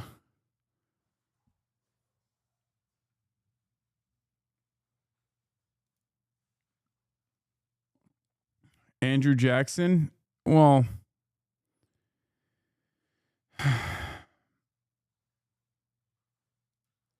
every day. I kind of want to watch this Legal Eagle video. What happens when he ignores court orders? This is precisely the case that may happen. Lawyers live by one ironclad rule. When the judge tells us to do something, we do it. That doesn't mean we always like it, and it doesn't mean we won't try to find other arguments to achieve the same ends. We're kind of like teenagers in that way. But at the end of the day, we roll our eyes privately and comply with what the judge tells us to do. And when we disagree with the ruling, the right thing to do is obey the judge's order and appeal until the last court tells us no. And because thousands of lawyers follow this basic rule every day, the rule of law survives. But right now, the rule of law is in peril because President Trump has decided he doesn't have to follow the court's orders he doesn't like. Sort of. It's complicated. He's refusing to comply, but saying that they are complying. On Air Force One last night, he was asked, did his administration violate the judge's order? I don't know. You have to speak to the lawyers about that. But it seems we may have the clearest case of the executive defying a direct court order in American history. And it looks like things are only going to get worse. Now, as we've already explained, the ACLU got wind of a Trump plot to massively expand and fast-track deportations without fair legal process. The Alien Enemies Act of 1789 is a controversial law that purports to allow the government to deport foreign nationals during wartime. But Trump has invoked this act to justify deportations during peacetime. And Trump asserts that the act allows him to deport certain immigrants on the grounds that they are members of a Venezuelan gang. Of course, so far all this has happened without any due process whatsoever, meaning that we don't know that any of these people are actually members of a Venezuelan gang. And as long as the president says that they are a member, they can be deported, actually renditioned to a foreign country that they're not even from. And that means that it's possible that even American citizens could get swept up in this whole process. Which is why we spent an entire video going over how terrible all of this is. But the ACLU filed an emergency lawsuit asking a federal judge to stop the renditions. On March 15th, U.S. District Judge James Boasberg issued a 14-day temporary restraining order halting the deportation of over 200 Venezuelan immigrants. The judge even told the government that if the planes were in the air, they needed to turn around. And despite that order, the administration proceeded with the deportations. At a hearing, the DOJ lawyers asserted that Trump had the power to deport immigrants and that he could keep his reasons secret from the court. And the judiciary exists to interpret and enforce the law, ensuring that the executive and legislative branches operate within constitutional limits. But the Constitution contains a potentially fatal flaw. It doesn't give the courts a way to enforce their orders. That's why the system depends on all of us recognizing the court's authority. And when the executive branch defies a court order, it effectively declares that the judicial authority is meaningless. Yeah. It's just like when you turn around and say like, yeah, I'm not following the court orders, then like the entire system falls apart. Because it's entirely predicated on the persuasive power that the judiciary has. It's the only thing that they have, which is why I was very critical of the Supreme Court's previous decisions not exercising its persuasive power because they were worried that Trump could simply ignore it, signaling that the judiciary has no power whatsoever. Does that make sense?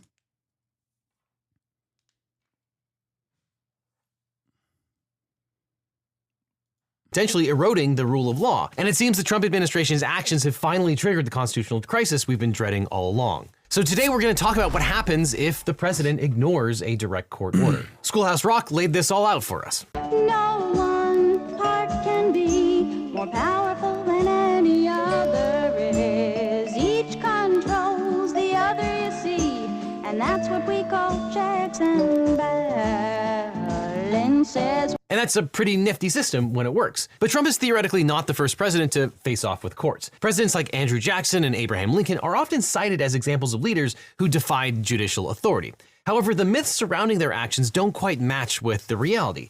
What Trump is doing right now is putting us in completely uncharted waters. For example, in Worcester versus Georgia, the Supreme Court ruled that the state of Georgia could not impose its laws on Cherokee land. And that case contributed to the horrible episode in American history known as the Trail of Tears, where thousands of Native Americans were forcibly relocated. President Jackson criticized the court's ruling, and he allegedly said that Chief Justice, quote, John Marshall has made his decision, now let him enforce it. But this quote is almost certainly apocryphal. Most articles about the presidency and the rule of law conclude that Jackson himself defied a court order, probably because of this probably incorrect quote. Jackson supported Georgia's defiance of the Supreme Court, and he did not send the marshals to enforce the Supreme Court's order. But it's a myth that he defied the court himself. Similarly, Lincoln is often thought to have defied the courts when he suspended habeas corpus during the Civil War. In the case of ex parte Merryman, Supreme Court Justice Roger Taney considered whether to grant a habeas petition by John Merryman. Taney was sitting as a circuit court judge at the time, so this wasn't a Supreme Court case. But the military accused Merryman of operating a secessionist terror cell. When he was arrested, he filed a petition for habeas corpus, and Taney ordered the general in charge of Fort McHenry to appear at the hearing and to bring Merryman to the hearing itself. The government suspected Merryman of blowing up train tracks to prevent Congress and federal officials from reaching Washington, D.C., which would have cut D.C. off from the rest of the Union and could have altered the outcome of the Civil War. Like, I'm thinking of Brown v. Board of Education, or even, even in that situation, it's like, it's states themselves refusing to abide by the precedent set by the Supreme Court. This is a direct action that the Supreme Court is making a demand over,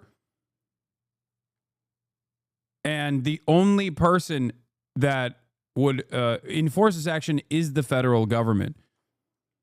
It completely undermines the checks and balances if the federal government refuses to follow.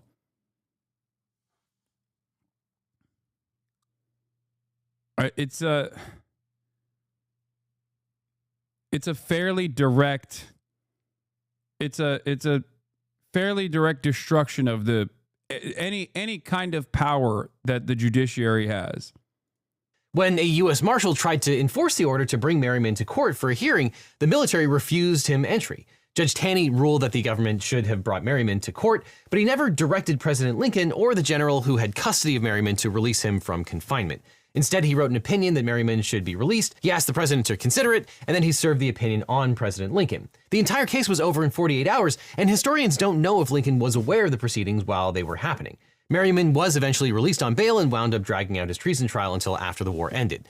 But the point is that Presidents Jackson and Lincoln did not directly ignore court orders in the way that the Trump administration seems to have been doing in these deportation cases. Now, this is why I said it's like a little bit different, where it's the federal government not enforcing states' capacity to do harm versus the federal government directly refusing to answer to the judiciary. I guess it's in practice it's the same outcome, kind of, but like it is new. Now, before we get into the court's options, it should be noted that it's not always easy to determine if the government has violated a court order. Sometimes the government violates the spirit of an order without violating the letter of the law itself. And there are two recent examples of this. On March 6, President Trump issued an executive order suspending the security clearances for the law firm Perkins Coie, limiting the attorney's access to federal buildings. U.S. District Judge Beryl Howell granted a temporary restraining order against the enforcement of this order. But Trump then issued an executive order targeting another prominent law firm, Paul Weiss, using the exact same language enjoined by Howell. Now, we can argue that the Paul Weiss order will be enjoined for the same reason that the government should not have tried it again, and that's true, but Judge Howell's order doesn't apply to other law firms. As a side note, this is one of the reasons you should not be able to pass a bill of attainder in Congress or create effectively a bill of attainder by executive order either, but that's a topic for another video. But in any event, the two executive orders are different. One targeted one law firm and the other targeted a different law firm. So the first TRO doesn't apply to the second executive order. And Trump seems to be playing the same game with transgender people in prison.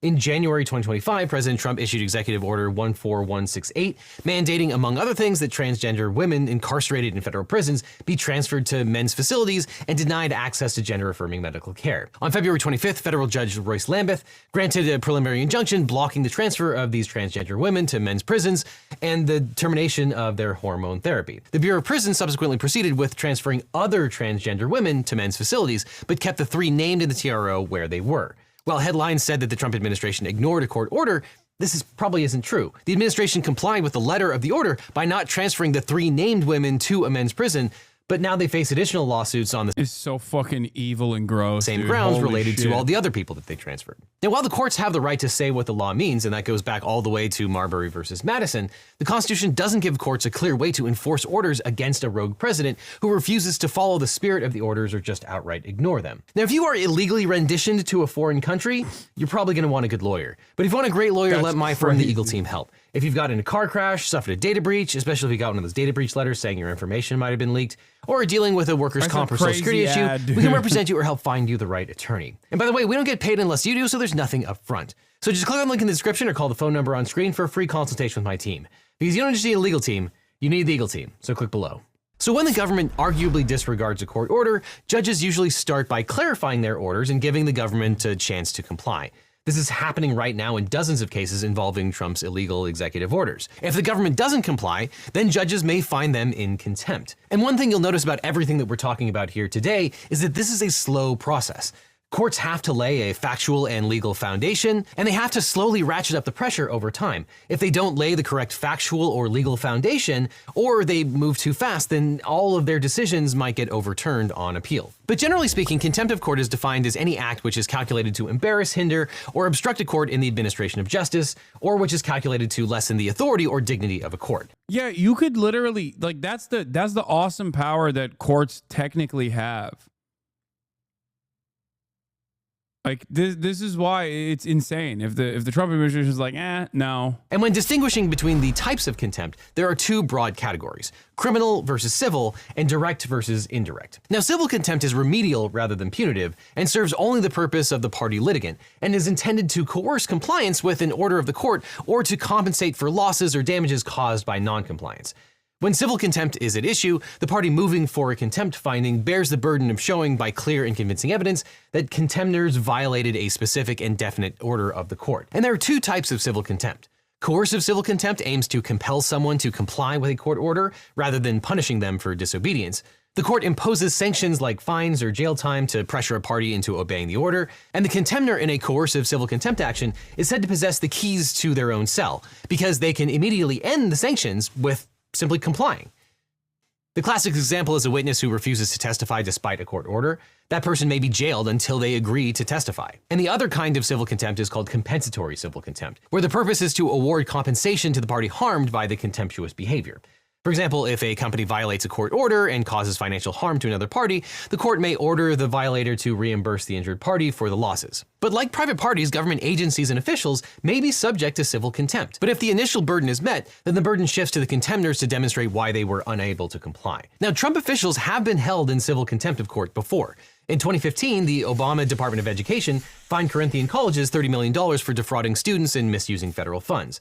A court directed the Department of Education to stop collecting on the loans, but when the Trump administration took over, the Department of Education continued to bill the 16,000 students who Corinthian defrauded. Education Secretary Betsy DeVos defied a court order to stop collecting student loan payments. And a federal judge ruled that, quote, "There is no question that defendants violated the preliminary injunction. There's also no question that the defendants' violations harmed individual borrowers who were forced to repay loans either through voluntary actions or involuntary methods, offset from tax refunds and wage garnishments, and who suffered from the adverse credit reporting.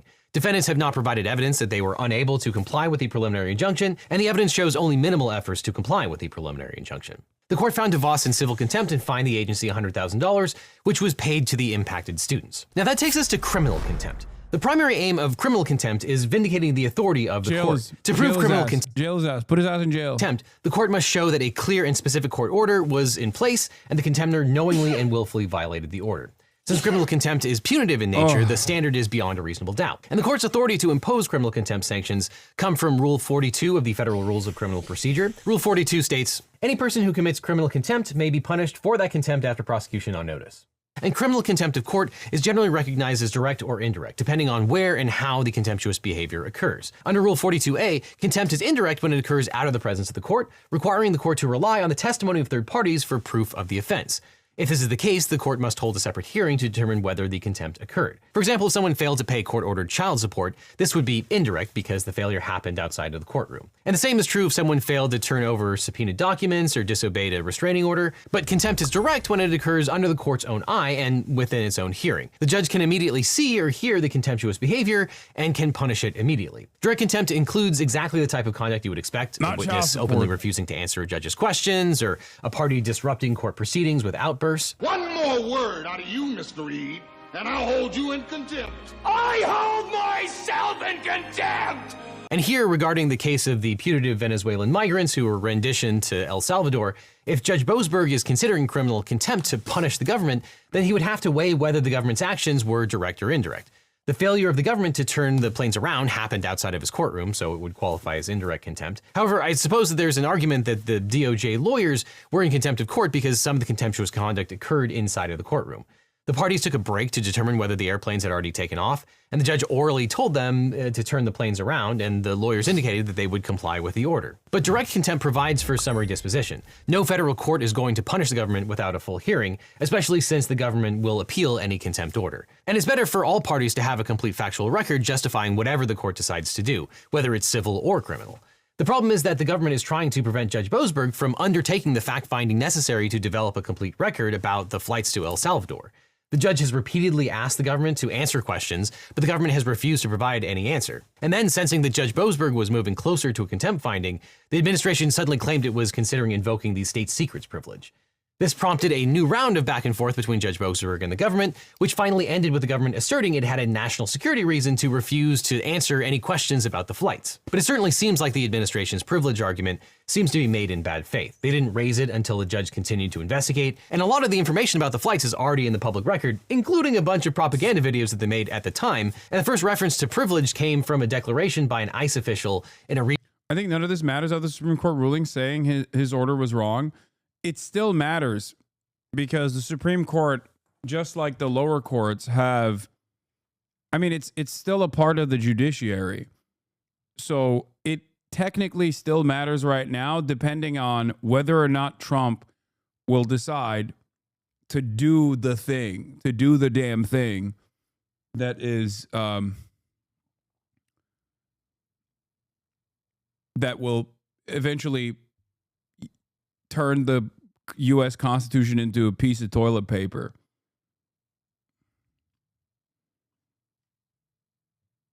You know what I mean? Like, it just, this is, I guess they could just keep stalling. That's usually how you can effectively refuse to comply with a direct order from the Supreme Court. Just kind of ignore it.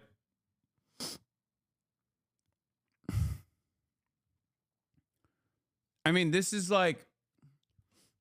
one of the many cases that the Trump administration's actions have created that is boundary breaking, precedent setting, truly the next stage of American fascism. This is what I've been talking about. On the immigration front, this is one of the many court cases.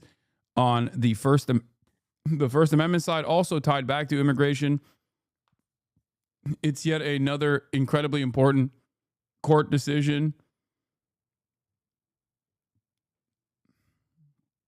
Like, this is the moment where either the institution starts serving the fascist agenda and the rules, the legality doesn't matter anymore. It's more so an argument about morality. Like, this is the moment where, is slavery legal or not? Okay, that's basically it. You know how we talk about how laws don't mean anything if those laws are directly and openly unjustifiable? And we point to the racial purity laws in Nazi Germany or slavery laws in the United States of America. This means, are we crossing the legal Rubicon or not?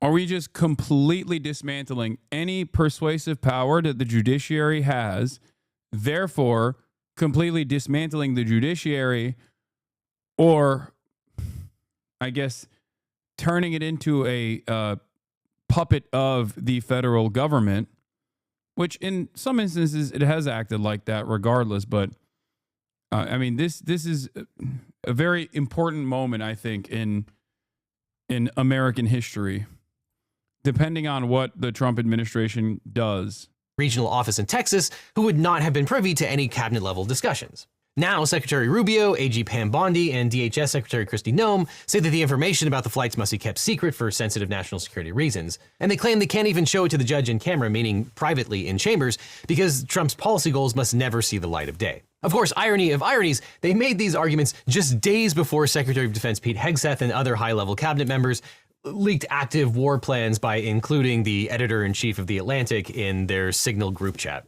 And then they claimed none of that information was classified or sensitive national defense information. Now, notwithstanding the onslaught of scandals coming out of the Trump administration, state and federal officials rarely screw up so badly that a judge finds them in criminal contempt. But when a public official flouts the courts and inflicts serious damage on other people, the courts often have no choice. For example, former Maricopa County Sheriff Joe Arpaio established a policy and practice of racial profiling Latino drivers. By the way, this video is outdated at this point because, I mean, there's still a lot in it that's important, especially at the beginning where he talked about like the historic precedent for finding yourself in violation of Supreme Court orders. But the reason why it's, I guess, technically outdated is because as of this moment, as of a couple hours ago, the Supreme Court did decide unanimously to return the Maryland man that was falsely sent to El Salvador, despite having a previous court ruling that protected him because he had a withdrawal order.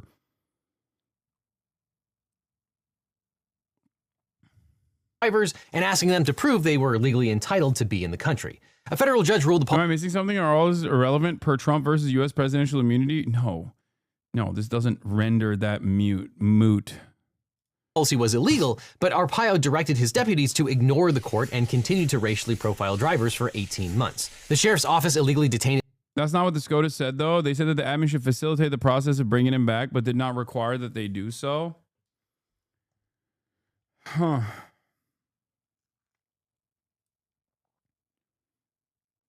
There is a video from earlier today. So remember when we said the Trump administration, which I have on the docket as well. The video that I had on the docket already, which was this, what do you call it? Which is this one, which is SCOTUS, due process in theory, deportation. Snatched an unknown number of immigrants from the streets of America without any due process, no hearings, no trials, and renditioned them off to detention centers in Trump-friendly jurisdictions, then sent them on flights to a Salvadoran torture prison where they will be placed under the watchful eye of the guy who describes himself as the coolest dictator in the world. Well, I mean, I guess the verbiage is like must facilitate. But I mean, that's pretty clear, no? Must facilitate the return. Like, what are they supposed to do? Must return? I mean,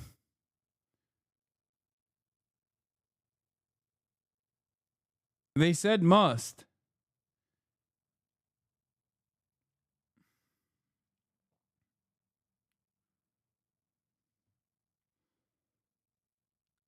SCOTUS also referring it back to the district court to further clarify what facilitate return means. This is far from over.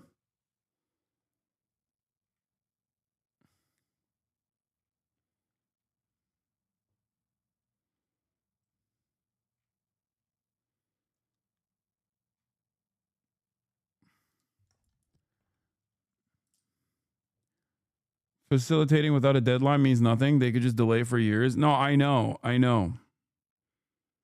It could be ass covering. It could be ass covering from the Supreme Court.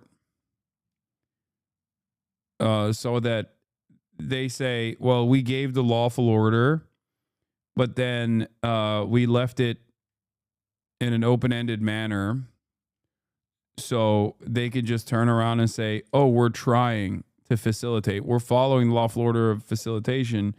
That doesn't mean we're actually returning him. They can hold off on doing it. Yeah, new Supreme Court order requiring U.S. to facilitate return of Kilmar Abrego Garcia from El Salvador could open the door to similar legal claims by those Trump deported last month under the Alien Enemies Act.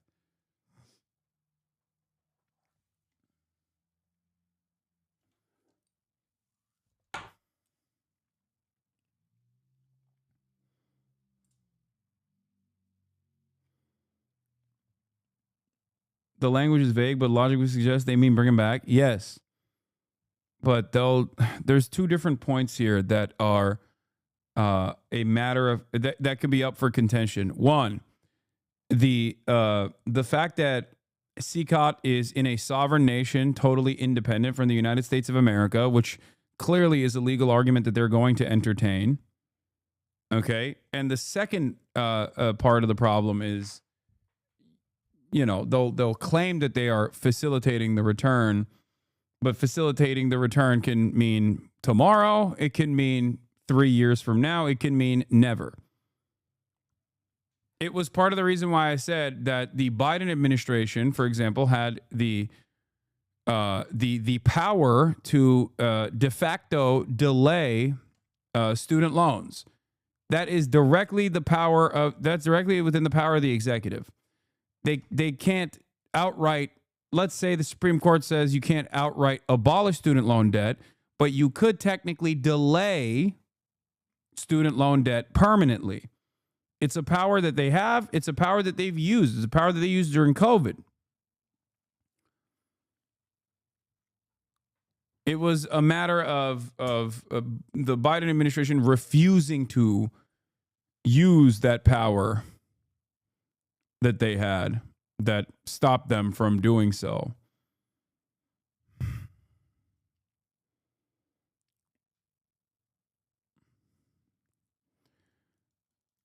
So I don't know. Decision is unanimous, by the way, and it suggests someone held overseas can still be given due process. Yeah, will require the Trump administration to facilitate the return of Kilmar Abrego Garcia. How much infighting in the Supreme Court prevents outright corruption? What?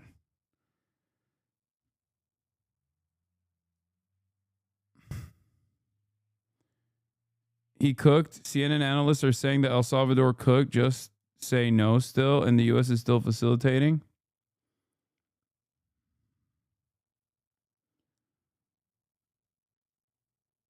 Yeah, I saw the Mahmoud Khalil memo as well. It's right here, which is insane.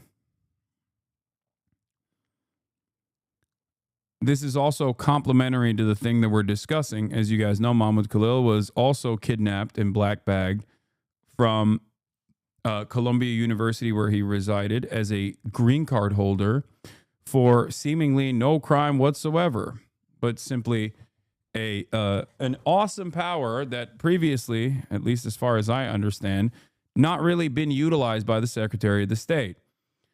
The justification for why he was black-bagged was that he was determined to be a threat to American national security. The real reason as to why they were doing that, or at least the evidence they suggested as to why he was a threat to national security, was, well, as follows. This is what they said. Information provided by the DHS, ICE, HSI regarding the participation and roles of Bleep and Mahmoud Khalil in an anti-Semitic protest and disruptive activities which fosters a hostile environment for Jewish students in the United States. My determination is also based on citations for unlawful activity during this protest. The public actions and continued presence of I don't know why this is censored, but and Khalil in the United States undermine U.S. policy to combat anti-Semitism around the world and in the United States. In addition to the efforts to protect Jewish students from harassment and violence of the United States, consistent with Executive Order 14150, America First Policy Directive, to the Secretary of State, the foreign policy of the United States champions core American interests and the American citizens condoning anti-Semitic conduct and disruptive protests in the United States would severely undermine the significant foreign policy objective. No hard evidence whatsoever, but vague generalizations. Incredibly, incredibly dangerous. I don't think that the judge that required hard evidence will see this as like reason alone to justify the deportation. After the immigration judge in Mahmoud Khalil's case ordered the government to provide evidence to justify deporting him, this is what they filed. This is from Janine Yunus, Palestinian American civil liberties free speech attorney. I've been a lawyer for 14 years, she says, and a criminal defense lawyer for 9 of those years, and I've never seen anything like this. Totally nebulous, vague allegations about involvement in anti-Semitic protests and disruptive activities without any specific attributions of unlawful activity or even anti-Semitic speech to Khalil himself, which in any event is protected. The U.S. rightly does not have hate speech laws. That's the other side of this. Even if they were to ascribe anti-Semitic speech directly to Mahmoud Khalil, this would not actually be reason alone to fucking deport him or to revoke his green card. Do you understand? You can't do that. That's why I keep repeating, and I stress this, the importance of this. The First Amendment protects you from exactly this. Government action.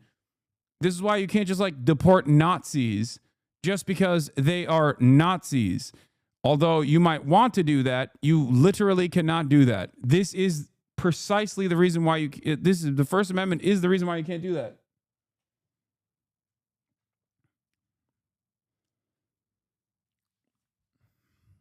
So this would destroy the First Amendment. It's just, it would destroy it in its entirety. There would be no more First Amendment. This would be the boundary-breaking, precedent-setting case that would erode the constitutional protection that every citizen and non-citizen alike has in the United States of America.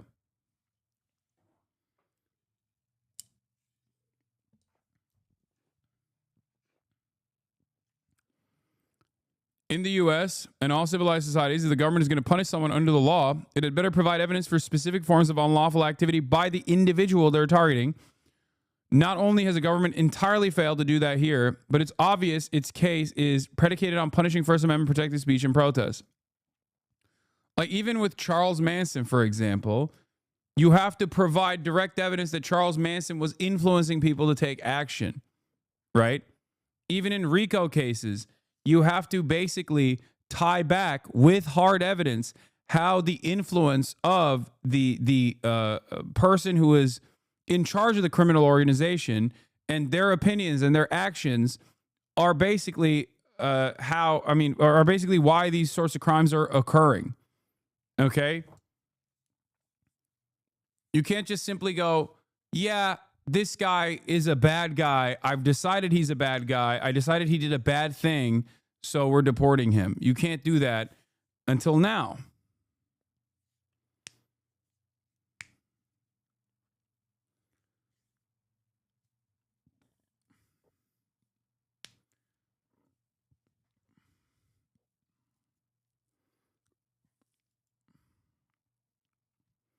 Yeah, this speculation, I think, is not incorrect. My theory on what happened, Beitar, Canary Mission Fed senators fabricated lies past the DHS and ICE.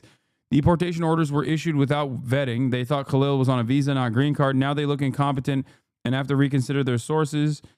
Janine speculates further, says, agreed. I agree with the speculation, by the way, because they literally initially stated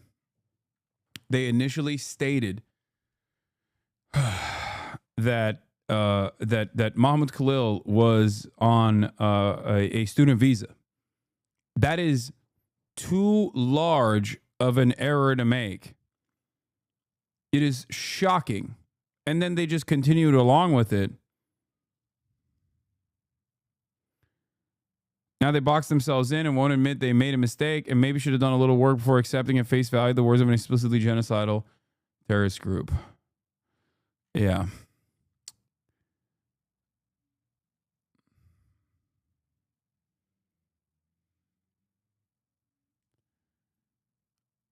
Anyway.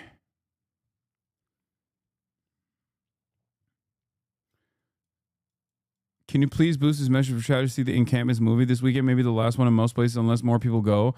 His center's Mohammed Khalil and his work is very good. Yeah.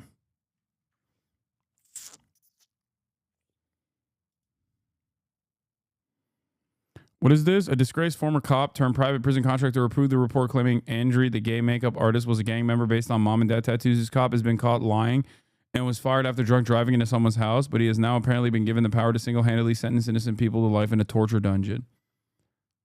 Yeah. Is Beitar run by the guy trying to have sex with Brace Belden in the park? Yes. Beitar is run by that guy. We have an update. Things have gotten worse. Things have gotten much, much worse. And honestly, despite everything that's happening in the world, I think this ought to be the most important news story in the country. Now, these actions triggered a wave of lawsuits that we previously covered. Then at the 11th hour, Judge Boasberg swooped in to save the day, ordering the government to turn the planes around. Then the government thumbed its nose at the order and continued to send people to the gulag with zero opportunity for due process, while simultaneously declaring that their inability to do so was an emergency worthy of a stay by the DC Circuit Court and eventually the Supreme Court. Now, this broke with 249 years of American legal precedent, and this could very well be the beginning of the end of one of our country's founding legal principles, the right to due process. None of the individuals detained have ever been found guilty of any crime, nor were any of them charged with one. In fact, most of them were on the government's radar because they were attempting to go through the US immigration system the legal way, via immigration courts. And yet Donald Trump has appointed himself their judge, jury, and executioner. They emptied jails out, other nations emptied their jails into the United States. That's an invasion. And these are criminals, many, many criminals. Murderers, drug dealers at the highest level, drug lords. people from mental institutions. That's an invasion. Whether citizen or not, anyone detained by the US is entitled to due process as a constitutional right. But those rights are in question now. So first, a quick refresher of the facts, horrifying as they are. The named plaintiffs, identified only by their initials, are a group of 5 Venezuelan nationals who are being detained by the government. The lead plaintiff, JGG, arrived in the United States in March of 2024 and sought asylum. According to his court filings, he fled Venezuela because he had been tortured, arbitrarily imprisoned, and beaten by the Venezuelan police, whom he claimed will continue to retaliate against him because his stepfather is a political dissident. Like many of the other plaintiffs in this case, JGG was already going through the legal steps of the immigration process. He even had a hearing scheduled regarding his asylum application. And I will remind you, asylum is legal immigration. And while it may or may not be true that everything he has alleged is true, that's the purpose of the asylum process, to determine if it's true. And if it is, at the end of that process, he would be granted asylum and would be a legal resident in the United States. Apparently, though, that process was moving too slowly for the Trump administration because instead of waiting for the immigration system to properly adjudicate JGG's asylum case by doing, inefficient things like evaluating evidence, allowing him to have a hearing, and requiring adjudication by a neutral third party, the administration detained him and then presented JGG, a native Spanish speaker, with papers in English while falsely claiming that he was going to be released. Once he signed those papers under that false pretense, the government whisked him away to a detention center in Texas. At 3 o'clock in the morning on March 14th, 2025, he was awakened by the guards and told that he was going to be transferred somewhere else. The guards refused to specify where he was going to be sent or why. That transfer was apparently thwarted by a mechanical problem with the plane, which allowed JGG to contact his attorney and file this lawsuit on the morning of March 15th. And I will also remind you that the plaintiffs were not seeking full residency in the United States. They were simply asking for regular due process and to let the process of the immigration courts play out. But in their lawsuit, plaintiffs stated that they had heard that the Trump administration planned to invoke the Alien Enemies Act to remove Venezuelans to El Salvador's notorious prison, the Terrorism Confinement Center.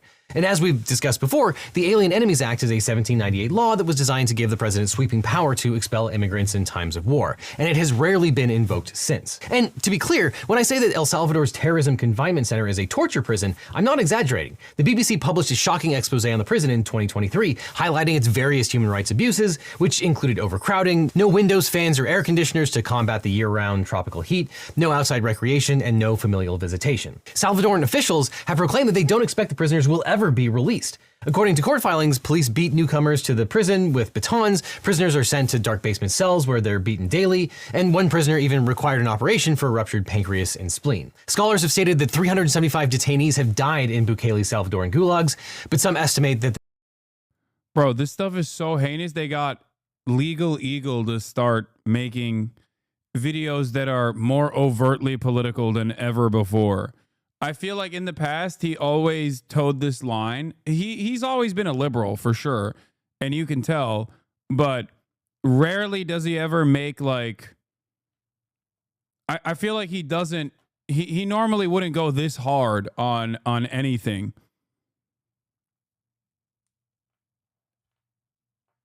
He's a liberal, for sure, but in his commentary, you can kind of get a... You can kind of get a sense that, like, he defends the infallibility of institutions in general. He's not, he's not going to go above and beyond in terms of his commentary. I feel as though him, Philip DeFranco, many of these other guys, CoffeeZilla, regardless of their own personal biases, I feel like their commentary on issues such as this one have often been more restrained. And slowly but surely, you see his commentary evolve through the process where it's just like they're sending people to a concentration camp. The number is more than 1,000. So upon hearing that the president was about to invoke the Alien Enemies Act to send them to a torture prison, the plaintiffs understandably were terrified and implored the DC District Court to issue a TRO preventing them from being extraordinarily renditioned to El Salvador based on the groundless whims of the Trump administration. And later that same day, the Trump administration confirmed the rumors by issuing a proclamation declaring that it was invoking the Alien Enemies Act to apprehend, detain, and remove members of the Tradewar gang, a violent Venezuelan gang that has been designated as a terrorist organization. Is staging an invasion or predatory incursion on behalf of or in collaboration with Venezuela's dictator Nicolas Maduro. Now, if you think that seems a bit of a stretch, I'm with you, and we'll get to that in a bit. But the government has claimed that JGG and the rest of the plaintiffs are being renditioned because they are members of Tradewar. The plaintiffs have all argued that this is not true. Several plaintiffs have pointed out that the government's suspicions are based on the specious fact that they have tattoos, including a tattoo of an eye and a tattoo of a rose and a skull. And a tattoo of mom and dad, a tattoo of autism awareness. It is such an insanely high bar of punishment for such a low bar to clear. It's just like, I've never seen something so erroneous. It might as well be just like, I've decided your vibes are off, so sorry, you're going to fucking perma jail. The government has provided no evidence to support this assertion that any of the members are in fact members of Tradewar. Now, in ordinary times, there are actual processes for adjudicating these kinds of questions of fact, and they're called courts. This is why courts exist. If the administration wanted to credibly accuse the plaintiffs of membership in Tradewar, they could have pursued criminal charges or allowed plaintiffs to continue to work their way through the immigration system. But instead of gathering evidence and laying out a case against the plaintiffs, the Trump administration just stamped them with the terrorist gang members designation and sent them for an indefinite stay in a Salvadoran gulag. DC District Court Judge Boasberg came in on March 15th by issuing a TRO from removing any of the individuals. Like, this is why he's a lib, you know what I mean? Because like Boasberg is not exactly a woke libtard himself, you know what I mean? He's a conservative judge that would have probably processed all of these deportations in the most expeditious manner, but the only reason why I didn't is because, you know, there was clearly no fucking due process. Individual plaintiffs from the United States for 14 days. Judge Boasberg also provisionally certified a larger class of plaintiffs, specifying that all non-citizens in U.S. custody who are subject to Trump's proclamation also could not be removed for 14 days. And in the March 15th hearing, Judge Boasberg told the Trump administration's attorney that, quote, "You shall inform your clients of the order immediately, and that any plane containing members of the class that is going to take off or is in the air needs to be returned to the United States." As Judge Boasberg later pointed out, his orders were quite narrow. He said, quote, "Neither order required the government to release a single individual from its custody. Neither order prevented the government from apprehending anyone pursuant to the just published proclamation, and neither order prevented the government from deporting anyone, including plaintiffs, through authorities other than the proclamation, such as the Immigration and Nationality Act." And indeed, as the plaintiff last month designated Tradewar a foreign terrorist organization, members of that gang are already inadmissible to, and thus deportable from, the United States under the Immigration and Nationality Act. Now, the Trump administration, desperate to avoid having to actually present evidence before indefinitely detaining people in a torture prison, filed an appeal to the DC Circuit that same day. In the meantime, while the Circuit Court appeal was pending, the Trump administration decided to continue renditioning people out of the U.S. in contravention of Judge Boasberg's March 15th TRO. According to the government's own statements, 2 planes left prior to Judge Boasberg's ruling and would have been in the air and thus still subject to his order at the time that the order was issued. Indeed, the administration bragged about his continued non-compliance, declaring on March 31st, after Judge Boasberg had extended the TRO until April 12th, that, quote, "Last night in a successful counterterrorism operation with our allies in El Salvador, the United States military transferred a group of 17 violent criminals from the Tradewar and MS-13 organizations, including murderers and rapists." So on March 16th, Judge Boasberg set another hearing to discuss the Trump administration's non-compliance, and the administration filed a motion to vacate the hearing, arguing that the court lacks jurisdiction to, quote, "interfere with the president's national security and foreign affairs authority," led by Pam Bondi. Trump's Department of Justice had the temerity to argue that because Judge Boasberg's more specific order to turn those planes around was issued orally, it wasn't actually an order. It was really more of a suggestion. Yes, that's what they actually argued in court. Judge Boasberg was apparently unimpressed with the administration's legal wrangling because he held the hearing anyway and ordered the government to submit sworn declarations certifying that no one on any flight departing after the TRO was issued had been removed solely on the basis of the Alien Enemies Act. He also ordered the Trump administration to specify when the proclamation was signed, made public, and went into effect, and how many individuals subject to the proclamation are still in the U.S. and in U.S. custody. The administration responded that it didn't think that it needed to answer the judge's questions about the flights, but that if it must answer those questions, it will only do so in camera or with an ex parte declaration, meaning that they would only do it in the judge's chambers outside of the eyes of anyone else. Now that was strange because the administration had broadly publicized many details of these renditions. Bukele himself had posted on Twitter on March 16th stating, quote, "Today, the first 238 members of the Venezuelan criminal organization Tradewar arrived in our country. They were immediately transferred to CCOT, the Terrorism Confinement Center, for a period of 1 year, renewable. The United States will pay a very low fee for them, but a high one for us. Bukele also bragged about how the prisoners in CCOT are being used as slave labor, stating, quote, over time, these actions, combined with the production already being generated by more than 40,000 inmates engaged in various workshops and labor under the Zero Idleness program, will make our prison system self-sustainable. In response to these declarations, Secretary of State Marco Rubio replied on Twitter, quote, thank you for your assistance and friendship, President Bukele. So it was clear that the administration wasn't exactly keeping this a secret, and it was odd that they would argue to the court that this was super sensitive information. Judge Boasberg, though, generously allowed the administration to file its answers ex parte and under seal. But this was still not good enough for the Trump administration, which decided that it didn't want to answer the judge's questions at all, and instead filed a motion to stay the judge's order to disclose details about the flights, claiming that, quote, the court's continued intrusions into the prerogatives of the executive branch, especially on a non-legal and factually irrelevant matter, should end. Defendants whinged about the court's, quote, micromanaged and unnecessary judicial fishing expeditions, and claimed that, quote, there is no serious dispute that the government complied with the minute order. But the Trump administration argued that it needed the stay because it was evaluating whether to invoke the state secret privilege to portions of the information the court was seeking, and that a stay was warranted while the appeal to the DC Circuit was pending. Defendants also threw in a few arguments about how the invocation of the Alien Enemies Act wasn't reviewable by the court, and, just to add insult to injury, stated outright that they did not trust Judge Boasberg to not share the ex parte information with the plaintiff, stating, quote, the government does not currently have any assurance at this time that information provided to the court on an ex parte basis would not subsequently be provided to the plaintiffs or the general public before the government could seek appellate review of that further disclosure. But Judge Boasberg was not having it. He granted the government an additional day to provide the information, but sternly called defendants out in their non-compliance, stating, quote, to begin, the court seeks this information. Most of them are actual criminal scum, though. You mean the administration? Yeah. People in the White House? I agree. Not as micromanaged and unnecessary judicial fishing expedition. This right here betrays reality, and it shows that you still, in spite of your fascist rhetoric, have a conscience inside of you eating away at your brain, your heart, your soul. What do I mean by this? Because you have to fantasize about these people that are unjustly sent to the slave labor camp being violent criminal scum. It's clear that there's no evidence for that. Okay, it's very clear that there's no evidence for that. That's precisely the reason why they're violating due process. It's the whole reason why this is fucking happening to begin with. This back and forth in the judicial system is occurring.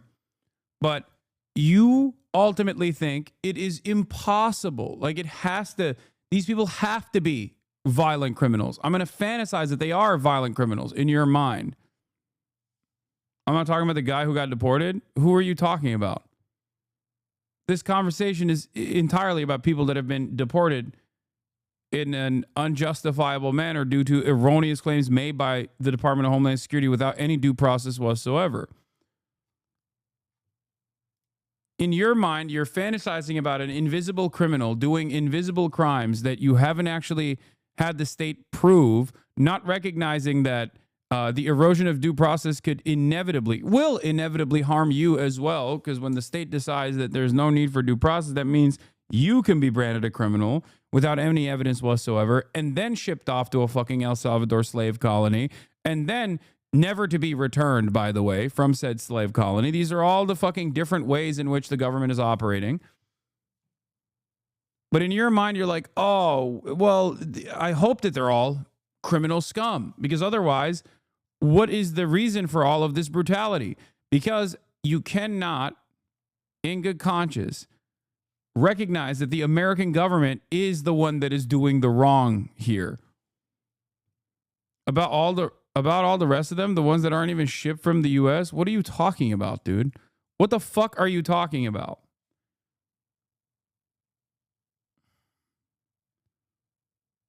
There's been numerous investigative reports that have been conducted on who has been deported. 75% of those deported to CCOT had no criminal record nor any allegations against them. 75%. And in the 25% that they have, not all of them are fucking gang members to begin with. Their crimes are things as silly as like trespassing.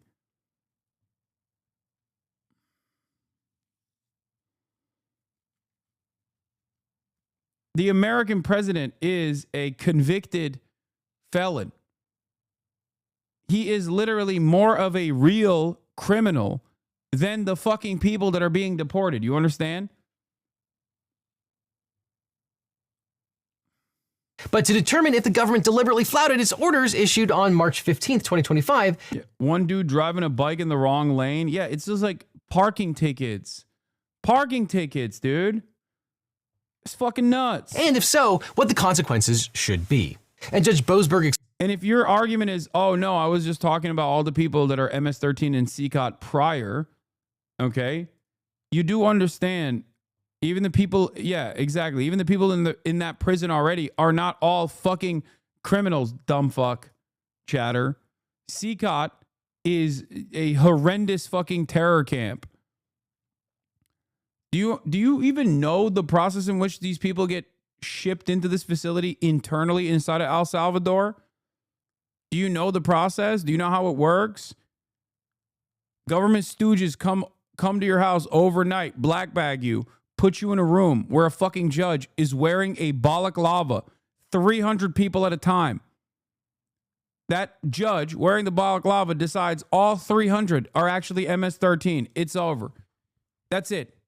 That's what it takes to get the CCOT. That's what it gets. That's what it takes for you to be disappeared inside of El Salvador. So no, even the people that are in that prison are not all violent scumbags and criminals. Expressed surprise at the government's claims of secrecy and referenced Secretary Rubio's post on Twitter, proudly sharing details about the plane's arrival in El Salvador. The judge also blasted the administration for appearing to flout his order, stating, quote, as the Supreme Court has made crystal clear, the proper recourse for a party subject to an injunction it believes is legally flawed, and is indeed later shown to be so flawed, is appellate review, not disobedience. So while the fight over disclosing the flight details was ongoing, the administration also moved to vacate the temporary restraining order, arguing that Judge Boasberg had no jurisdiction over the case and that the plaintiffs had not satisfied the TRO requirements. Judge Boasberg declined to vacate the TRO and rejected the Trump administration's arguments that he could not consider the case, finding that, quote, the court need not resolve the thorny question of whether the judiciary has the authority to assess this claim in the first place. That is because plaintiffs are likely to succeed on another equally fundamental theory. Before they may be deported, they are entitled to individualized hearings to determine whether the act applies. I'm done. I can't talk about this anymore. I'm fucking I'm tired. I'll cover it tomorrow in terms of like the Supreme Court decision. I want to move on to some other stuff. We'll cover the Supreme Court decision and what's going on. Because I'll do the SCOTUS due process video later. I didn't realize that we were on the wrong video anyway. I fucking clicked on the wrong one. There's more videos that I wanted to cover. There is Douglas Murray and Dave Smith debating over Israel.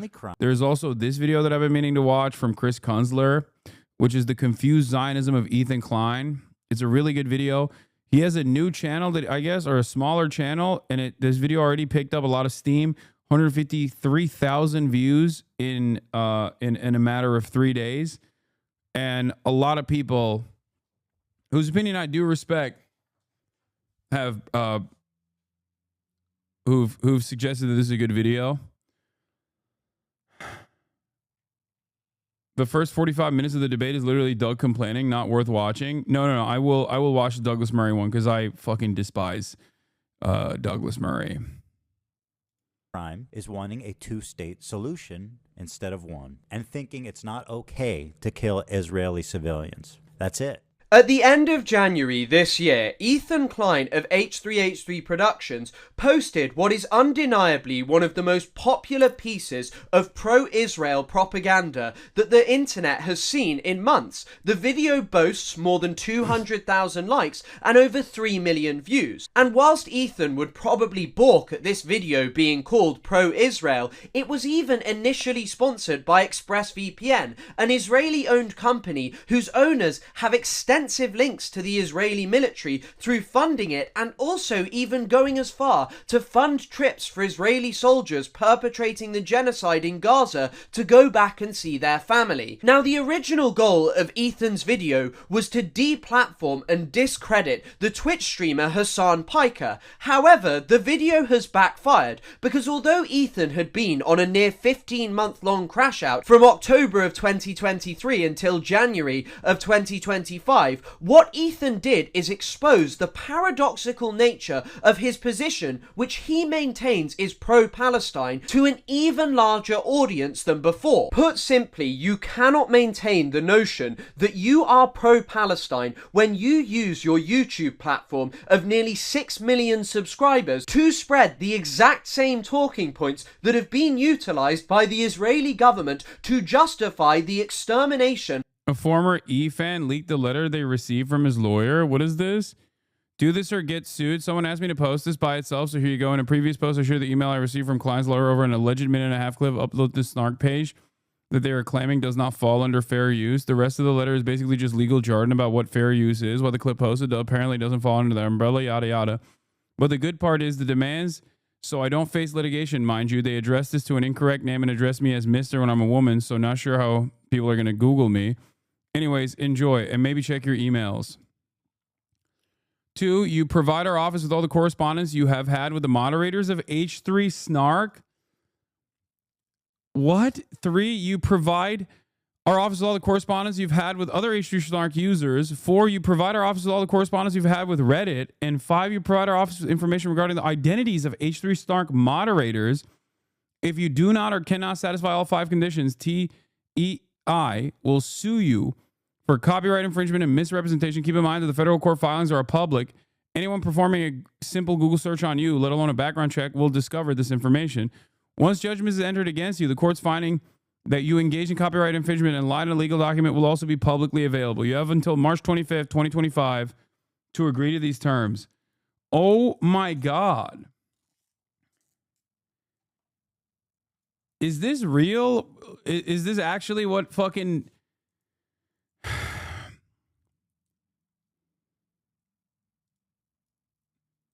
Is this straight up? No. Someone attached a legal letterhead to this? Like, this is childish. This was the post before this. I was locked out of my old college email for a while and finally got back in today. And looky here, I had allegedly posted a clip on the Snark page when it was active where Dan admitted that the main sub was banning anyone active in Snark. Guess they didn't like that too much. Shall I post the highlights of the letter?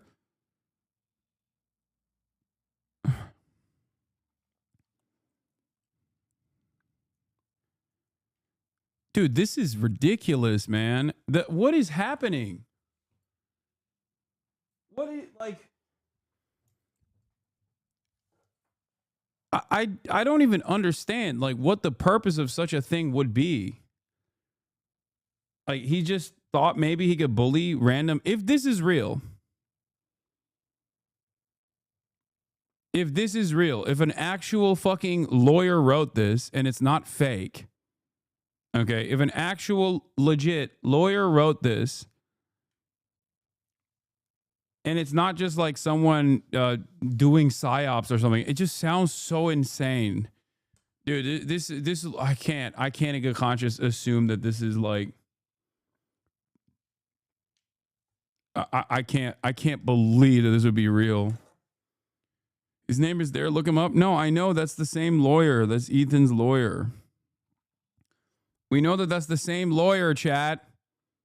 I know that's the same fucking lawyer that sued Noah, or not sued, but sent a cease and desist to Noah Samson.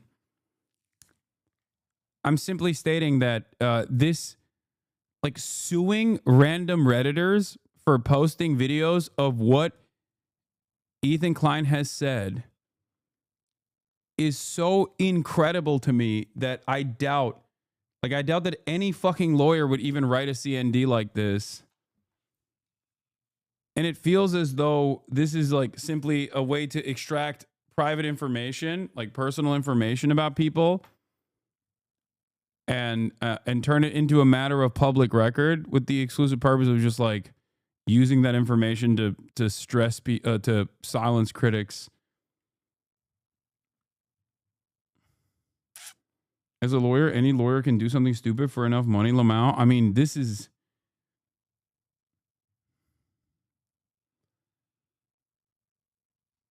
This doesn't make any sense.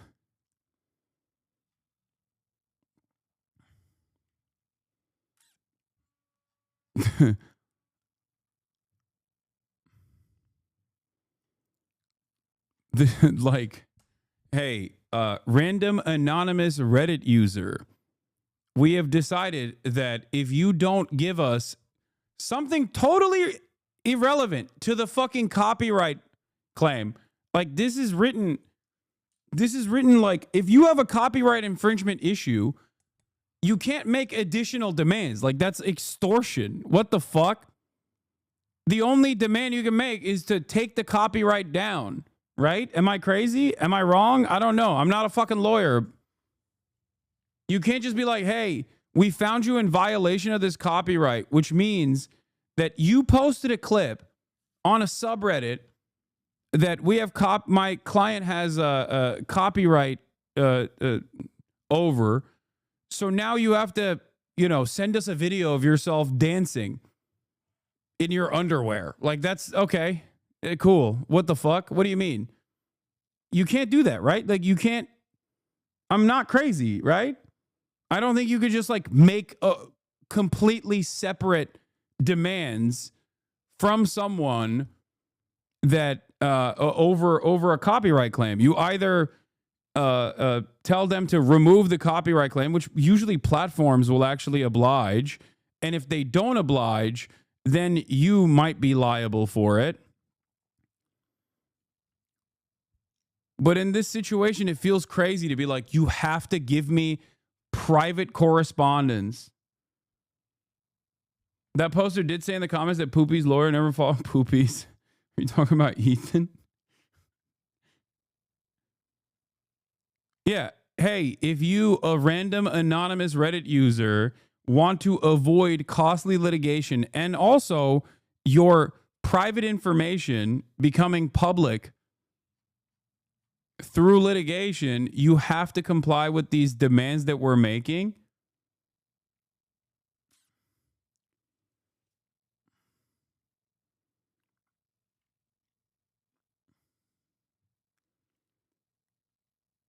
I don't know.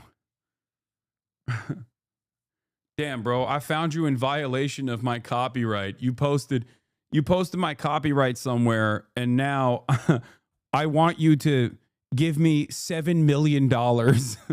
I want you to release the text messages that you have with your mom.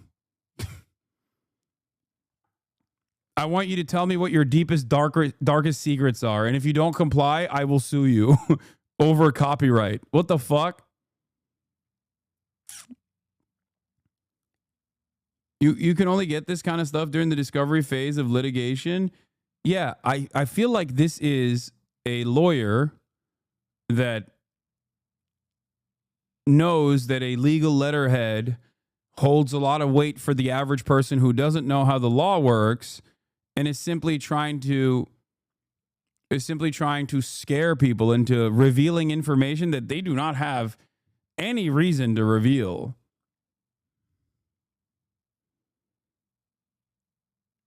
It's just an intimidation tactic, which is what a cease and desist is in many circumstances, but this is like something different than that even. He's been bragging about doing this on his Instagram for months. He's openly bragged about using this as an intimidation tactic. Yeah.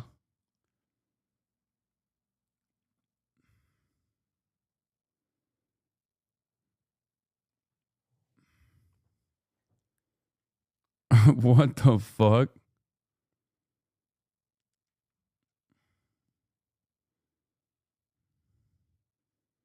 Yeah, you posted my copyrighted content on a separate platform.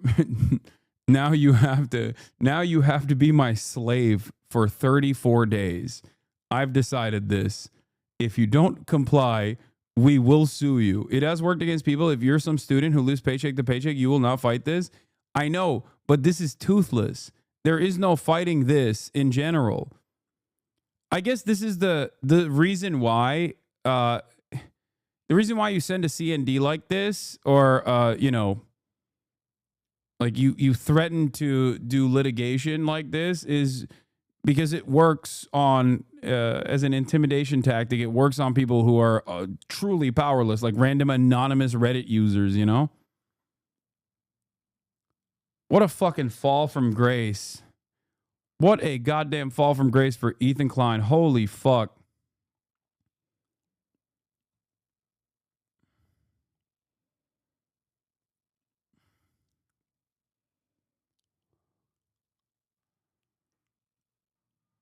Yeah, Ethan Fair Use Klein. Fucking with poor people, like broke ass college students and shit. So pathetic. Holy fuck. God damn.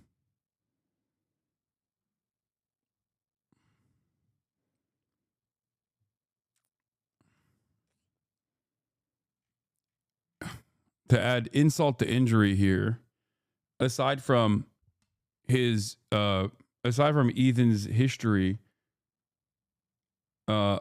in successful litigation to defend fair use, how ironic this moment is.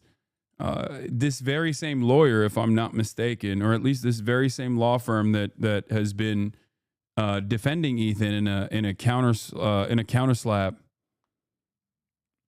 has lost against that other billionaire guy that he fucking hates, who he apparently kept calling a Ponzi schemer.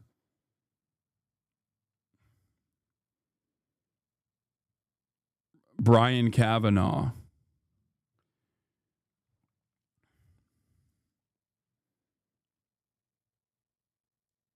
This reads like it's fake, but they made it seem like it's from said law firm. I just can't believe an actual lawyer would write something this dumb. I know. Like,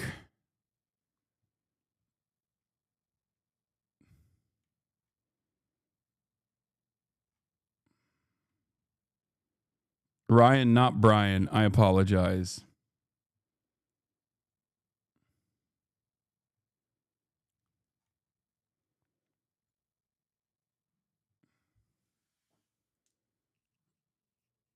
His website defaming his enemy, Brian Kavanaugh, comparing him to Harvey Weinstein, was just taken down.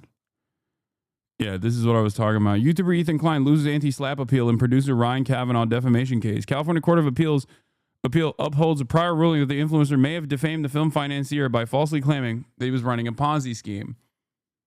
YouTuber Ethan Klein lost a motion to dismiss the defamation case brought against him by producer Ryan Kavanaugh after the California Court of Appeal upheld a prior ruling on Thursday. Klein, who is famous for his H3 Issue podcast and internet troll persona, filed an anti-slap motion to try to get the former Relativity Media CEO and film financier's initial complaint stricken, claiming his comments fall under free speech after Kavanaugh accused the influencer of defamation.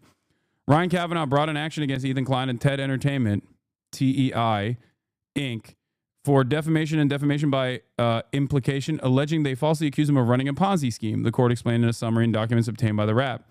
The trial court denied defendants' anti-slap motion to strike Kavanaugh's complaint. We affirm.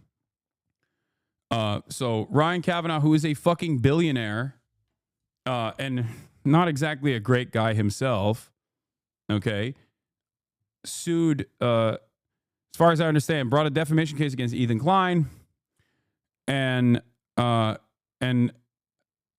Ethan Klein tried to dismiss the defamation case and failed to dismiss the defamation case as of, I think, like last week, April 6th, as of 4 days ago.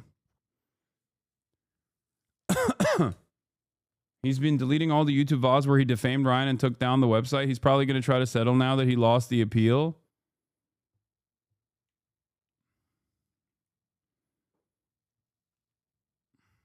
Apparently, E kept using an article to show proof of Ryan's Ponzi scheme, but the article was quickly taken down, but E kept using it as proof anyway. When you get the anti-slap dismissed, you go straight to damages, if I recall correctly.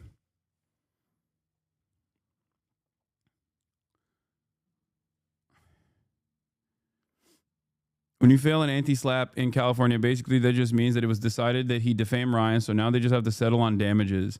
I'm pretty sure that the anti-slap is pretty powerful as far as tools goes, as far as legal tools goes in the state of California. As in, if he had won the anti-slap, he would have been able to literally pay, like make Ryan Kavanaugh pay for his litigation as well. Because it's anti-slap is basically is a tool that allows, ironically enough,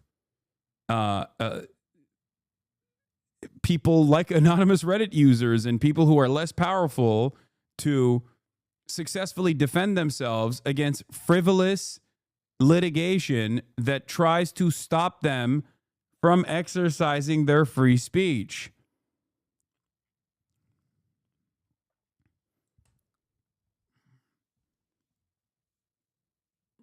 So after, I'm not saying Ryan Kavanaugh is a good dude, by the way. I'm not saying that at all. I don't know enough about him.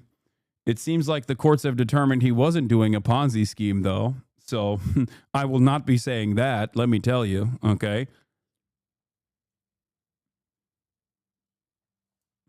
Yeah, they do not go to damages. That's incorrect. It just means the trial can proceed as normal. Even a frivolous lawsuit is a nightmare for most people, expensive, stressful, complicated, and time-consuming. Yes, except Ryan Kavanaugh and Ethan Klein both have enough money to continue this, the process of litigation. Being friends with Lolo has given you an artificially high opinion of the intelligence and competence of lawyers? I guess. Yeah. SLAP is a strategic lawsuit against public participation.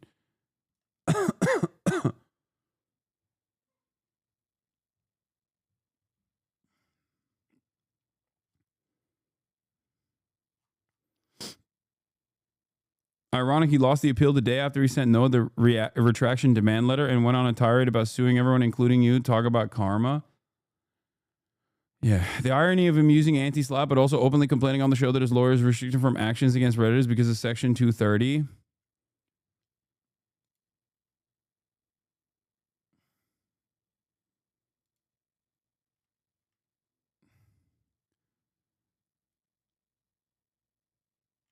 Anyway, not only do we have Trump and Israel silencing pro-Palestine sentiment and blackbacking people, but on top of that, Ethan Klein is doing his own little version of that. Yeah, I mean, he's just doing it in a very frivolous manner, in a much smaller, in a much smaller manner. Okay, that's not, you know, I mean, it is.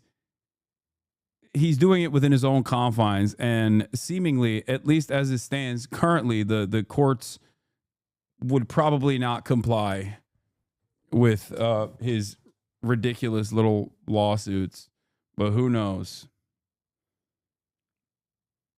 He asked a lawyer on air if you could be sued for domestic terrorism. Shut the fuck up. No, he did not. No, that is...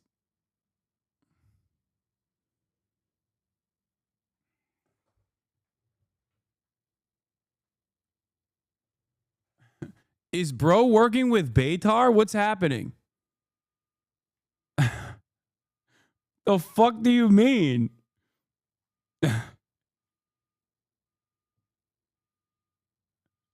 Okay, stop. I'm not entertaining this. Ethan's continuing to obsess over Hasan, asking a civil lawyer if Hasan can get sued for inciting terrorism. No, I'm not. Ethan Klein tries to imply Hasan Piker has committed domestic terrorism or incites terrorism. First, he wants them to go to Gaza while journalists are being murdered. Now, while Trump is currently revoking citizenship, he jokes like this disgusting behavior. For me, the better. The more better the world becomes. I think so, really. Any laws that we can go after Hasan for? Are you familiar with that? Has he broken any domestic terror laws or... No, probably not domestic terror laws, but like inciting. I mean, what can we do about that? Yeah, that's out of my Okay, realm. fair I enough. usually do just civil stuff. Sure, fair you know. enough. Fair enough.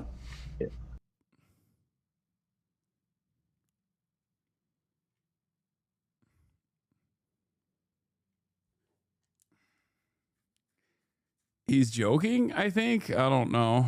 It's just I don't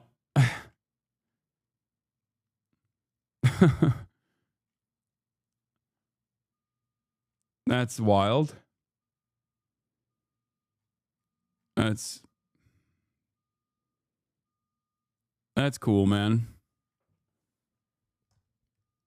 Why does bro hate you this much? I don't know.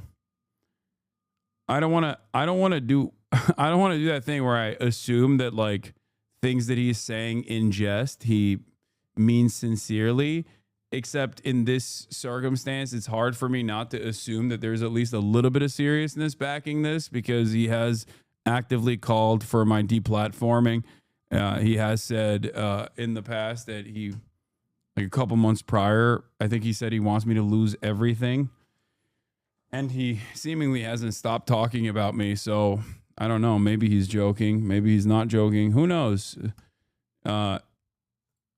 He is a joke, however, because he's asking a fucking civil litigator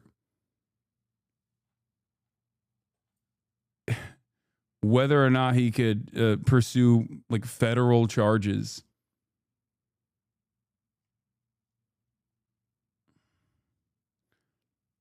Personal injury lawyer. Can we claim he's terrorizing me by being sexy? Look at how hot he is in this photo.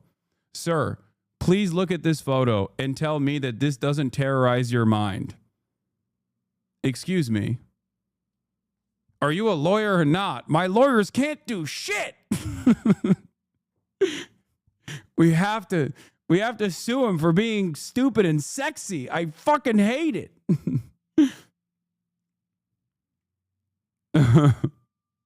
Stupid, sexy Hasan. His armpit is out. How did he skip so many steps in the Hasan derangement syndrome? How did he skip like 11 steps? How is he like outflanking the likes of Sex Pestiny? It is wild.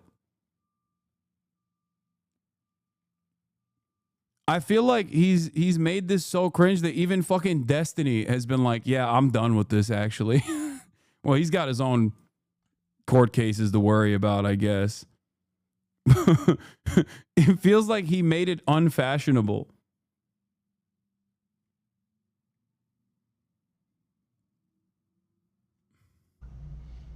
You're useless to me, Tom. Okay. All right. Anyway, according to the filings, the case started when Variety published a story in June 2019 article titled Ryan Kavanaugh accused by ex-partner of running a Ponzi scheme. In it, the trade wrote that Elon Spar filed a lawsuit against Kavanaugh in Los Angeles Superior Court. Kavanaugh persuaded him to go into business with Kavanaugh under false pretenses. Spar had developed an idea for a stock exchange in which the buyers could purchase equity in film projects. However, the outlet later updated its coverage to include a statement from Kavanaugh's team that he and Spar had satisfactorily resolved all their issues. Then in April 2021, Triller Fight Club 2 sued Klein and his podcast company for copyright infringement after they used footage of their pay-per-view fight and music event without permission. At the time, Klein alleged that Kavanaugh was behind the lawsuit despite not being directly involved. Former Relatively Media producer that was also the founder of Proxima Media, which had a controlling stake in Triller. Kavanaugh's complaint alleges that beginning on June 11, 2021, Klein launched a campaign to harass and defame him in retaliation for Triller Fight Club 2's copyright action, the court docs detailed. Klein used his YouTube channels and other social media platforms to disseminate the defamatory accusation in the Variety article that Kavanaugh ran a Ponzi scheme. Within hours of his publication in Variety, that accusation had been retracted and the article had been corrected. Klein knew of the retraction and correction, but repeatedly republished a false accusation over the following months. The case could have ramifications of the current influencer environment, as Klein was accused of encouraging his followers to continually update Kavanaugh's Wikipedia page and circulate clips on Reddit and other formats. Ultimately, Kavanaugh's lawyer, Amy McCann Roller, issued the following statement. This is an important case about the growth of online and professional trolling, which required a real analysis of free speech, of when free speech is no longer a harmless opinion. According to the court, Kavanaugh will now be allowed to pursue damages.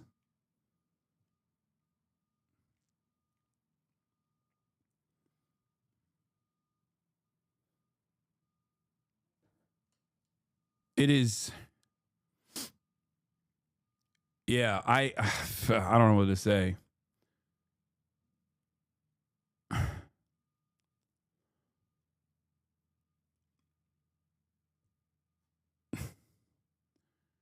Good luck, I guess. Let him fight. I don't know. Maybe you should worry about that stuff instead of trying to sue fucking random anonymous Redditors.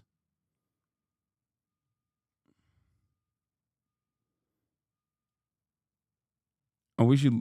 Okay. All right, all right.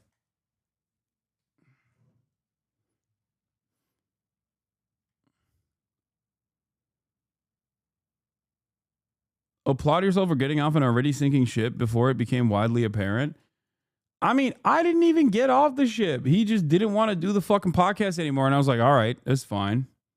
Like, you don't want to do content. Political, like politics, especially left politics, is a dangerous, treacherous space where everybody fucking hates you, even if you have the best intentions, and it doesn't matter. It's not for every single person. I was so understanding.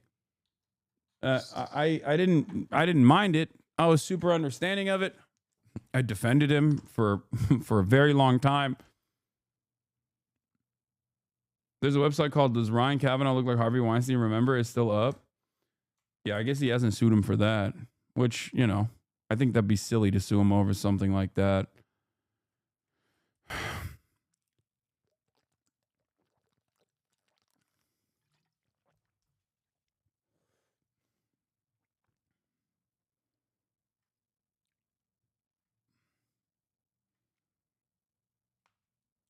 Anyway, let's watch this.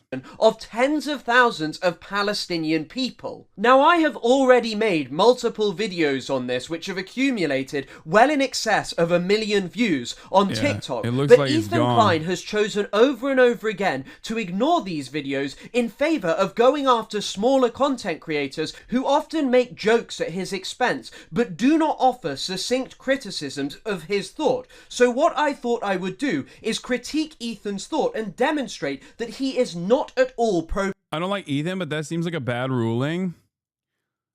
I think the reason why he came after that specifically, the Ponzi scheme aspect of it specifically, is because it was the most overtly defamatory statement. Like other shit that Ethan has done in the process, while annoying, certainly from the perspective of the person that's being trolled, is not as easy to prove. Considering that it was a retracted article, I think it seems like going along with it. Wait, Ethan acknowledged on air it was retracted?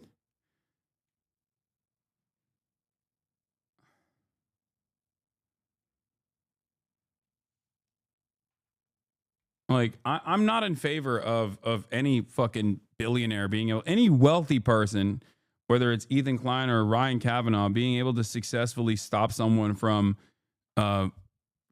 speaking, like, because you don't like what they're saying. Part of the reason why I'm like, part of the reason why I always say, like, I don't give a fuck about whatever Ethan is chirping about whenever people are like, why don't you sue him, is because I think it's like a very bitch-made thing to do.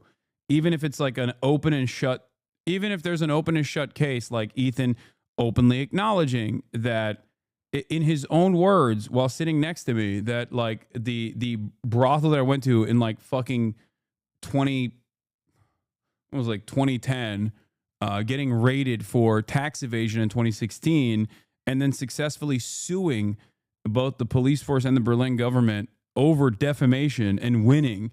Like, he knew all of that and still went along with it recently, right? Like, implying a bunch of horrible things. Like, even if that in and of itself is like a fairly easy fairly easy way to prove, especially paired up with like malicious intent, considering that he has said that he wants me to lose everything and that he hates me and all this stuff. I feel like there's a case there. I would never do such a thing because I think it's just stupid. It's a stupid thing to do.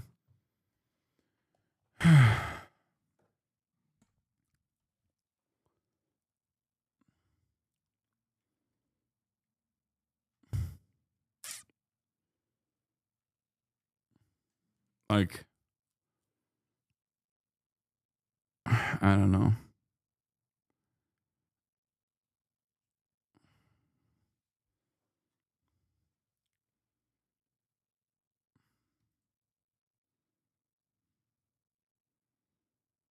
Anyway.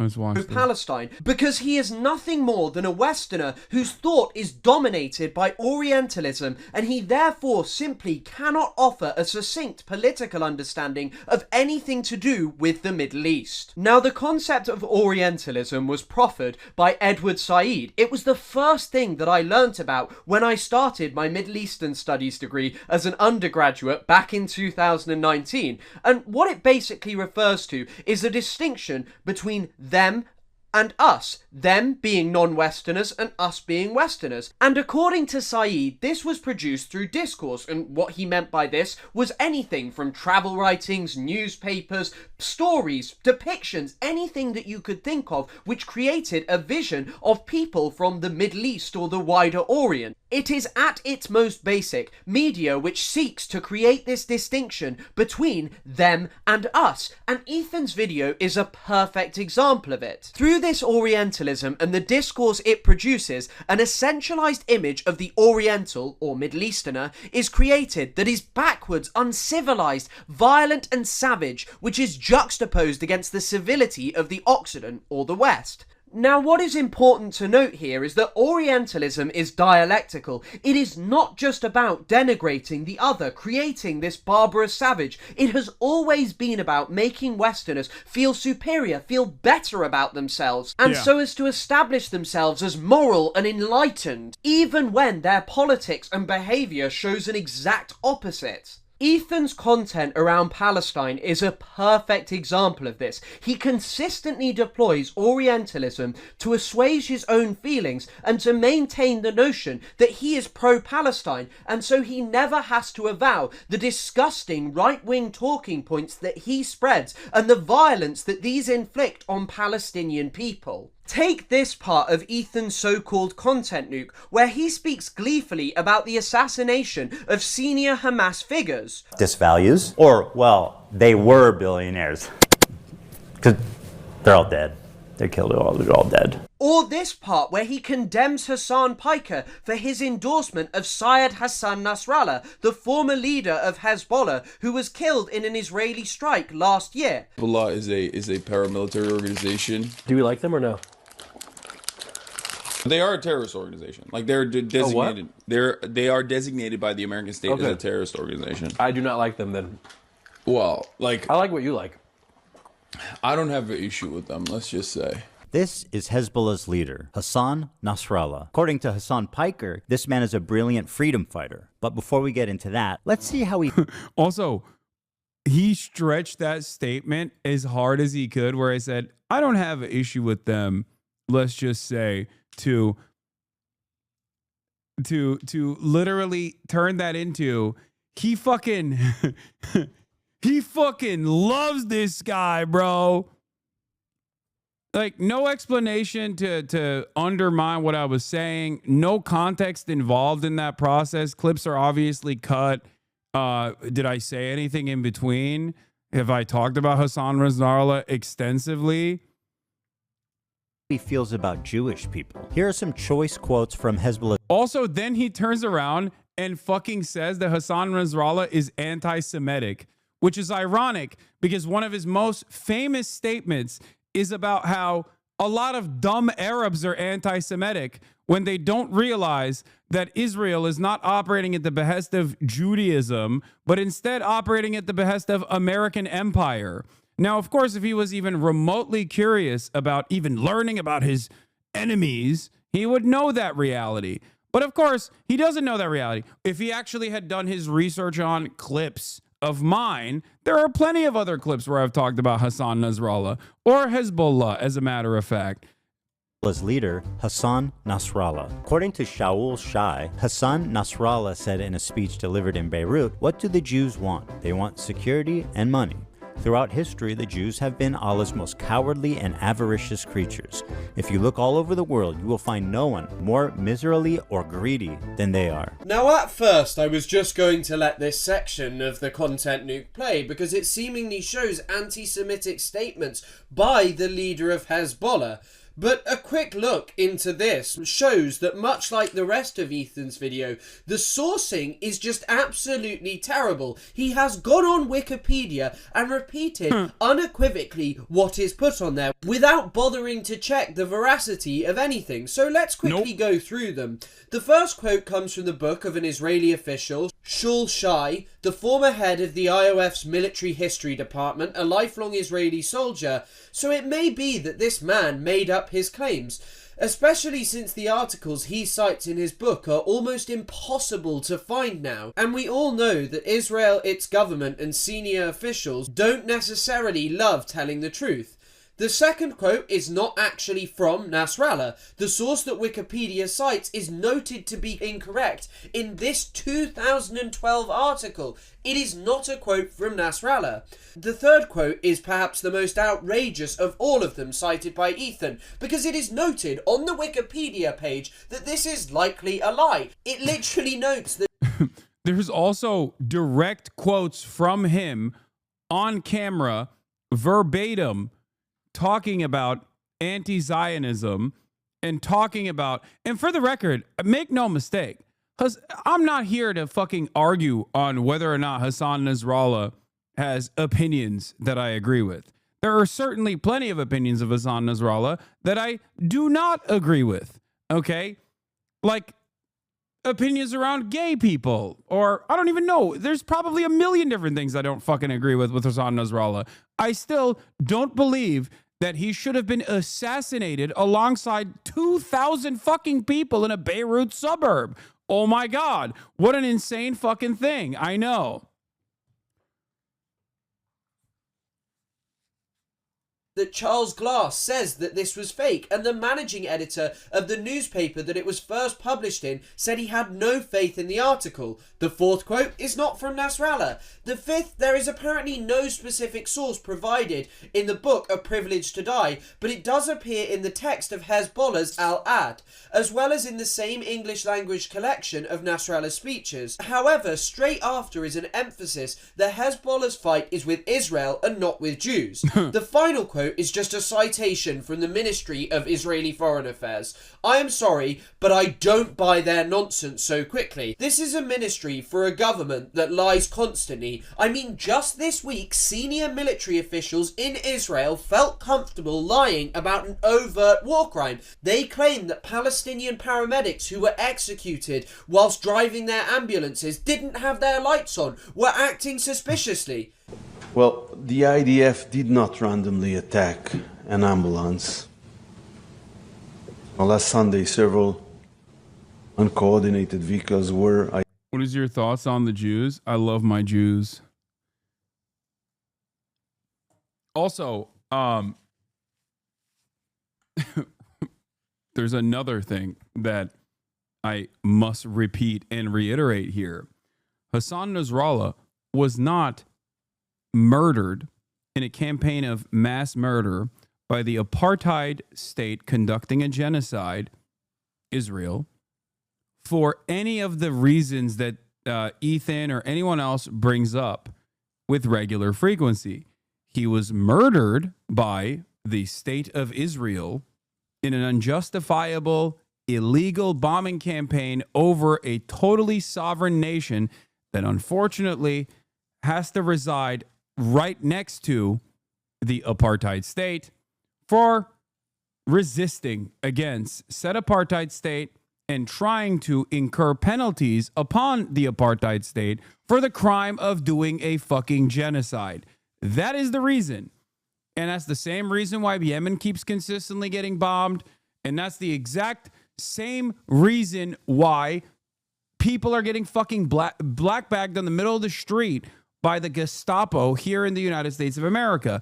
It's all because in one way, shape, or form, people want Israel to stop its genocide, whether by speech or whether by force. That is the reason. Make no mistake. So yes, in that incredibly narrow set of circumstances, I do think that Hezbollah is in the right. Just like in that incredibly narrow specific set of circumstances, I think the Ansar Allah movement is in the right. What they are doing is moral in terms of enforcing a blockade to stop Israel from committing a genocide. I think it's moral for Mahmoud Khalil to also protest against Israel on U.S. soil, where he also, on top of everything else, has the constitutional right to be able to do that. Okay?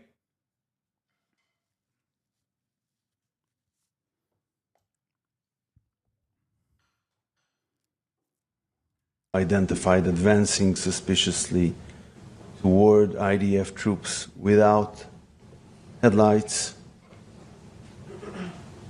or emergency signals. And now there is literal video evidence showing the exact opposite. Israel will say and do anything because they rely on morons like Ethan believing absolutely anything because it fits with their narrative that the other are barbarous and evil monsters who commit crimes constantly. But then consider Ethan's reaction to this clip of his wife. Just the other day, Bibi fired a really good guy that a lot of people are pissed about, and he fired him because they had a disagreement, and that's like so Trump coded. Well, he was like a moderating voice in the war room. Yeah. And he got... How do you count it a talking point that they killed or starved 2 million people? Genuinely asking, what talking point? Who did this? Who killed 2 million people?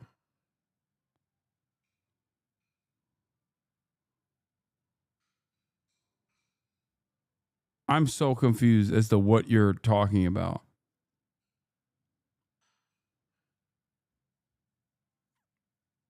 What, chatter, just say it's fine. You have probably been misguided. I don't know.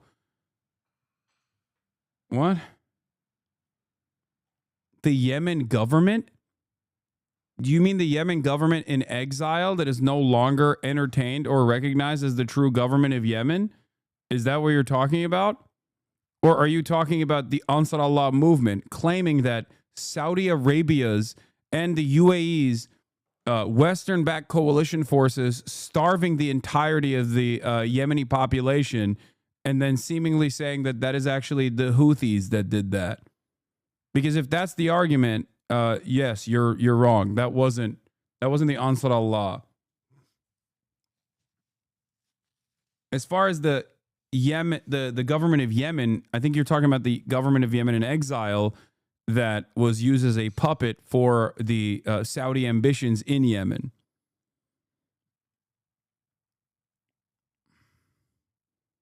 What Yemeni government? I'm Yemeni and I don't even know who he's talking about. No, I think he's doing this thing. I think he's doing this thing where people will say that like the shit that Saudi Arabia and UAE coalition forces did was actually because of all of those crimes are directly the responsibility of the Ansar Allah movement. I think he's misguided. Also, I don't think anybody, I don't know what the exact casualty numbers are, but I don't think even the Saudis killed 2 million people in Yemen, for the record. Yeah, no, I think Ansar Allah, no, they did not do that.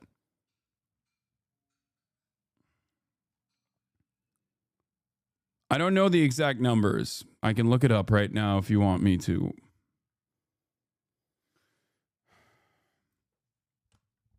But I don't even know who would claim that there's a 2 million number anyway. I was making a pro-Yemen point on TikTok and someone said, but they starved 2 million people.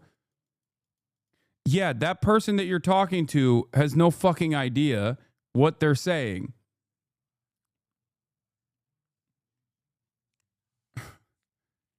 It's partially because Yemen is the poorest nation on the fucking planet. That's pretty pretty big part of that problem. There's not a lot of information, and most people don't even care to understand the situation there. And you're asking me how to debate a TikTok comment, so I feel like this is not the best use of our time. But yeah, not even the Saudis use this argument. This is just Western depravity. Yeah. So there's no way to know the exact numbers. The situation is chaotic. There are also no longer valid institutions. All are puppets of Saudi, UAE, or Houthis, who I am neutral towards. Yeah. The irony, of course, is that with the exception of the one guy who is still the former leader in exile, even his forces, even his coalition forces have, in the aftermath of October 7, put down their arms and joined in unison the Ansar Allah movement and participate against the demonstrations against the state of Israel for the crime of genocide. And as far as I understand, are firmly committed to trying to stop Israel from committing a genocide. So there's like 3 guys at this point that are not on board with what the Ansar Allah movement is doing.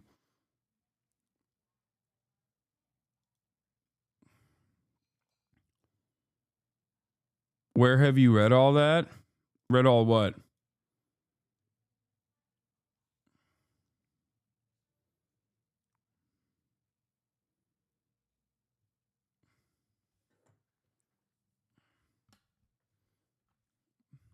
Anyway, let's continue. Get rid of him, or at least a more moderate voice. I don't know anything about the guy. Just recognize his picture. He looked mean. I thought he was mean just because he looked mean. No. In the video, Hila is endorsing Yoav Gallant, Israel's former defense minister, a man who is wanted by the International Criminal Court, whose crimes far supersede any of those committed by either Nasrallah or any other leader of Hamas, the Houthis, or anyone you can think of. This is a man who said openly he wanted a total siege of the Gaza Strip. אנחנו מטילים מצור מוחלט על העיר עזה. אין חשמל, אין מזון, אין מים, אין דלק. הכל סגור. אנחנו נלחמים בחיות אדם ואנחנו נוהגים ב... Yeah, I mean, just like this could be a good guy, even after being designated as a war criminal, okay? Ethan also does this exact same thing by falsely claiming that a TikToker dude who's 19 years old in Yemen is a fucking terrorist and a member of the Al-Houthi family, okay? Without any evidence whatsoever, and only evidence to suggest the exact opposite. Meanwhile, anyone, including those who have served in the IDF that might be very close to Ethan Klein, it's a bridge too far to call them a terrorist, even though the IOF is a terrorist organization, one that is far worse than Hamas, as a matter of fact. For the record, like, the standards are completely out of whack. He is the man who prosecuted the genocide, which Ethan loves to say that he opposed. And for the record, everybody knows, I hope at this point, what my opinion is. I am much more understanding than other leftists in terms of people who have served in any military, as long as their current actions reflect that they understand the wrongdoing that they participated in. And this is included but not limited to, you know, people who have become anti-Zionists in the aftermath of their service within the Israeli occupying force. There is, I think, because given my position, living in the heart of empire, living in a settler colony myself, I think I'm a little bit more understanding.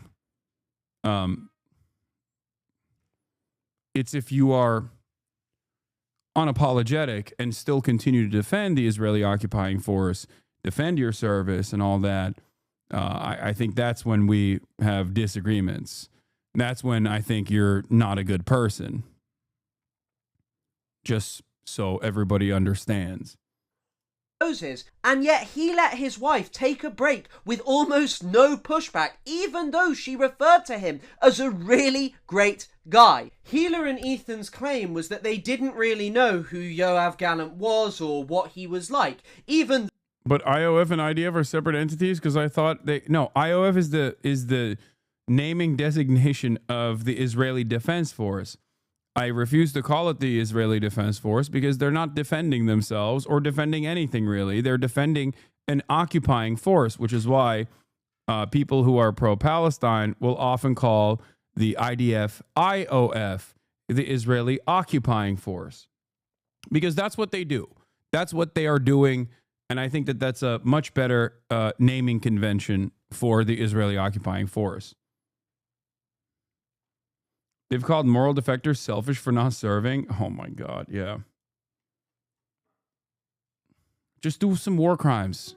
What do you mean? Why do you care? Why do you care? Just do a couple war crimes, man. Come on. Though that clip of Yoav Gallant claiming that Israel was going to institute a total siege was noted by South Africa at the International Court of Justice and was a very popular clip for noting Israel's genocidal intent in Gaza. And so what I think that this is indicative of is either one of two things, which is that Ethan and Hila don't know anything about Israel-Palestine colonization and the wider Middle East North Africa region, which is undeniably true, or that Hila could not take the backlash when they avowed their actual views, which I think is the more likely of the two, because the idea that they just didn't know who Yoav Gallant was, one of the most senior figures in Israel's military, is fundamentally ridiculous. And so this would mean that Hila endorsed a man whose war crimes far eclipse any of those perpetrated by the organizations that Ethan thinks Hasan should be deplatformed for. Yeah, like, unironically, once again, Hassan Nasrallah, even if you were to add Hezbollah's actions in Syria, okay? Even if you were to add Hezbollah's actions in Syria, which, by the way, Ethan does, but in the dumbest way possible, which, once again, shows how little he knows about anything, where he erroneously says that Hezbollah killed 500,000 people in Syria, which is the most psychotic thing I've ever fucking heard, overlaid in front of a city that has been barrel bombed, with the implication that Hezbollah has a fucking air force, okay? How did they do that? How did they kill 500,000 people and get access to barrel bombs and an air force? Shocking number. Portraying in even a semi-positive light and offering context for why they do what they do. So why is it that Ethan just does not carry the same energy for when it comes to his wife in comparison to Hasan Piker? And what makes this even worse is that Ethan didn't just let Hila get away with this with basically no pushback. He actually took to his Instagram stories to defend her, arguing that the quote was... Like, there's also, once again... Like, this is a 56-month subscriber, progressive, pro-aggressive Omar. Hezbollah helped the Assad regime murder nearly 1 million Syrians. At Hasanabi, what are you talking about? The idea that, once again, first of all, I'm not even defending Hezbollah's actions in Syria, but I'm simply defending an insane statement that you are making. You are doubling the number of total casualties on all sides with the assumption that it was Hezbollah and fucking simply the Assad regime's own military. Like, there's the Russian military's involvement in Syria. There's obviously Hezbollah is involved in Syria as well. There are literally coalition forces, including Salafists that the Turkish government trained, for example, including which is also another extension of NATO, by the way. Turkey's actions in Syria are an extension of NATO, just so you understand, make no mistake. So they're still American-backed by way of Turkey. And then also on the other side, direct American and CIA involvement. Direct American and CIA involvement in terms of the militia movements, the Kurdish militia movements in the region, specifically in Rojava. I've quite literally, I'm friends with someone who went and fought in Rojava alongside the YPJ. I'm very good friends with someone who fought in Rojava alongside the YPJ, as a matter of fact. I've had him on this broadcast on numerous occasions. Okay? Do you deny the demographic change by Hezbollah? No, I don't know what the fuck. No, I don't know what you're talking about. I've never said anything about... Notice how you just made a fucking insane statement, okay, without mentioning any of the other parties involved, doubled the fucking casualty numbers in the entirety of the Syrian civil war, attributed it to mostly Hezbollah in a conversation where I'm saying, no, it's not fucking Hezbollah that's responsible for 1 million deaths, not the 5. Ethan didn't even make this claim, for the record. Ethan said 500,000, which is the total number of casualties in the Syrian civil war. I was in the process of explaining that Ethan is wrong for saying Hezbollah killed 500,000 people in Syria. It's fucking ridiculous. Okay? You doubled that number, said it was Hezbollah, and when you recognized that you were in the wrong, you turned around and moved the goalpost to something different. What are we doing? The fuck are we doing here? Following is 2406, but a 56-month sub. No, he is. He's a long-term community subscriber who probably fucking unfollowed and then refollowed. As a result of being after October the 7th. I mean, he doesn't provide this kind of charity to people like Nasrallah or people from Lebanon, people in the Houthis or wherever, who have suffered under Western imperialism and larger terror attacks than October the 7th. No, he just thinks that this applies to Israelis only, and he doesn't seem fussed that his wife endorsed a man who referred to Palestinians as human animals, because whilst he seeks to make the distinction and say, oh, he was probably only talking about Hamas, the thing is that this was the man who oversaw the Gaza genocide that Ethan says he condemns, but he doesn't mind this man referring to Palestinians as human animals so as to establish them as subhumans worthy of death. No, he thinks that that's completely fine because he was a moderating voice who wanted to end the war. But he didn't want to end the war because of his opposition to the Gaza genocide. He just wanted to end the war because he thought all of Israel's aims had been achieved, and that no more aims could be achieved via military means. So all of the destruction and mass killing that was already perpetrated in the Gaza Strip, well, he thought that was enough. This isn't even the first time that Ethan or Gila have displayed their love for a figure who is undeniably implicated in racially... Hasan, I'm telling you, you're not accurate. You're not accurate on Syria. With all love and respect, my people and I experienced the brutality of Hezbollah, not you nor Ethan. Dude, I'm not saying Hezbollah was a good force in fucking Syria. I'm simply stating that Hezbollah nor the Assad regime murdered 1 million Syrians, even though the total casualty number is closer to 600,000. And yes, a big part of that was Russian military involvement and the coalition forces under the command, or at least the directive, of Bashar al-Assad. There has never been a moment where I've defended Bashar al-Assad. I do not defend him at all. Okay?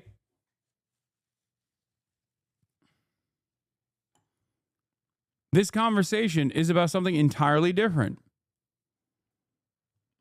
I'm not saying Hezbollah in Syria was a force for good.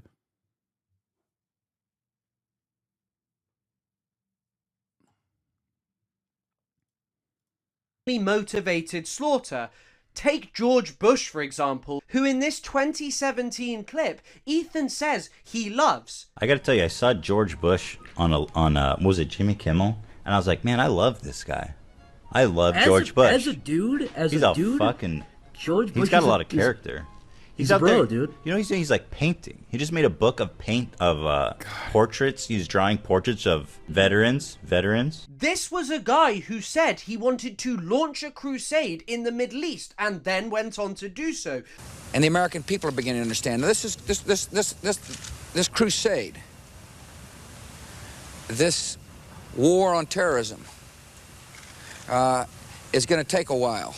Slaughtering hundreds of thousands of Iraqi people, all in the name of oil, something which Alan Greenspan, the former chairman of the Federal Reserve, literally admitted in 2006. Hey, this is journalism. It's so weird. It's so weird. Motherfuckers want journalism, and when I'm trying to do journalism, they go, "Why are you doing that?" What do you mean? I'm just chilling. We're just having we're just vibing. Yeah, we're just vibing. We're vibing big time. Hasan uncritically interviewed this kid for about an hour. It was the most brazen display of disgusting terrorist propaganda that I have maybe ever seen in Western media. So if a 19-year-old from Yemen, who isn't even actually a member of the Houthis, but simply supports them, is an evil terrorist who shouldn't be allowed a platform, what does that make Ethan and Hila, people who endorse war criminals responsible for the slaughter of far, far more people than the Houthis? Left.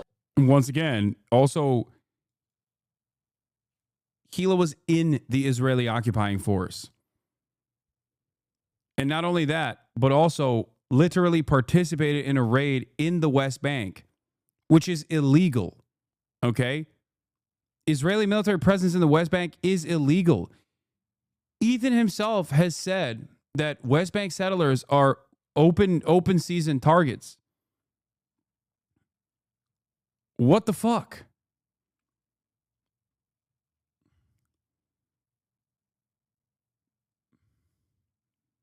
Like, if random Yemeni TikTokers are terrorists, then what is your wife at that point? You know what I mean?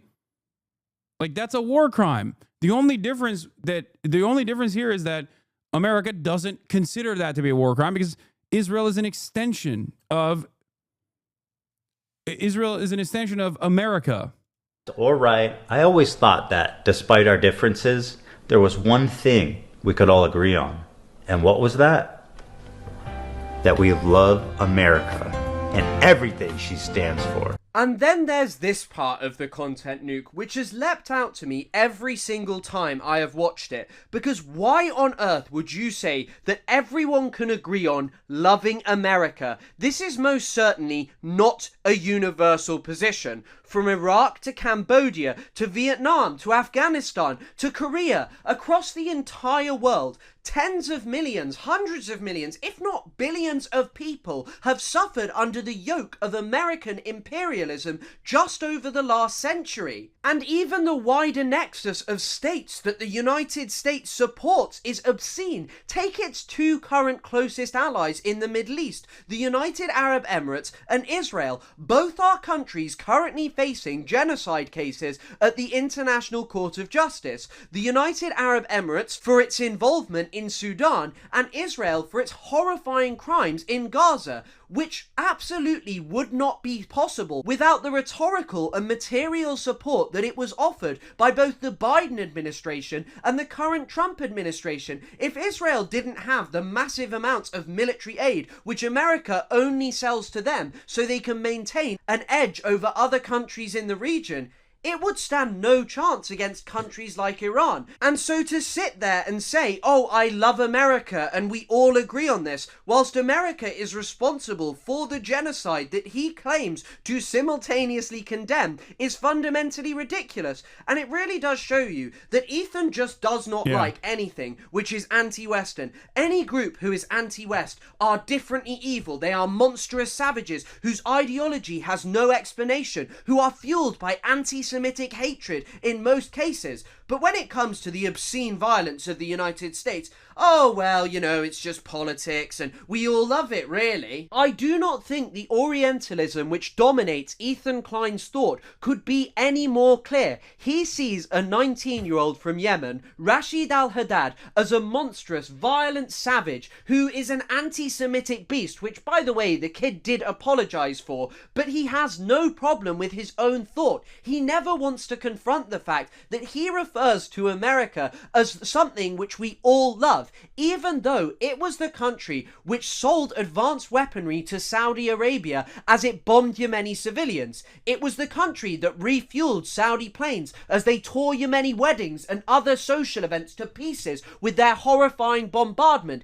It was the one who trained their pilots as they manufactured a siege and starved the people of Yemen. And this is what defined Rashid al-Haddad's life. And Ethan couldn't have some sympathy and say, you know what, this is what motivates this guy. This is why many Yemenis don't actually like the West. But instead of doing that, Ethan would rather sit there and essentialize them and try and portray this as it is some kind of innate anti-Semitism, some random hatred of the West. In the content nuke, Ethan literally refers to the Houthis as the bad guys. All right, so these guys are clearly the bad guys. So my question is, okay. How does Hasan... Oh, dude.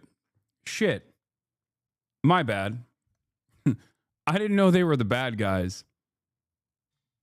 Okay. Well, how can I argue against that? Yeah. Yeah, suspiciously, this quote-unquote pro-Palestinian content creator is saying that virtually every group resisting against Israel's genocide, they're all the bad guys. Israel is bad too, but they're just like maybe less bad, maybe more bad, who knows? But these guys are definitely bad, okay? What's the argument here then?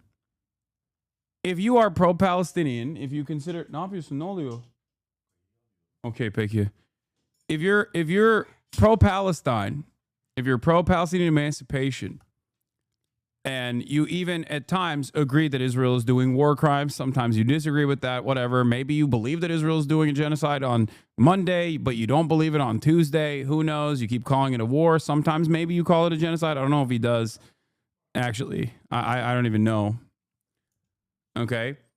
But you keep saying every single person that is resisting against Israel's unjustifiable genocide of the Palestinians is wrong, immoral, barbaric, bad, then it's going to, I'm going to start to assume that you don't actually hate what Israel is doing.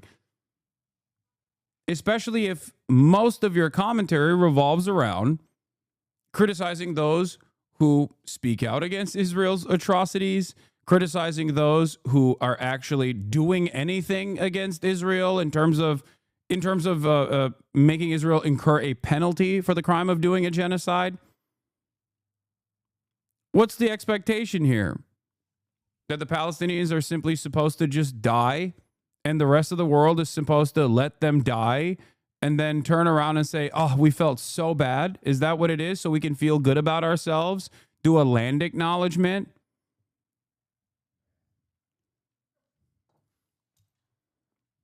Weird. On cover such a genocidal, violent, misogynistic, homophobic, terroristic organization. Which really does show his childish, marvelized understanding of politics, because if you think that the Houthis are somehow the evil baddies and America and Israel are some kind of axis of good, then I don't know what to say to you. You have the political acumen of a child. And Ethan's argument as to why they're bad guys is the classic Orientalist tropes. He refers to their slavery based on some rather dubious evidence published by pro-Saudi outlets, and Ethan acts as if it is bizarre in his recent lawsuit to quibble with the State Department or what Saudi Arabian news outlets are saying, but anyone with a basic knowledge of how you write an academic essay or make an argument would tell you, well, if the Saudis are bombing the hell out of the Yemeni people and trying to claim that the Houthis are the evil of all evils, they might be willing to make things up.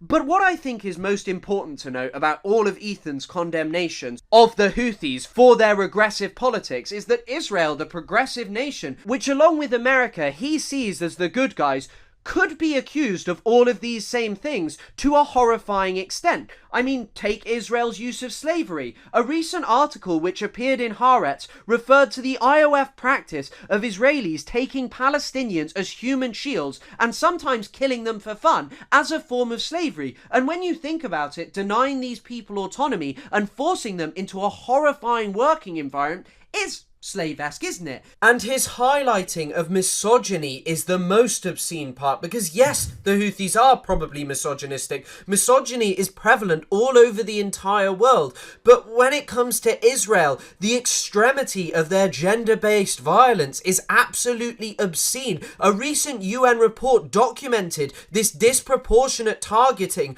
of women and young girls. It targeted the use of sexual violence, how their reproductive rights are infringed upon by Israel. So stop sitting. There's a lot more hard evidence, by the way, from the United Nations of Israel's standard practice of sexual abuse and systematic destruction of reproductive health care from the Israeli military against the Palestinian population, as opposed to the mass rapes directed by Hamas atrocity propaganda that Ethan unironically uses in his Context Puke. As of today, there is no hard evidence that mass rapes took place and was directed by Hamas especially on October 7. There is, however, evidence for this. I doubt that Ethan has talked about this stuff. I don't know. Maybe he did. Sitting there and pretending that you're some kind of defender of women's rights because you oppose the Houthis, but generally seem to have no problem with the IOF, and you haven't made a near 2-hour-long video about Israel's supporters, people like Lonerbox, who Ethan literally invited on his show. It is absolutely ridiculous. Yeah.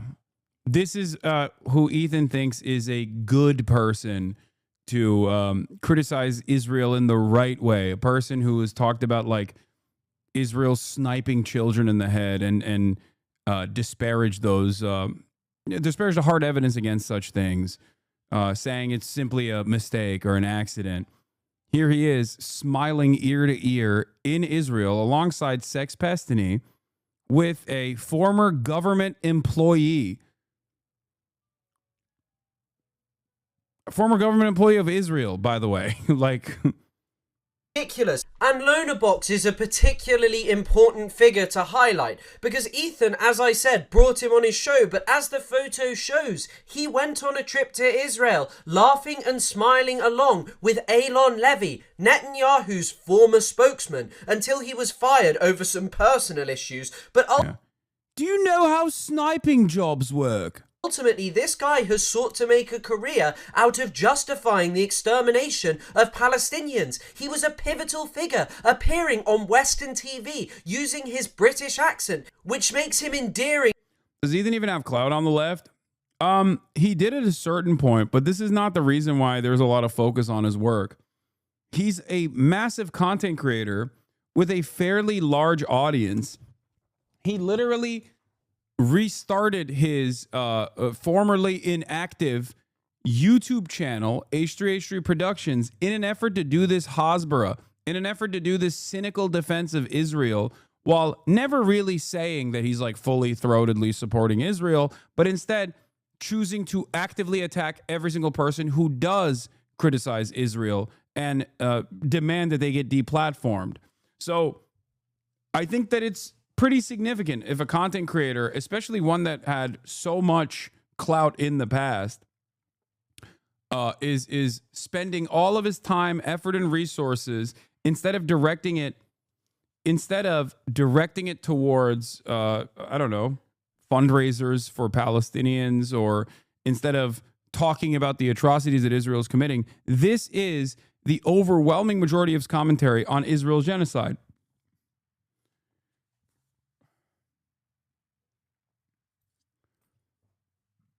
He goes after content creators no matter how large or small. So yeah, I think it's not about his clout necessarily on the left, but more so how much time, how much effort he spent, how much social capital he's actually destroyed in the process even. Ethan never had leftist clout. He had normie clout amongst mostly people who are, not meaning this critically, but the most common memesters normies. Yeah. To Westerners to justify the extermination of Palestinians, to lie about what was going on in Gaza so it was plausible for Israel to carry out its genocide. And since this point, he's continued making videos, including one from the other day where he explained why Palestinians had no right to the West Bank. And yet Ethan just does not care. He's not making 2-hour-long videos about Lonerbox. He's making 2-hour-long videos about Hasan because he spoke to a 19-year-old. Hasan didn't spend time with the former spokesman of Benjamin Netanyahu, a man accused of leading a state perpetrating genocide. How can you reconcile the idea that you are pro-Palestine when you welcome Lonabox onto your show and don't care about this, yet spend your time crying about Hasan interviewing a 19-year-old? It is a choice to make a video like this which sought to deplatform one of the biggest pro-Palestinian voices on Twitch. It is a choice to engage in smears of the... It's not the YouTube drama. It's the YouTube drama clout he has. He can spit lies because no one will look it up. I have considered why these slop tubers hate on you, and it's because you do not auto-agree with them, and you talk about things they do not know, and it shakes up their worldview. Yeah, also, considering that a lot of my commentary revolves around undermining and directly tackling pre-established social conditioning that you get from an early age, whether it be unconditional support to Israel. This is pre-October 7, where most people had that social conditioning, or that these brown guys overseas are not like the scary monsters who are equipped with a copy of the Quran that says you have to kill all infidels, or whatever the fuck people believe, the Islamophobia that they learn. This makes it incredibly easy to just turn around and engage in reactionary commentary, even from the framework of being a supposed progressive liberal. If every outlet, if every institution that you trust when you're growing up, even as a progressive, even as someone who fancies themselves to be a liberal, is telling you that these are big, brown, scary bad guys and they're barbaric, then it's much easier for someone who also presents themselves as a liberal or progressive, or even, dare I say, pro-Palestine, to be able to engage in commentary such as this. This is literally the fucking... This is the basis for how Sam Harris made so much leeway with his Islamophobic sentiment while still maintaining the presence that he was a liberal. He was a high-minded, intellectual liberal. Pro-Palestinian movement, and to seek to exoticize any form of resistance against the state of Israel. You do not refer to Israel as the bad guys. You do not condemn people who openly support Israel, even though it engages in these excesses. Take homophobia. You have Israel's Minister of Finance who said that he was a proud homophobe. He's in control of the economy. In control of the Israeli police is Itamar Ben-Gvir, a man who is also homophobic and once kicked a transgender person and organized a rally in Jerusalem where they paraded around farm animals to mock pride parades. And you sit there and go, oh, the Houthis, they're homophobic, they're this, they're that. It is just pinkwashing, Ethan. You are seeking to create a barbarous other who is unlike the Westerner, who does not share our values, and therefore they are the bad guys, and anyone who might seek to offer them any form of context is someone who supports evil, terroristic, genocidal entities. But your own wife who endorsed Gallant, she's your wife, it's understandable. October the 7th had just happened. And then you think about the West allies, the people who oppose the Houthis, the good guys, according to Ethan Klein, the nexus of pro-Western states. You have Saudi Arabia, most of the Gulf countries, who use the kafala system, something which is equivalent to modern slavery. They invite foreign workers over under promises that they're going to find new and great lives in Saudi Arabia. Then they take their passports and effectively offer them no rights. And many people have referred to this as modern slavery. So why is it the nexus of pro-Western states are the good guys in Ethan's political understanding? Because whilst Ethan might say, well, I'll condemn Israel, I'll condemn Saudi Arabia, this is what America and Israel have helped to set up and maintain in the Middle East for decades now. They want dictatorial regimes like those of Saudi Arabia, the United Arab Emirates, because these keep people quiet. They will perhaps normalize with Israel, allow it to carry out its ethnic cleansing in the West Bank, the Gaza Strip, destroy any hopes of a Palestinian state, whilst they hide behind the idea of a two-state solution. Any time that these things are perpetrated by an ally of the West, it doesn't matter. It's not a problem which is indicative of how rotten and... There's nothing more powerful than a corked up white boy with a British accent, well equipped with a Middle Eastern Studies undergraduate degree. I didn't know. Someone said he had a PhD as well in Middle Eastern Studies. I'm telling you, dude, is OP. Because at the end of the day, no matter how white I am, people are going to be like, your name's Hasan, shut the fuck up. Okay. They hear a guy like this, they're like, wait a minute. On this issue, he's clearly not biased. You know, I have my biases. Evil these ideologies are to the core.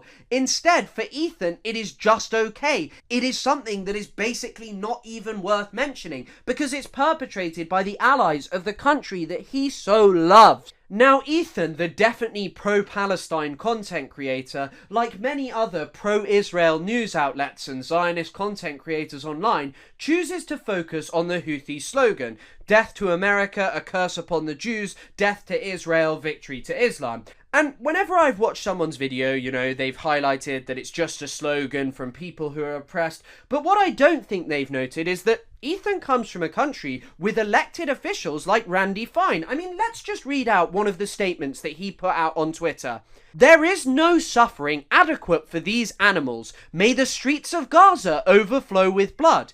This man, who is part of the most powerful government in the world, that is actually making the streets of Gaza overflow with blood currently, and has been for a year and a half, well, that's okay, you know, we don't focus on those as representing the rotten nature of Western society, a pervasiveness of terrorism. No, that's the country that Ethan loves. For Ethan, the Houthis, whose attacks on Israel pertain specifically to Israel's genocide in the Gaza Strip, I mean, they literally stopped when there was a ceasefire. He is more obsessed with their slogans than the comments and sayings of high-up US officials about exterminating people in the Gaza Strip. And it's not just Randy Fine. You've got others like Brian Mast and many other senior American politicians who are happy to talk about exterminating Palestinians as Israel, their closest ally, actually did that. I would encourage the other side to not so lightly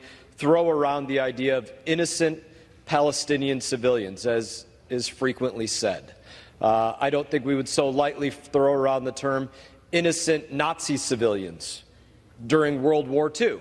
The Houthis are not doing that. Theirs may be a slogan which people find offensive. However, ultimately, they are not actually perpetrating the things that they are claiming. But let's not just focus on America, the head of the snake. Let's also focus on Israel and the slogans that they love, because they're part of Ethan Klein's magical Avengers team who fight against the bad guys like the Houthis, Hezbollah and Hamas. But here's an article by the Israeli Gershon Shafir from 1984, who notes that at present Arabs are compared in sophisticated religious exegesis to the 7 Canaanite nations and to Amalek, and in a popular utterance to a donkey. Now, I think that this is particularly important because what you have here is documentation from the 1980s, before Benjamin Netanyahu had ever been Prime Minister, of Israelis referring to Palestinians as Amalek, a biblical enemy of Israel who must be wiped from the face of the earth. The same with the 7 Canaanite nations, the people who had to be destroyed for the existence of Israel. Why is it that people like Ethan love to talk about the Houthi slogans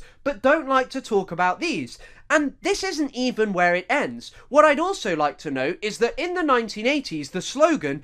For the record, the Houthi movement, the Houthi movement's banner and its slogan saying "a curse upon the Jews" is, yes, absolutely unacceptable. But I think Norm Finkelstein's assessment on the situation is poignant, where it is the banner itself is directly as a consequence of Israel's actions, as Israel is seen as the only expression of Judaism in the region that every single person has experienced. That's the only thing they know. That's what it is. There's a very different attitude, and the statement Jews and Israel are interchangeable in the region. We look at this conflict from Western sensibilities and fail to recognize that difference. I'm not plucking my beard. I'm plucking my mustache.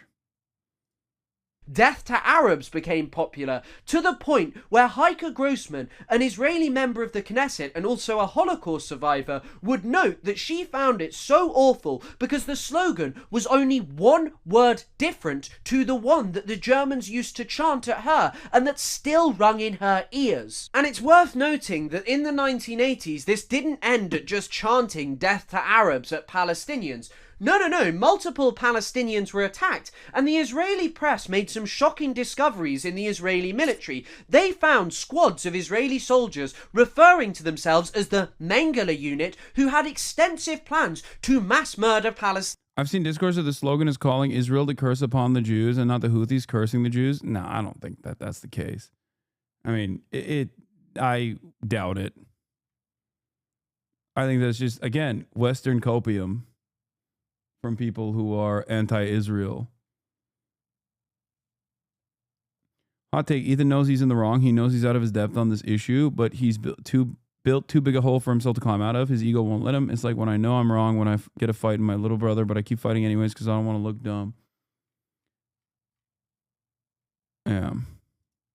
So why is it that Ethan thinks that, you know, someone who is a 19-year-old who supports the Houthis is a bad guy? He's an evil terrorist. But the same doesn't go for all Israelis. You know, he might say, well, I don't like this excess. I don't actually support this kind of thing. Does every single Yemeni who rejects Israel, protests against it, and wants to take up arms against it, hold horrifying anti-Semitic views? No. There are many who just oppose the state of Israel because its treatment of Palestinians and hold a strong disdain for America because of what it has helped to do to their country for decades. But luckily for Ethan, you know, this was the 1980s, the chant death to Arabs, it's not so popular anymore. You know, just a couple of fringe Israelis, they were the guys. It's important to know the Houthis are Zaydis. The Zaydi imamate in Yemen was very beloved by Yemeni Jews. When the Zaydi imam was killed by Republicans, a Yemeni Jew poet wrote a requiem for him, like Jews lived in Yemen since biblical days and did not face a single pogrom or prosecution like in Europe. Well, yeah, I mean, initially, pre-Israel, the entire MENA region, straight up, across the board, with some exceptions of like Christian-backed pogroms under the Ottoman rulership, was seen as a safe haven as opposed to Russia or Western or Eastern Europe, as a matter of fact. Time and time again, Jews that escaped pogroms or even the Spanish purges that took place came to the Ottoman Empire because the Ottoman Empire was a safe haven. What about the tax under the Ottomans? Every non-Muslim paid a tax in the Ottoman Empire. They were able to freely practice their religion and do whatever they wanted. They had more rights under the Ottoman Empire than they did anywhere else. And also, Muslims, on the other hand, paid a separate tax, zakat. So it's not like only the Jews paid jizya. Christians also paid jizya. Muslims paid zakat. Chanting it and stuff, you know, not everyone. Oh wait, hang on a second. One of its key proponents who used to chant it a lot, Itamar. Yeah, and the jizya tax was lower than the zakat, and also did not come with an obligation to fight as well. You didn't have to serve in the military, unless you were Dev Shirmeh, which is very different. Dev Shirmeh is a practice of taking non-Muslims from a young age and then training them to become some of the best fighters in the Ottoman Empire. Anyway, I'm diving into the weeds of fucking Ottoman history now, so I'm not gonna do that. Is now Israel's Minister of National Security. Oh, it's okay though. He doesn't actually say. I hate it when you talk about this. You fail to recognize that some things are the other way around, sometimes unfortunately too, but it's okay. We will have a conversation about minorities in the Middle East later.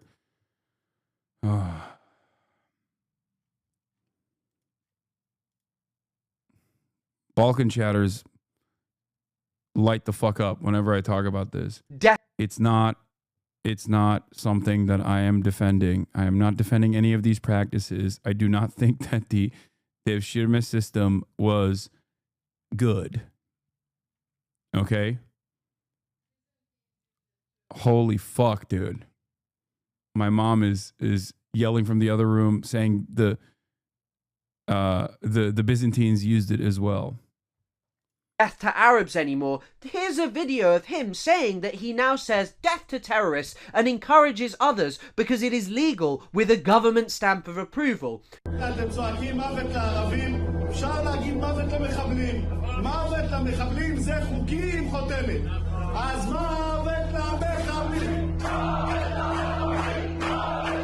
But when you consider that this man refers to all Palestinians as terrorists, including the mother of an autistic Palestinian who was murdered in cold blood by Israeli security forces, what is there to say? This guy has transformed Israel's prisons into even worse torture dungeons than they already were. I mean, there's decades of the horrifying treatment by Israeli prison officers of Palestinians, but it's only worsened in recent years. And Ethan doesn't see this as a sickness within Israeli society. He doesn't see it as indicative of the monstrous nature of their ideology, their movement. He thinks that there is still something redeemable about Israel. But what is there redeemable about this? Why is it that you would make a video this long condemning Hasan Piker for interviewing a 19-year-old, for showing Houthi music videos? Why is it that you would spend your time doing this when Israelis are out here doing these kind of things? And it does not end there. One of the other most common chants that you consistently hear from Israeli soldiers is "May your village burn." Here's a video of the Israeli soldiers chanting it before they go out and actually do that in Gaza.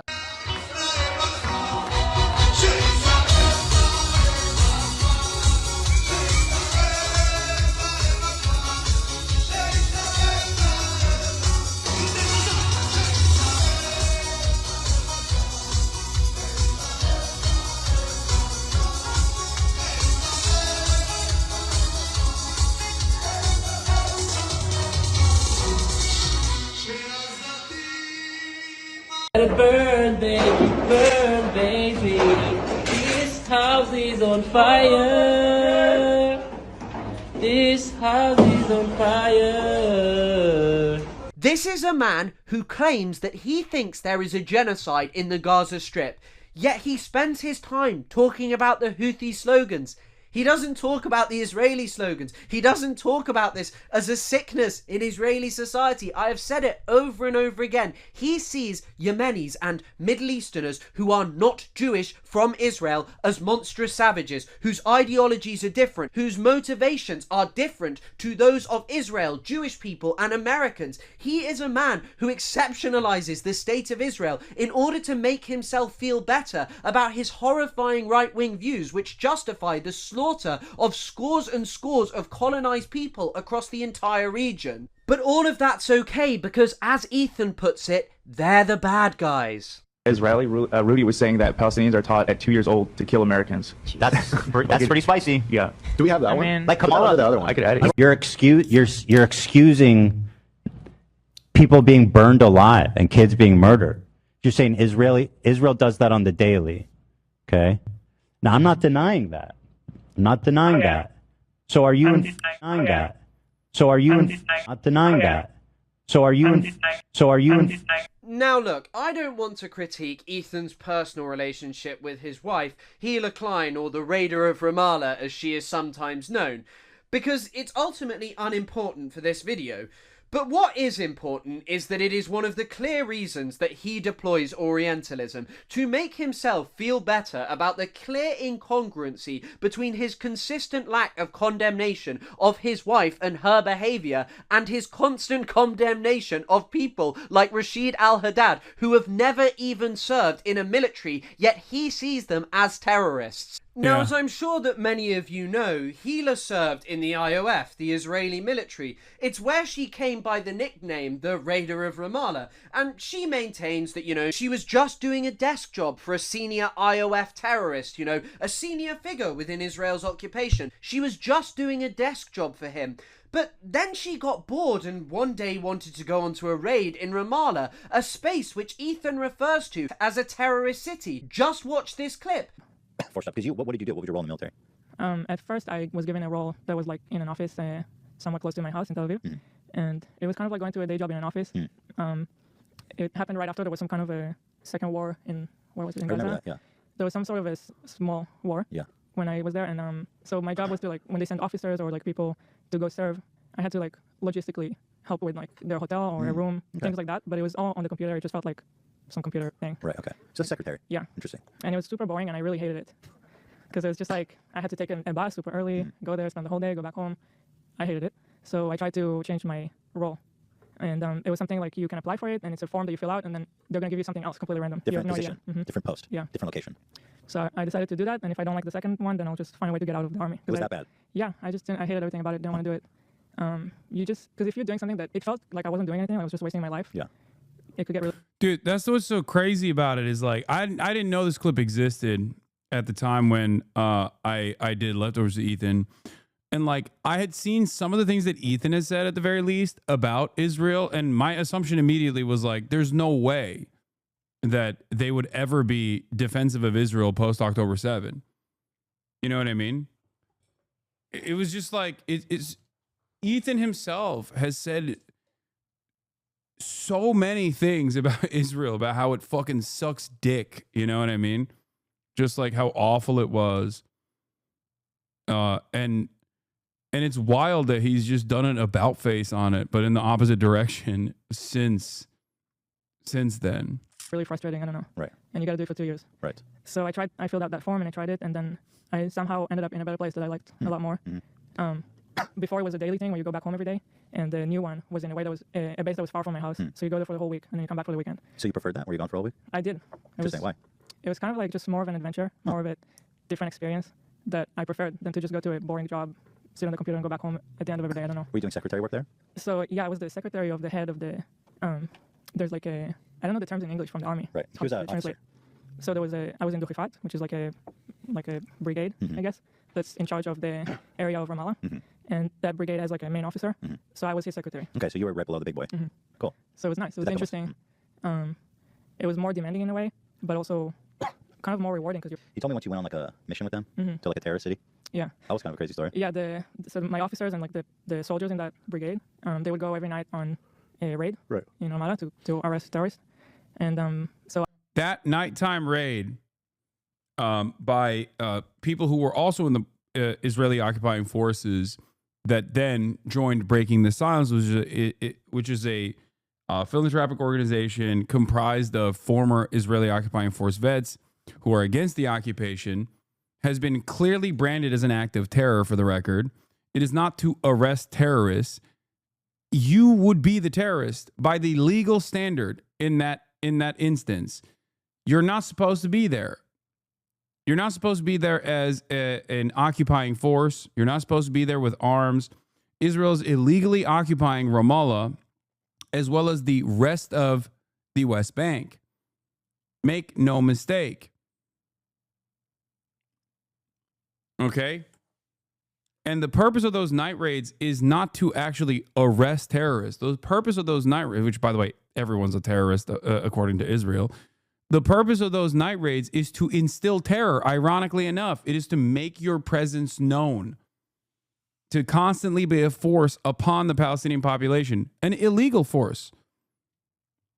This isn't like just immoral, it is also illegal. So I always saw them preparing for it and leaving, and then I would stay in the base. So a big part of this also was documented in the now Oscar award-winning documentary, No Other Land. Actions such as the one that she partook in. Time I wanted to go with them just to experience it. Why, you just were all of a sudden had an urge to go with them? I just wanted to see what it's like. Right. I wanted to see it.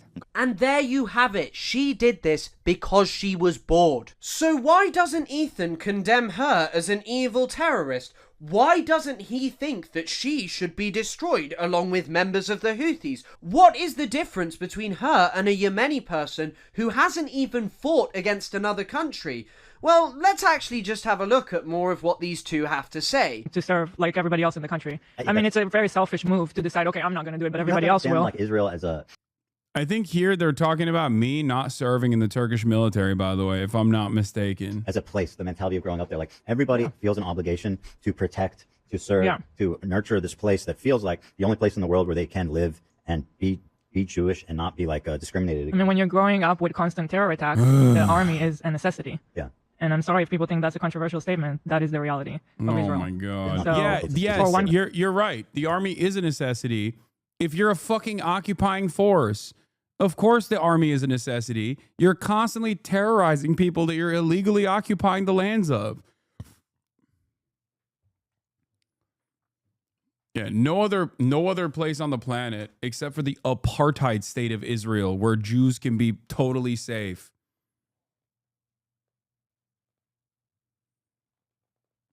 A place where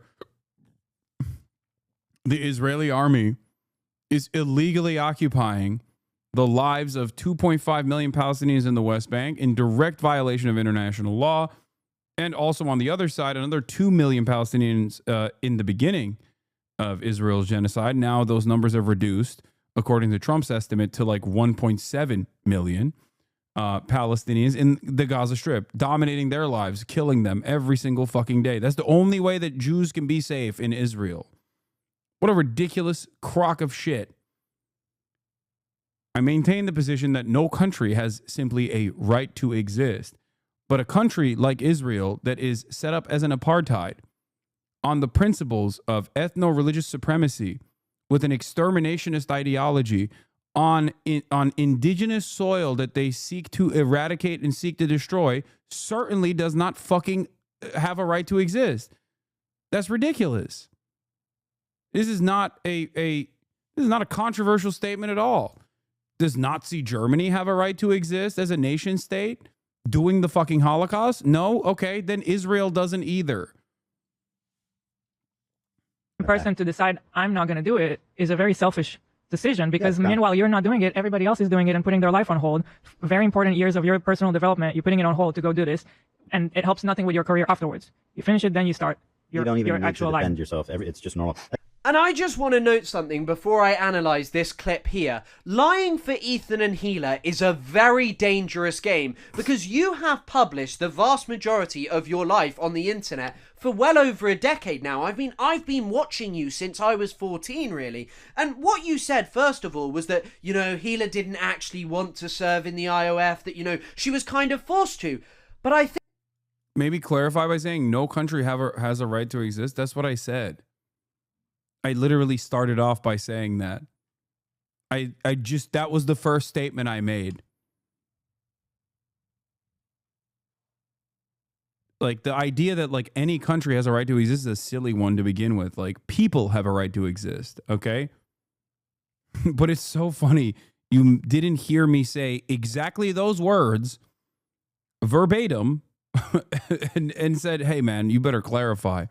I think what's becoming clearer is that both of you are letting the mask slip more and more, because in that original clip you claimed, oh, it was mandatory and all of these things, but now Ethan is saying that it is a necessity and Gila is saying that people who don't serve are shameful. That's not really congruent with the idea that you didn't want to serve, is it now? And Ethan and Gila are claiming here that the IOF is a necessity because of the really serious threats that Israel faces, terror every single day. But what are these threats? Where do they come from? Is there any context to them? Or are they just the result of the barbarous anti-Semitism that Jewish people face every single day in the Middle East? Well, of course they're not. And it's so ridiculous for Ethan to sit there and claim that he is pro-Palestine, because once again we can pick apart another part of his ideology. So Ethan says in the content nuke that he thinks Israeli settlers in the West Bank are colonial settlers. Condemned Netanyahu as a war criminal. They're led by Netanyahu, who should resign in disgrace and go to prison for being a war criminal. Called the West Bank settlements an abomination. Settlers in the West Bank are religious zealots. They're monsters. They're genocidal. I've even said the West Bank settlers are valid military targets. This doesn't also make sense because, like, at the time when he said that, I didn't even realize that Gila had literally participated in a raid. What is the raid supposed to be? Why are people saying his lawyer? Like, what? When you talk about like colonial settlers and stuff, like that's what's actually happening in the West Bank right now. And these people are more or less valid military targets, in my opinion. I mean, I'm not really sure that he knows what this means. But anyway, he thinks they're valid military targets. But he doesn't have a problem with his wife who served in that area, who raided terrorist cities. He has no problem with that. He said just a few days ago that he is proud of what his wife did. And like, and I mean, to me, it's like, that's shameful and it's embarrassing. Hila served her country. She did her civic duty. And I think that's a good thing, that, you know, regardless, like just in general. Right? But at the same time, he's against the occupation. He's against the extremities of Israeli society. What does he think Israeli soldiers do in the West Bank? They're not just having fun or protecting Israel. They are maintaining Israel's colonial regime in the West Bank. They are there so as to ensure that the Israeli occupation does not face any form of serious resistance. She was arresting people, most likely for opposing it. Who knows whether that was via armed resistance or peaceful means? I mean, Israel doesn't make a distinction. It doesn't even offer people trial before it begins its horrifying torture of them. I mean, Ethan Klein is a guy who claims that he thinks that there is a genocide going on in Gaza, yet simultaneously thinks that it is shameful not to serve in the Israeli military, that it is some kind of necessity. Yeah, it doesn't. This is the problem. You have to look at like the overwhelming amount of his coverage on this issue to get a good grasp of like what he truly believes. Because there have been instances where he has said the things that he just added onto the fucking context puke. Ironically enough, the major inconsistency that is that's a great demonstration of this, a great demonstration of the other inconsistency we're talking about is the fact that he also brings up the $6,500 donation that he made to my fundraiser. Okay.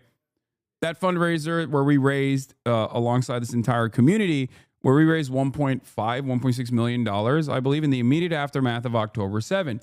He uses that to say, look, I'm pro-Palestine. Look, I gave $6,500. Like, how could I be anti-Palestine? And then he chooses to deplatform the guy whose fundraiser he gave money to, and also has continued to say, oh, these guys raise funds, the Creators for Palestine charity that we also set up together. That charity is negligible. It's meaningless. It's so stupid. My $6,500, on the other hand, very, very important. Very important.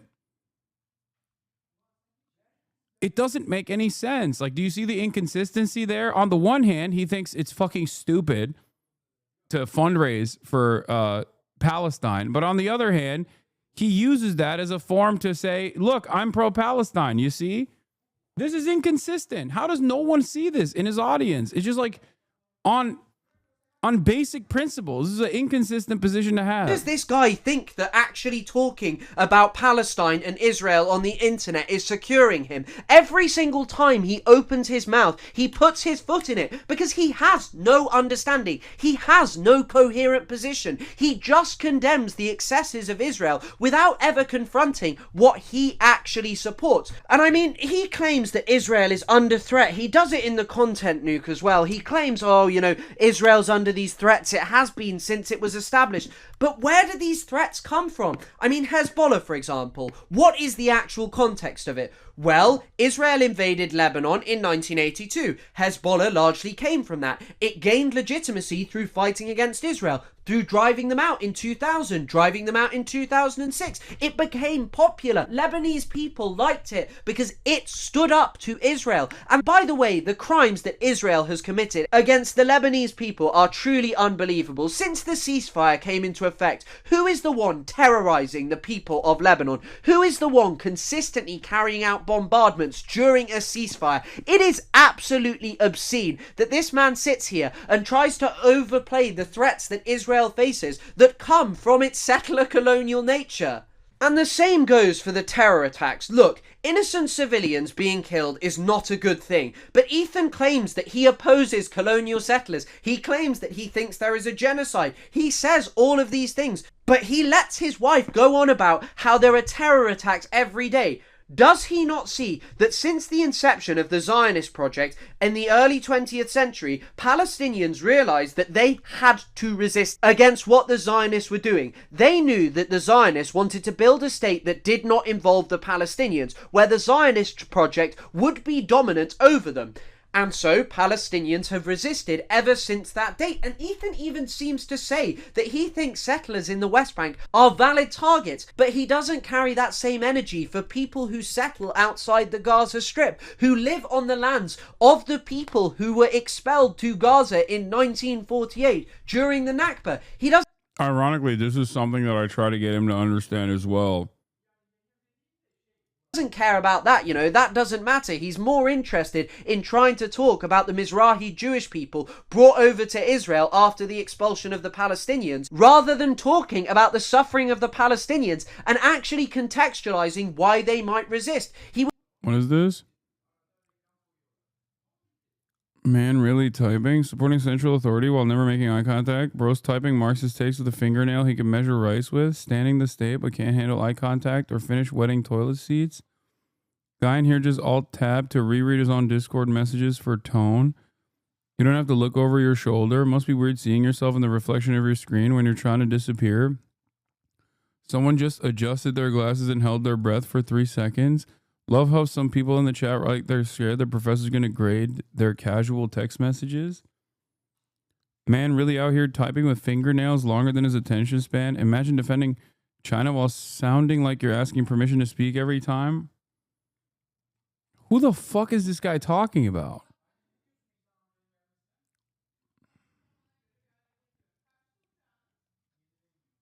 Is he talking about me? What the fuck? Are you all right, dude?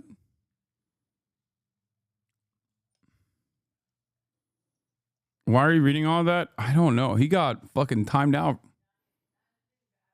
It's crazy.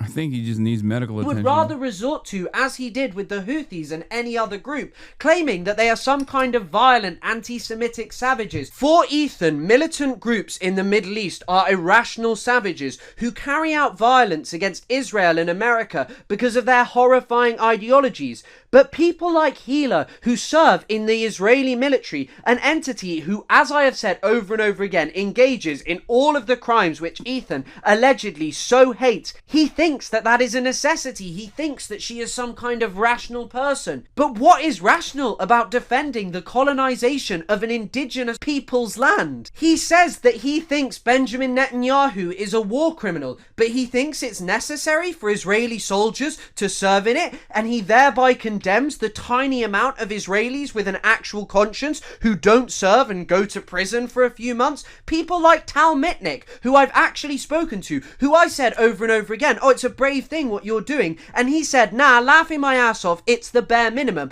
because the truth I've had Tal on this broadcast as well. is that how can you sit there and say, oh, I think there's a genocide going on, I think that Netanyahu's a war criminal, but not say, actually, it's wrong to help and aid and abet that? Hila served in the Israeli military on the back end of the Second Intifada, a period which is often portrayed as explosive Palestinian violence, where poor Israeli civilians were targeted for no reason. But it, of course, has context. It came after a major provocation by Ariel Sharon, and it... Murad is watching me right now from right now. He's standing right next to me, away from the camera. And I said, what's up? What are you doing? And he went, Philip DeFranco is not live this week, so I'm forced to watch you instead. I need to beat his ass, dude.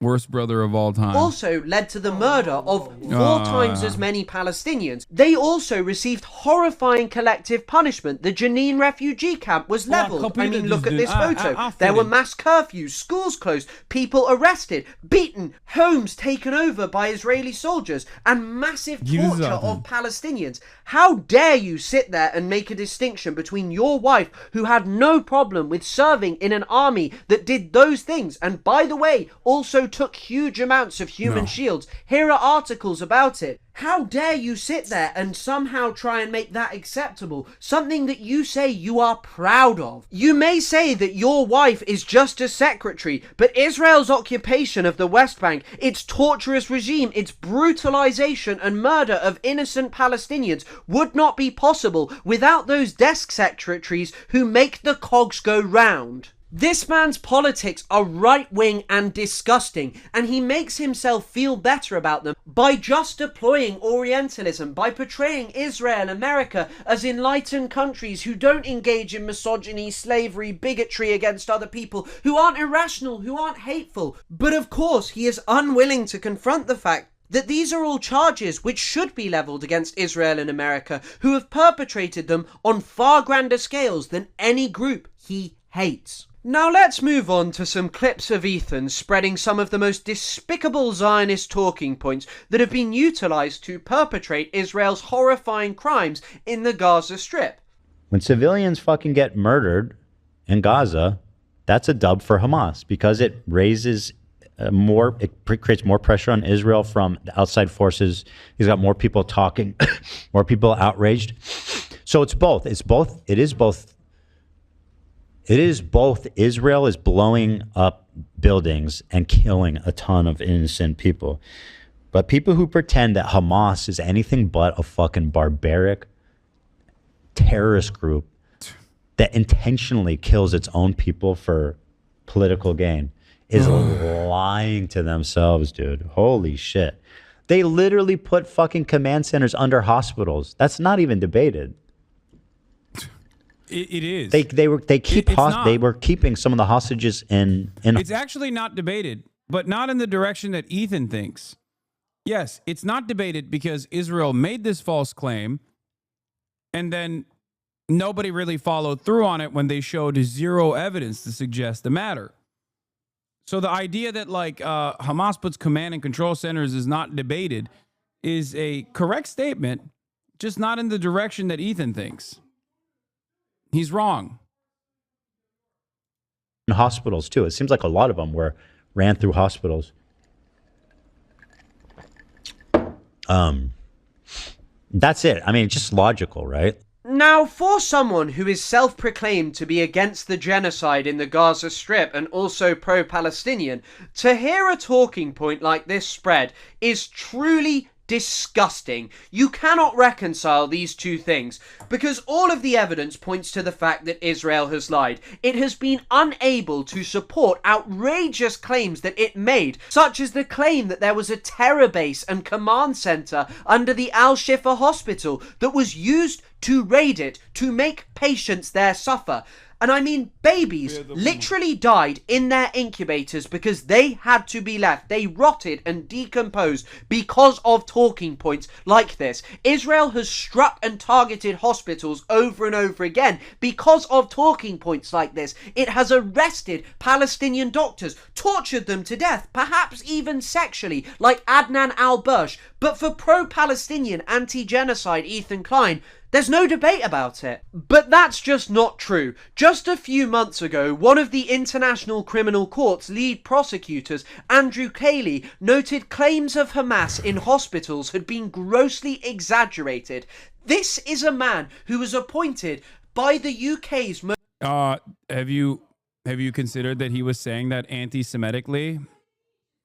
Have you considered that he is pro-Hamas? Hamas? Racist Home Secretary in its recent history, Suella Braverman, a woman who is unequivocally pro-Israel, and he is saying this. He is saying that it is likely Israel has grossly exaggerated its claims. Then you have Forensic Architecture, who highlighted that Israel lied at the International Court of Justice about a militant fighting inside hospital boundaries. They debunked it, clearly. People do not want to talk about this. And then let's move on to what Craig Mohiba said. As he noted, the mere presence of armed forces of members of the enemy in populated civilian areas does not constitute the use of human shields. Indeed, Israel should carefully consider the implications of its repeated claims that it does, given that it maintains its military headquarters in a busy section of Tel Aviv. Ethan has spread one of the most deadly Zionist lies. It is truly despicable. For this man to try and sit there and claim that he is pro-Palestine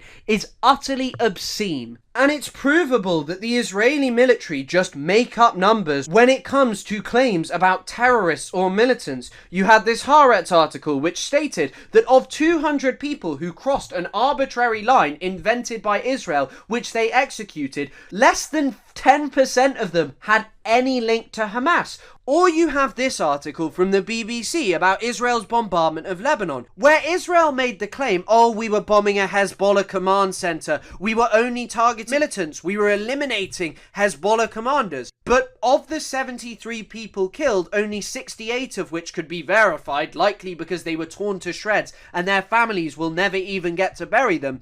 Only 6 of them had links to Hezbollah's military wing. None of them held a senior rank. The other 62 of them were civilians, 23 children.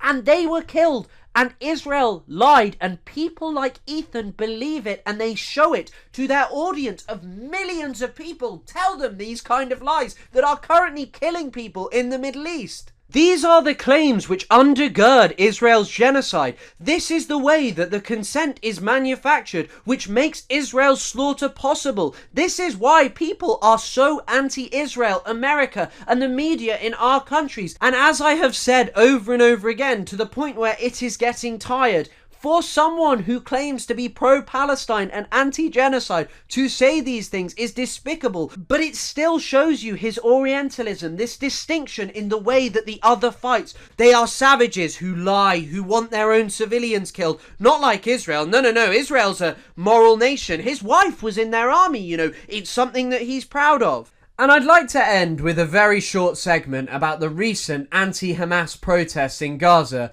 that Ethan, like many other liberals who purport to be pro-Palestine but in reality are Zionists, has not been able to get over. Ethan said you wouldn't have a career if you didn't have a podcast with him, Lamau. I think I'd probably have a better career right now if I never encountered Ethan Klein, if I'm being totally honest. A big part of his haters... and even like members, like a lot of content creators on the left put me in the crosshairs for my association with him and started dunking on me way fucking harder. Like it was definitely a reputational hit. You hadn't heard that, Lamau? No, I had not heard that. The reason why Ethan had me on as a co-host on his podcast was not because he was giving me a leg up. The fuck? I was averaging 30,000 viewers back then. The fuck is he talking about? If anything, it probably was reputational damage. He said you had under 10K viewers prior to October 7 and that the podcast revived you. Wait, what? Yeah, I think he, yeah, I don't know. Whatever. Yeah, sure. This man has been so excited about them. He's found a new way to condemn Hasan, to say, oh, he's more pro-Hamas than me. Oh, I think that these are the only way to end Israel's genocide, and they're going to be brilliant. But what I would like to say is, look, no one who knows anything about Palestine should be surprised that there is anti-Hamas sentiment in Gaza. Life is very difficult in the Gaza Strip. During times like this, people turn against their government. And so I wouldn't actually have a problem with Ethan covering them if he hadn't used them as yet another way to excuse Israel's genocide. Because Ethan has posted a plethora of stories about this, but I just want you to watch this very short clip where Ethan effectively says that the No, he specifically said that you do pro-Palestine content for the clout, not recognizing that your viewership took a hit because of it. Perhaps if that was the case, maybe he could use a little bit of that clout by doing actually pro-Palestine content then. Ironically enough, a third of my community left because of my insistence on covering Israel's atrocities every single day after October 7. Including the podcast that I had with Ethan that he did not want to continue doing because of our disagreements on Israel. And also The fact that he could not handle the backlash that he was receiving. Yeah. Also, I covered Palestinian emancipation extensively before our podcast. I covered it before October 7 as well. These are the only means to end Israel's genocide. The reason you don't see this, and I mean, Israel's forced them into a point of desperation where like they're willing to risk their lives, but like protesting against Hamas publicly is a grim. You lost so many viewers after 10-7 for standing by your beliefs. He cannot imagine that. No, he can, because he's losing viewers because he's standing by his beliefs. The problem is his beliefs are fucking immoral. That's the difference. And also inside of him, there is like still a conscience that is probably putting him at odds with his output, putting him at odds with what he's saying about Israel. He has to maintain this like moral superiority about being pro-Palestine. He has to lie to himself.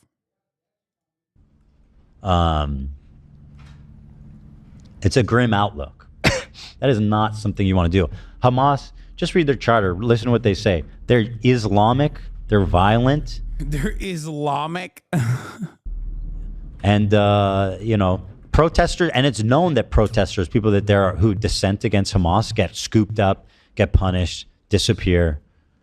Now, if at this point you don't believe that Ethan is Orientalist and creates a distinction between them and us, he literally refers to one of the reasons for Hamas being so dangerous as them being Islamic. I think if I were to say that Israel is the way it is because it is Jewish, he would make videos about me calling me an anti-Semite. Oh, yeah. Oh, yeah. Oh, yeah. 100p. 100p. As a matter of fact, he does that anyway. Like, he does that when people make the distinction between Zionism and Judaism, which is the truth, by the way, despite the endless efforts to conflate the two falsely. Ethan will turn around and say, all Jews are Zionists, and you're basically just substituting Jew for the term Zionist. So much so that his advocacy on the matter, paired up with the Anti-Defamation League, also known by its common name, the Apartheid Defense League, went and got the term Zionist barred. In Twitch TOS, they made Zionist a protected subcategory. It would be like Twitch saying, yeah, you can't say Nazi. It's a protected category. That was after Ethan's attempts of not only deplatforming me, but going after Twitch, the entire platform, claiming that this platform was the most anti-Semitic platform of all time, despite the fact that he was doing this on YouTube, where many of the content creators he claimed were, being anti-Semitic alongside actual anti-Semitic content creators, still have a career on that platform that he's on. Completely insane that he would say this, especially when you consider that Israel's violence against non-violent protesters is off the charts. During the First Intifada, a mass uprising that was largely non-violent, Israel deployed some of the most horrifying torture that you could possibly imagine. And you can read about how horrifying this torture was in texts such as on Gaza Beach. Yitzhak Rabin, someone who is considered one of the most peace-loving Israeli prime ministers, issued an order to break the bones of non-violent protesters. And this isn't something that went away. Bro is still obsessing over Ethan, not like he makes a comedy podcast. I don't know. I don't think it's really funny to do genocide defense over and over again. Also, it's really hilarious to say I'm the one obsessing over Ethan when every single time I even briefly cover the subject matter, let alone an entire video from a separate content creator dissecting some of the insane things that he's done, chatters come to me with 100 different instances where he has said something absolutely insane over the course of the past couple of weeks that I didn't even fucking know about. I also said he is supposed to be a comedian, and he said he wasn't one, so I don't know which one it is. Rent free. Okay, chatter. Yeah. Rent free. You're right. So rent free that the person that I'm rent free in the mind of is saying he wants to sue me and apparently talk to a fucking civil litigator the other day about possibly getting me charged with promoting domestic terrorism. How many Instagram stories have I made about Ethan Klein? How many Instagram stories he's made about me? How many episodes has he talked about me? How many episodes has he dedicated entirely to me or my friends? It's pretty funny that I don't have to actually say anything. He just constantly gets in trouble on his own because everyone can see that he is behaving in this hysterical manner. Israel's response to the Great March of Return, a march that initially was not supported by Hamas, although later they didn't come out against it, but was largely non-violent. Israel responded by shooting Palestinians. Look at this one, where an Israeli sniper brags about maiming 42 Palestinians in one day. These were horrifying, traumatic injuries that led to people losing their legs and being unable to walk. But Ethan would never dare to say that Israel is an innately violent country, that it is this way because it is Jewish. No, because that's not acceptable. But when Ethan accused Sam Cedar of saying the N-word, then stories about the backlash by talking about you? What?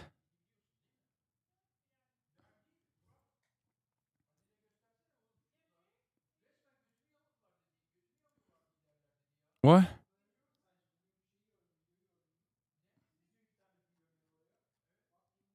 When it comes to Muslims and people from the Middle East, he sees them as different. He sees the way they behave. He said you watched that clip yesterday, Lamau. As unacceptable because of where they come from and because of the fact that they challenge the dominance of the West and Israel.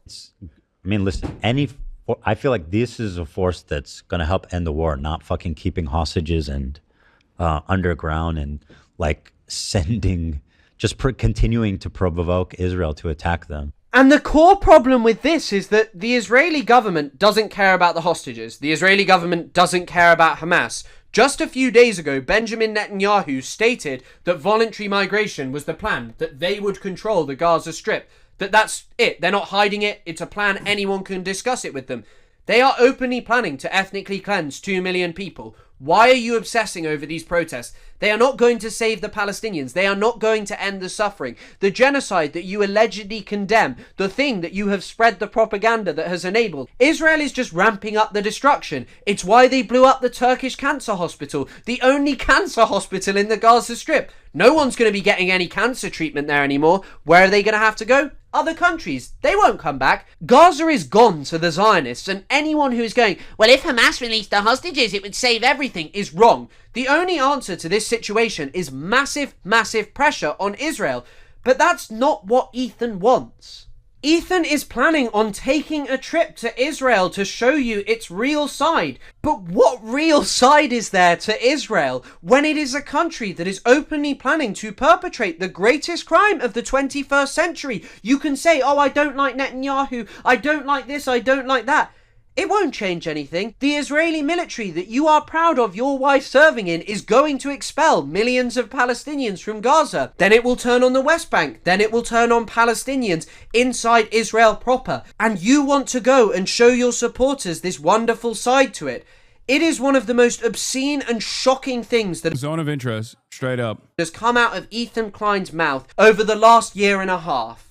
Because it is not only that as he goes, Israel will be implementing its plan to expel 2 million people, it is also that what he loves and enjoys about Israel is inextricably linked from the dispossession, marginalization, and extermination of the Palestinian people historically, the Nakba, the consistent displacement of Palestinians. But it is also linked to the fact that only a few hundred miles away, if even that, in the West Bank, Palestinians will be being expelled. Communities will be being wiped away. There will be violent pogroms against Palestinians. And Ethan is just going to ignore it. He will not care because he wants to show you the real side. But the two are inextricably linked. So Ethan Klein is a confused Zionist who wishes to disavow the most extreme and unacceptable aspects of Israel's genocidal violence against Palestinians, but he cannot abandon his Zionism. He is unwilling to see that Hamas, far from being the sickness, is but a symptom of Israeli settler colonialism, the true sickness that plagues Palestine. From its very inception, Zionism was rejected and resisted by the indigenous Palestinian people. They never wanted to give Palestine away to colonizers who came with the explicit goal of marginalizing the population of Palestine, destroying their alternative mode of existence, and eliminating their cultural and historical contributions to the land of Palestine. And so until Ethan can see that there is no Zionism without the Nakba, without the current expulsion of Palestinians, without the settlement in the West Bank, this man will remain forever a confused Zionist who will continue to aid and abet Israel's extermination of the Palestinian people. Yeah. That's all I got for today, folks. I am gonna be on one of the Nelk Boys' podcasts. I was offered a platform to preach the gospel. So I'll see y'all tomorrow. I gotta go. I'm already late. Love you all. Free Palestine. That was Chris Kunzler's video. He's great. He's I've been following him on TikTok. I didn't even know he had a YouTube channel, but his video banged. I'm gonna explain to the Nelk Boys, the Jelk Boys. Anyway, peace, everybody.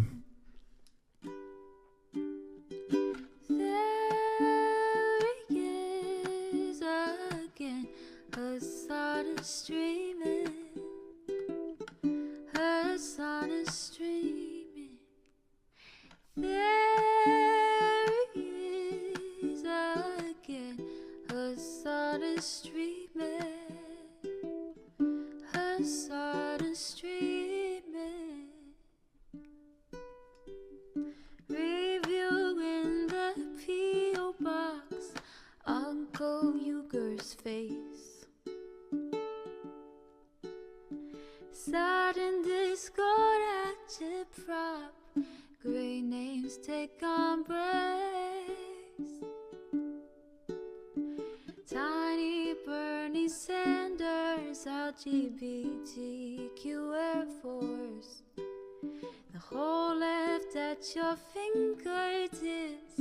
Ane at your door.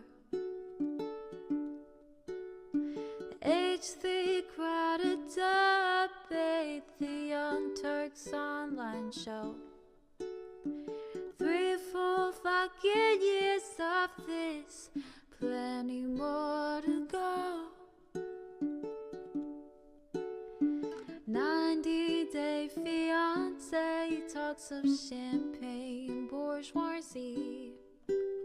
A Trump rally live reaction, a mass riot at DC.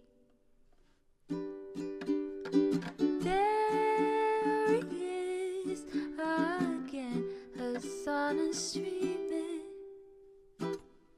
Hasan is streaming.